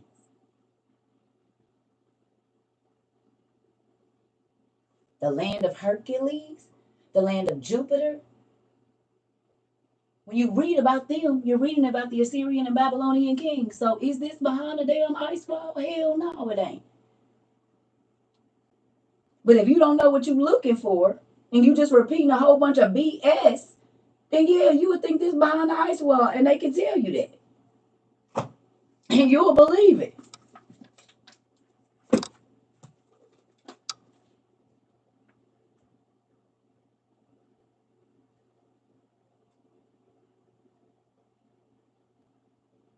Where did they say they went into the reptiles at in ancient Mesopotamia, which would have been ancient Africa? When the angels went into the women, they made giant people. When they went into the birds, they made harpies. And when they went into the reptiles, they made giant lizards, aka dinosaurs.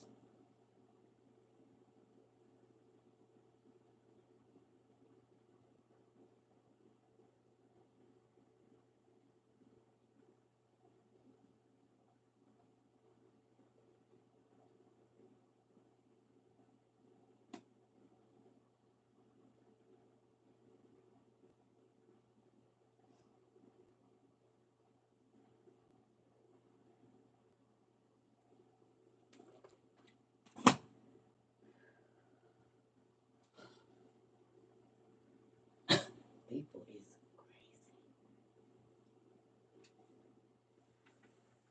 It's called The Lost Books of the Bible by William Hone.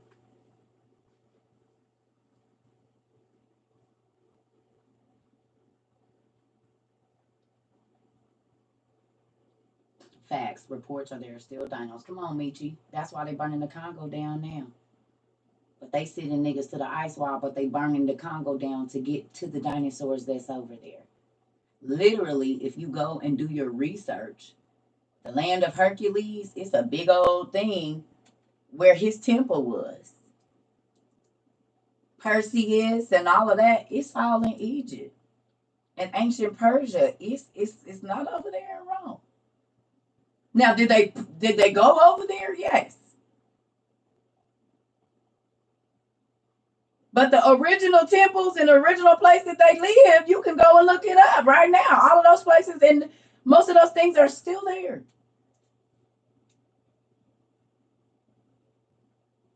Demigods, exactly.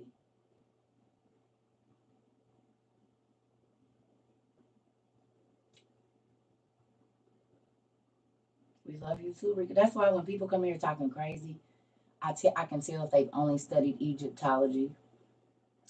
I can tell if they've only studied from a Black Israelite point of view, or they only then read the 66, because they got tunnel vision and they can't hear nothing else.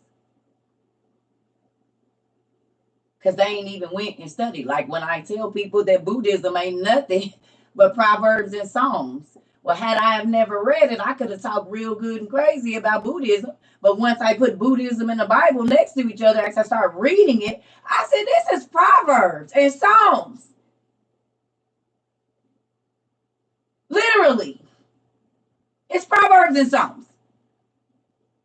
Buddhism, most of it is Proverbs and Psalms. Literally. But if you don't read them side by side, you'll never know.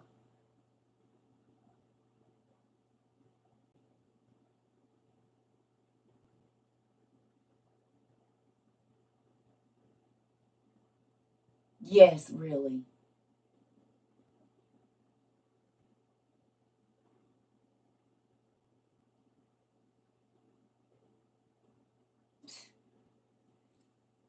When you only study from one point of view, that's all you get.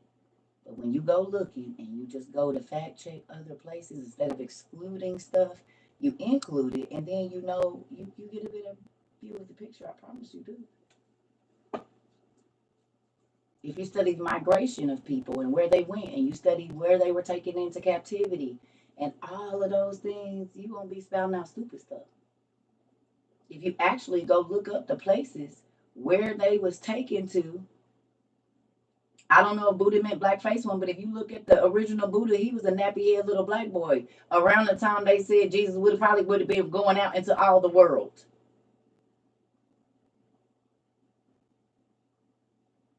The original Buddha was not a Asian bald head fat man. It was a little black boy with bantu knots or a nigga that ain't had a haircut.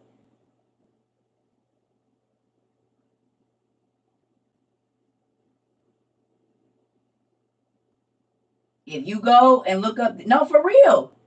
If you go and look up the original Buddha, he looked like all the little black boys after they get out the pool, and they got about a fourth of an inch on their head.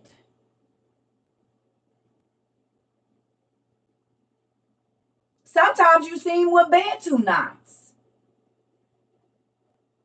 You either see him with BDBs on his head or Bantu knots. They changed that fat dude later on in the flick. The original Buddha had BDBs or Bantu knots. Go look it up right now, please. Go look up the original Buddha. He was not fat, black, and Asian like that. He was a little black boy with BDBs. For real, for real.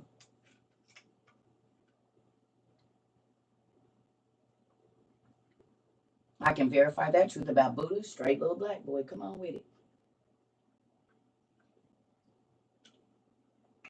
He had BDBs on his head. He ain't had no haircut.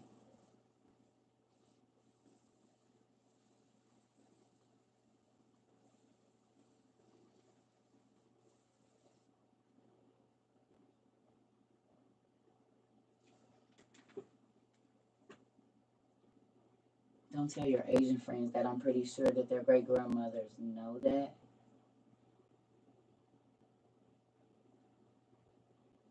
Well, then why they treat black people like they do then? And why are you? I mean,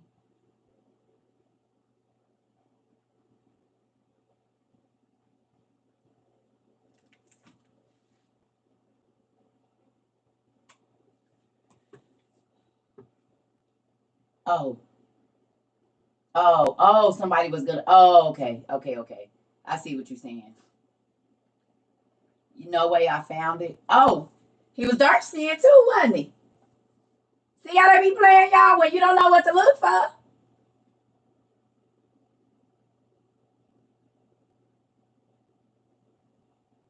Whose mind blown that Buddha was the real Buddha was a little black boy? If you didn't know, be honest. Did you know?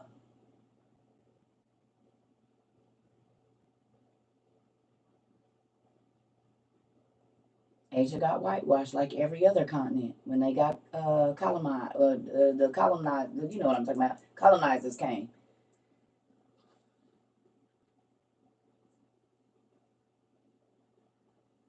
The original Russians were black. The Etruscans, the Boeotians. If you go look up those people and see where they lived, it was black folks. The original Russians, everybody.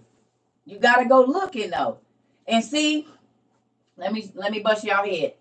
You know how the Russian soldiers wear that hat that go under here, and they do it in the UK too. That used to be their hair. That was not a hat. Just like the Jewish dudes that wear that furry hat, that's how the niggas was cutting their hair. They had to wear it in a hat. But that is how they cut their hair so you knew who they was. They was afros. They was not hats. So now in England, in Russia, and the Jewish so-called men wear that fluffy hat, but it's niggas' hair that used to look like that. They gotta wear the hats. But a nigga can cut his hair to look like, grow his hair, and it's gonna defy gravity and stand up exactly like that.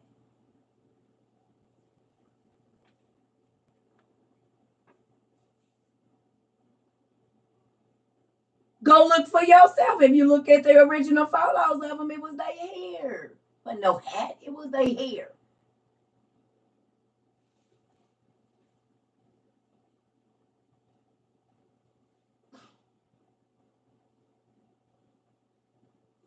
Go look up and do the research for yourself. It's mind blowing.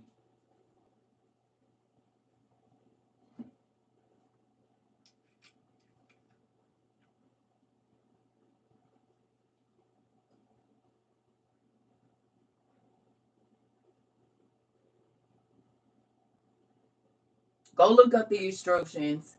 Go look up the Boeotians. Go look those people up.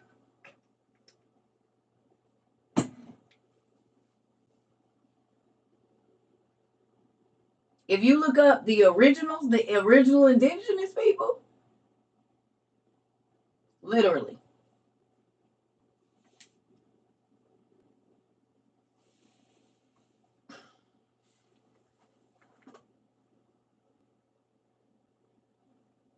White people came from us. Black women have the Eve gene. Two black, the darkest black people you have ever seen can produce a white baby with blonde hair and blue eyes. And if you don't believe me, look up the Eve gene. It's a real thing. Black women are the only women on the planet that can have every race of people or whatever that you see. There's no other race on the planet that can do that. They have to mix with another race to do it. Black women and black men can spit out every genome of people you see from each other. That's why you see black people that look Asian, black people that are they call them white passing, but really it ain't. Yeah. There's no a white woman cannot make a black baby with a white man. An Asian woman cannot make a black baby with an Asian man, and so forth and so on. The only women that can do that are black women and black men and women together. That's the only people. Everybody else got to mix with somebody else to make it. Black people can make everybody you see.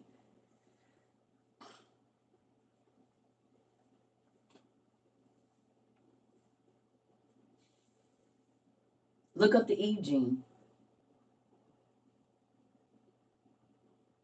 It's the truth.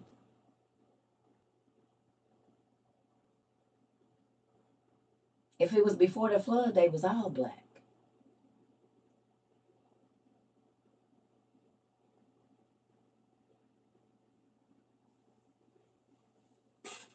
But they could have been light skinned to teeth. If you go study the Eve gene, you will understand. And that's not being racist, it's the truth. Black women are the only women on the planet that can produce every genome you see, every race of people you see. No other woman on this planet can do that. She would have to be with an Asian man, be with a black man, be with a Spanish man in order to do that.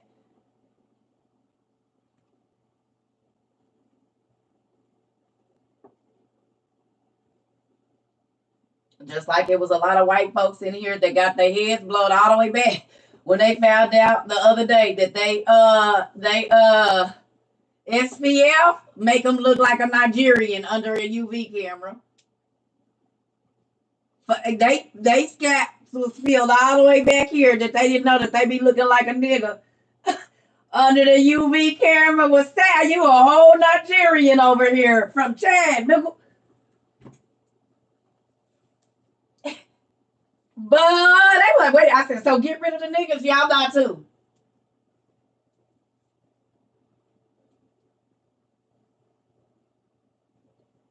Because without us, that's something about, excuse my language, about to eat y'all ass up. They was sitting there like, oh my God, no, oh my God. Babe, come look at this. Wearing blackface all day and didn't even know it. Joke's on y'all, tricked you, nigga. Tricked you. Y'all be putting on blackface trying to be funny and don't know you rubbing it in just as happy looking like a Nigerian under your little stuff. Hey, boo. What's up? What's going on, my nigga? How you doing? Oh, shoot. They said, wait a minute, what? Honey, come look at this. Can you freaking believe this? Oh my God, I cannot. Did you know that they put black people in our SPF?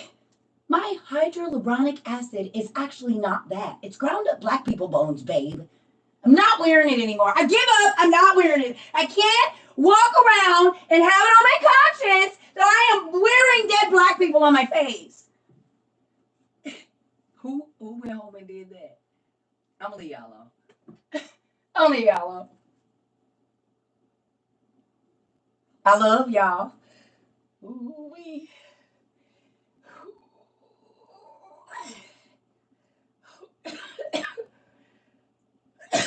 Make you want to be nice to the black people, don't you? Now you know if you get rid of them, you go away too.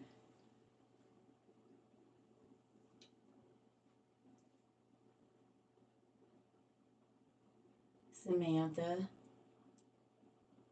it matters when white people think that they are the ultimate race and they not. It only matters when white folks ain't the ultimate race. I know. That's when we don't care about color. But if it's your privilege, well,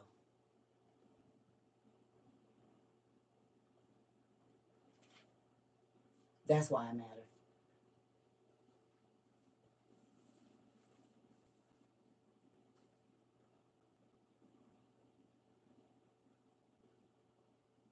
It only don't matter when it don't put white folks as the master race. That's when it doesn't matter. But if y'all still the master race, oh, it matters.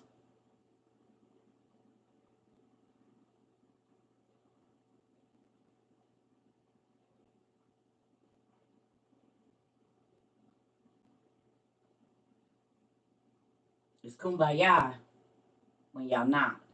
But when y'all is, oh, y'all let it be known. Or when y'all thought y'all was. Now we gonna talk about it. We gonna talk about it.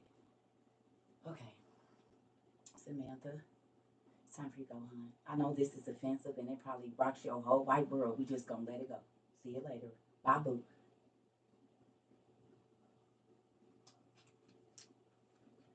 Most of the stuff I say, it don't matter what it is, nigga. Folks don't like it. Get used to it or go away.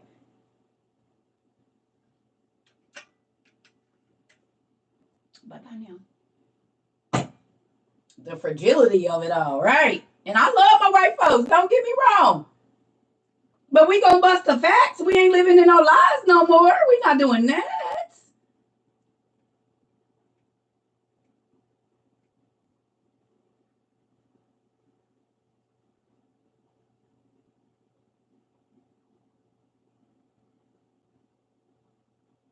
I love everybody, and that's not a lie. I really do. But we ain't gonna sit and lie to make you feel better. That's the problem.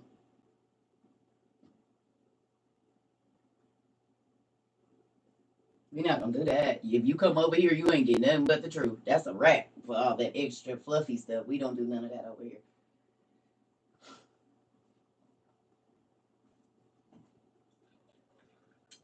That's why the church people be mad, the black Israelites be mad, the Muslims be everybody be mad at me. I don't give a damn because everybody living a lie, trying to divide stuff. And it's so crazy that everybody God talks about unity, but you never see any of that. And when they come here and they know that we got Buddhist towers, Presbyterian, Methodist, Catholic, people that used to do witchcraft, everybody over here. And you know what they learning? The word of God. It's unity over here. We got people in same-sex marriages. We got people that's cheating on their wives and husbands. We got people that's hoes, people that's whoremongers, people that's alcoholics. Those are all the people that God was going to.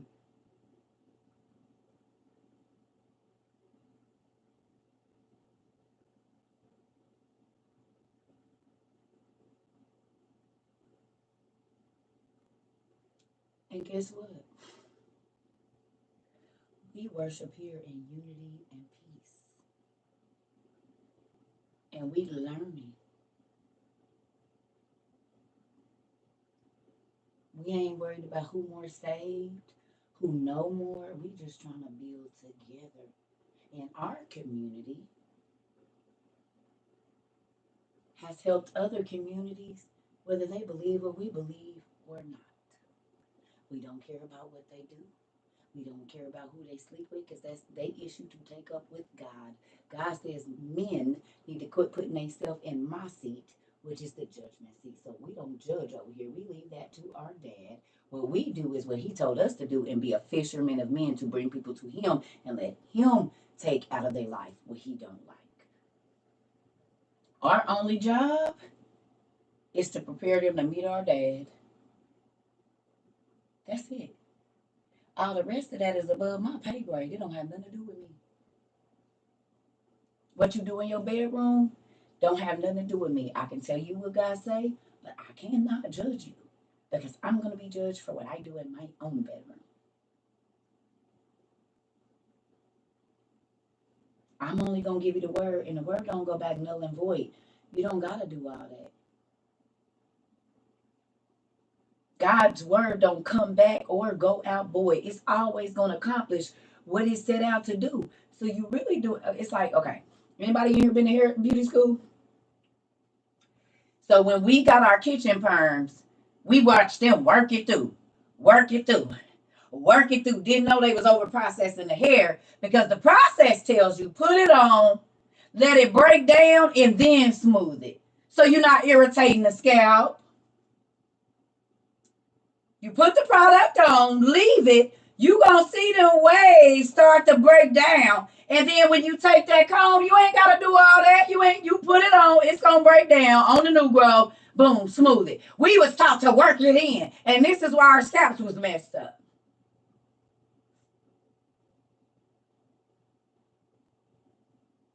It's a way to do it. That don't mean it's the right way.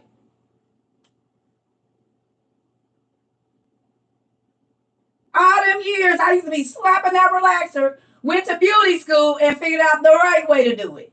You sit it there, let the chemical break the hair down, and boom, all you doing is smoothing and shampooing. That's it. It's the same thing with this. People make getting to God unattainable. What this circle does is make God attainable for people. And the religious people don't like that because they've been able to keep you away from God because you didn't fit in their stuff. This breaks down all those walls. You want to know? What do you want to know about my dad? You don't got to be in no clique. You don't got to be been paid this amount of money. If you want to answer and I can get it to you, I'm going to get it to you.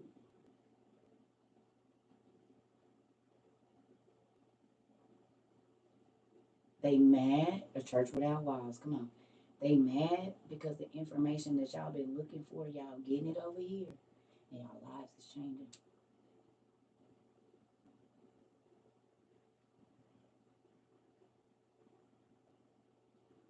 You've been going to church your whole life. You was still cocking your legs back. It didn't stop nothing. But now you like, don't come over here by me. Men, I was giving that thing out. Now you like, girl, get away. I said don't come over my house no more. Second Baruch. Second Baruch. Second, don't come over here no more. I said no. You got a whole thing in when you be like, no. Now you be like, I said no. Get your here. Don't come over here no more. Why? You been knowing fornication and adultery was a sin. Why is it so important that you don't do it now?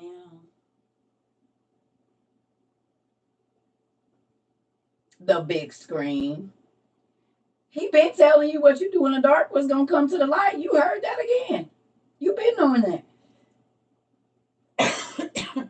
I love it. Not hey daddy going from hey daddy to unhand me heathen for real. I love it. Went from hey daddy to get over me heathen. Said Lucifer, don't touch me. Don't look at me.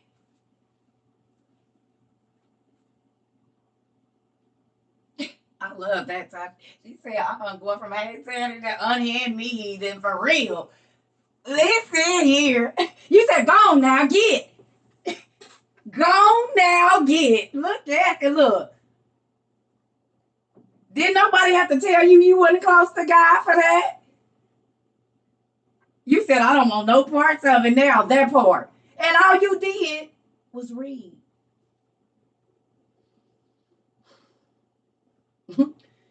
Did you have to go on a fast for 10 weeks to get that revelation?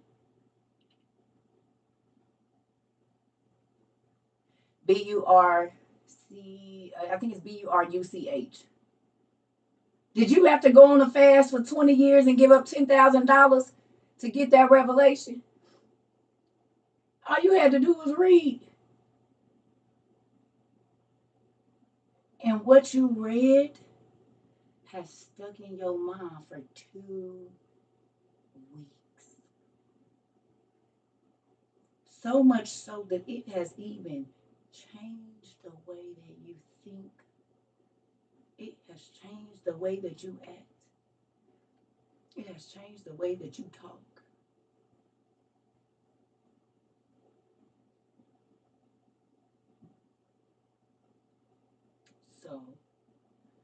The word don't never not accomplish what it's supposed to. If you are teaching the word, you don't gotta do all that extra. The word, I don't give y'all no extra. I give y'all what God say, and we go study the other parts of what it say. He said, I don't even gossip with my mama no more. And don't, because that's a whole muscle. Mama, I can't talk about that. Bye.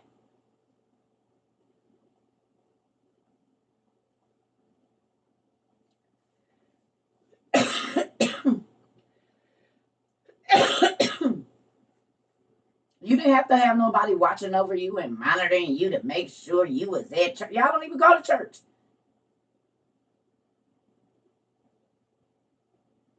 I'm having a hot flash. Change your whole understanding.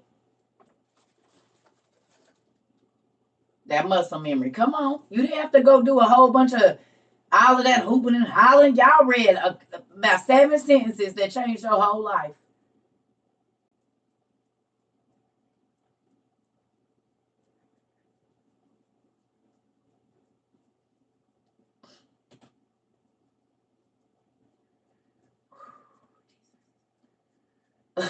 This is not fun. I gotta go. I gotta go get in the tub. I cannot sit with this sweat on me.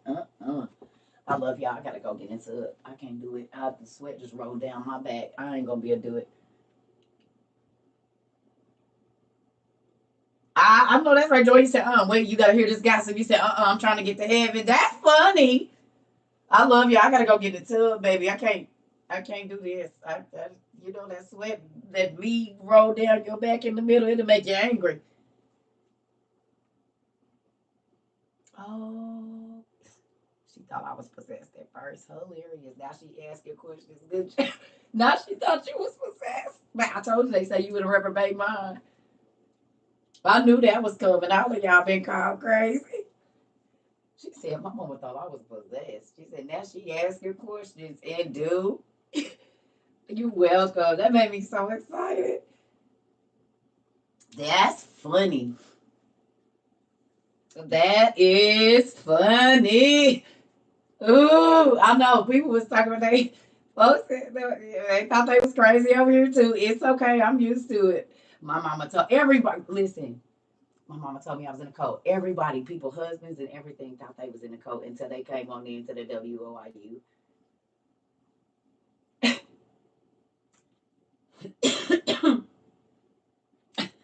And now they be sneaking and reading and stealing their books and stuff. Listen, trying to eavesdrop, what she was talking about. I think I seen some on or in your book like this. You come back and they try to hurry up and walk away from the island because they didn't been in your book. It was witchcraft. Yes, it was. Yes. My husband don't care what it is. He just know I'm at peace. He said, I don't care what she doing. She ain't tripping. Cool. Ivy, don't worry about it. They ain't gonna do it, but you got us to discuss it with. It's good. It is Nerd Junk Shop. N3RD Junk Shop. Nerd spelled with a 3. Nerdjunkshop.com. Listen, my mama got my African stepdaddy with a Mormon, who a Mormon sending me prayers in the mail. Hell no. They like they gotta get you back online, huh? Mom messed around and fell asleep with my book. They be trying to hide it. I'm trying to tell you and be busted. You busted. What do he say? It was 2 o'clock in the morning. Something. You busted. You done got busted with my book. Look at this. You trying to hide in a bathroom with my stuff? Listen. I done see my supervisor in here, and we both supposed to be working.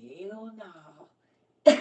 I told y'all they be ear hustling. I know how it goes. I'm trying to tell y'all. Ooh wee. Too funny. Oh man. Listen here. Oh, that's funny. Discussing it with my coworker. Listen, now I just don't even answer the phone. I know that's right. Oh, my oldest said you always listening to her. Don't be putting her out. Just put your earphones in, y'all. Ooh. All right, not y'all both in class while clocked in. Right. Oh, Lord Jesus. That is, I get the look. I ignored. Is that lady again? Me, yes. Wait. You said what? It said I leave you playing in the living room. Come home and she watching and laughing. She approves. Now, hey, mom. Hey, I told you. Now she be in the room laughing. See how I go. Oh, my 3-year-old say it's just teacher Circa. Oh, I love y'all. Oh man, it makes me excited to hear that though, y'all. Because guess what? As long as they get it, we planting seeds. It might not come for them for another year, but subconsciously, God tap dancing on their head. I'm telling you. That's why I said don't browbeat them. Don't browbeat them. Don't just lay the cheese out. You feel guilty for introducing him to the church. I know. I know what you're talking about. Yep. What? My mama call you Eva. She said, what Eva talking about today? Not Eva. Not Eva. She didn't gave me a name, Eva. I take it. Hey. She said, what Eva talking about today? See that? Didn't I tell y'all they was gonna be asking y'all that? Didn't I tell y'all? I said they gonna try to act like they don't want to know and be like, what's she talking about? What exactly do y'all be talking about over there? Try to act like they mad, but they really want to know because they see your life changing and they know you. They know you. They see you not acting crazy. They see you changing. They see you, and they can't understand. And they know you never met me in person.